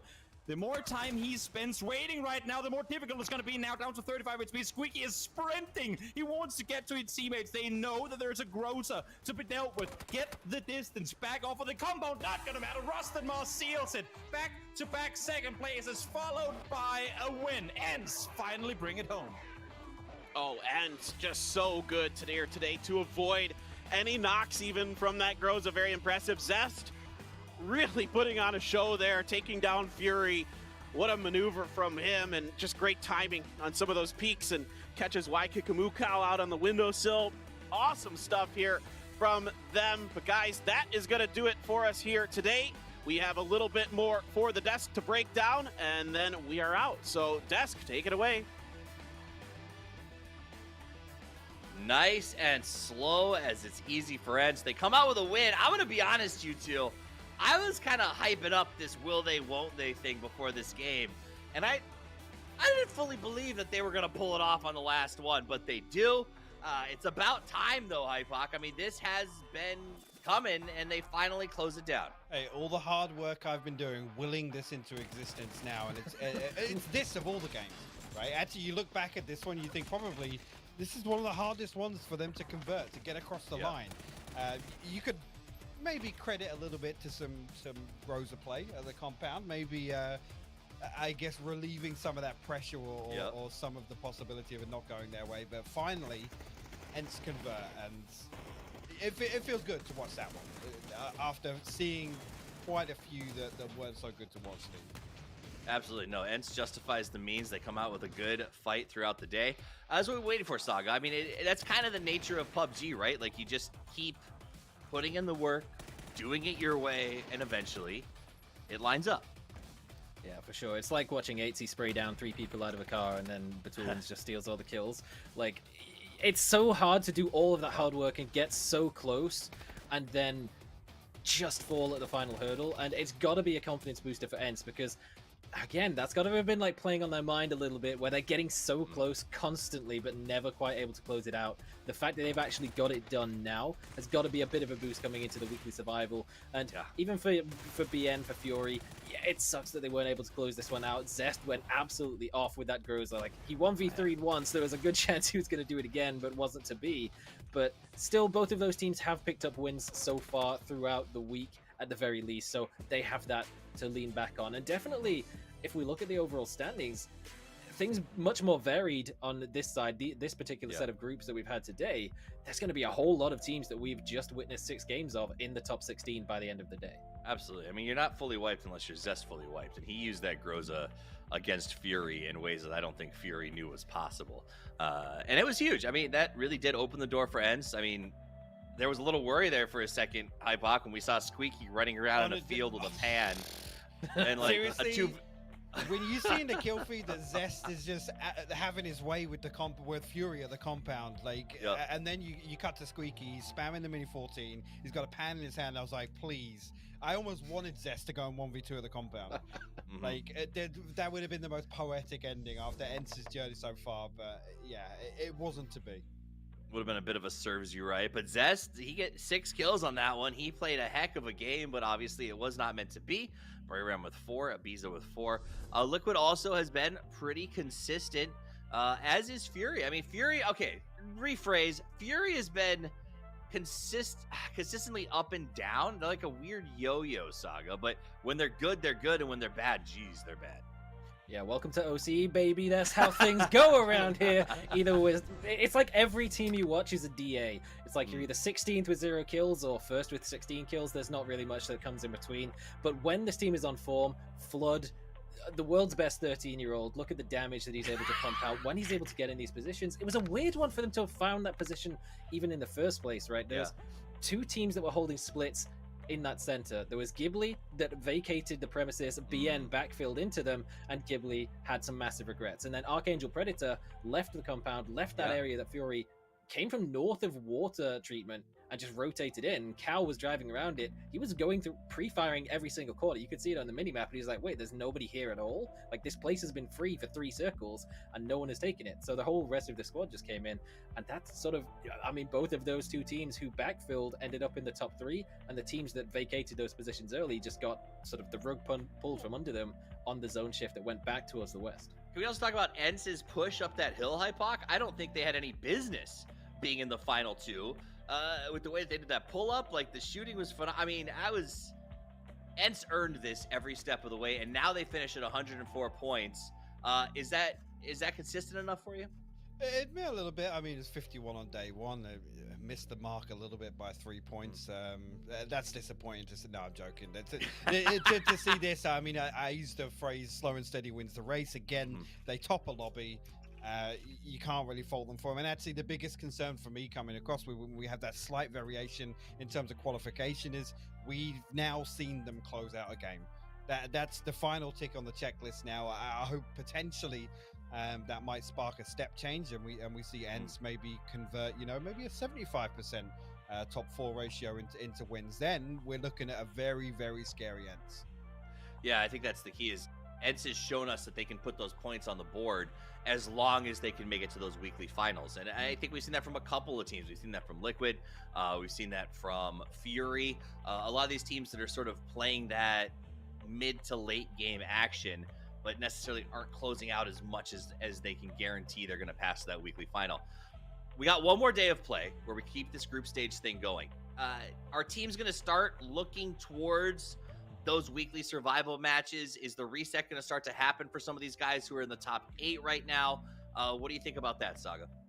I think at least one thing that we can definitely say is thank goodness that Ence was able to secure a win before they get put in the lobby that has New Happy and Gen G, because that would have been way harder for them to have actually get it. So a little confidence booster, maybe they can continue on with this consistency that we're seeing from them, but that side of the board is so top heavy, and we really can't expect that to stop, because it's been 2 days now of Ming, of PO, of Inonix just absolutely dumpstering everyone in their lobby, and it really goes to show a bit of a tendency just towards the top for success for the teams who maybe, we didn't really identify Gen G as like the team to be contenders for the top. I mean, they've definitely had some very solid historical success, but in recent times, particularly towards PCS 5, there was a little bit of sandbagging going on. It was like, okay, we've already qualified, we don't need to show our strats. So there was maybe a couple of question marks about whether that would bite them in the same way that it bit Buriram, not qualifying for PCS 5, but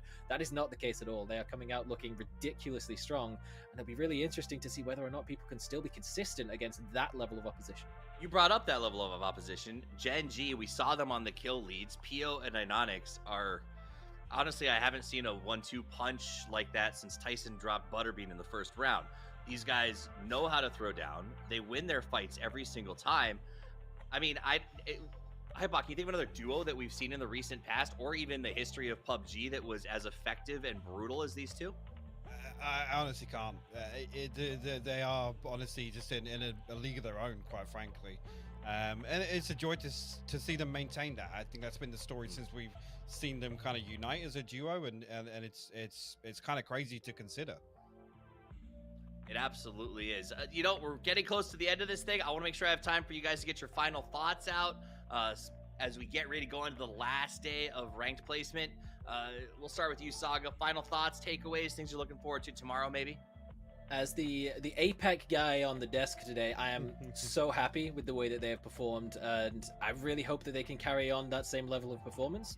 And I really think that the carrying feature has added so much, not only just from like an entertainment standpoint, because it's hilarious seeing everyone get fireman carried into shacks for the reses, but it really does open up the possibility of more of that edge fighting, which is exactly what we've been seeing pretty much this whole week.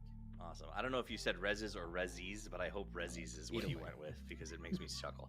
Hypoc, final thoughts? Short and sweet. NA, got to step it up. Need to see more. Absolutely true. Well, you guys can see more tomorrow because we're right back at the same place at the same time for the last day of play. So we'll see you then. Make sure you come back. And until we get back together, play more PUBG.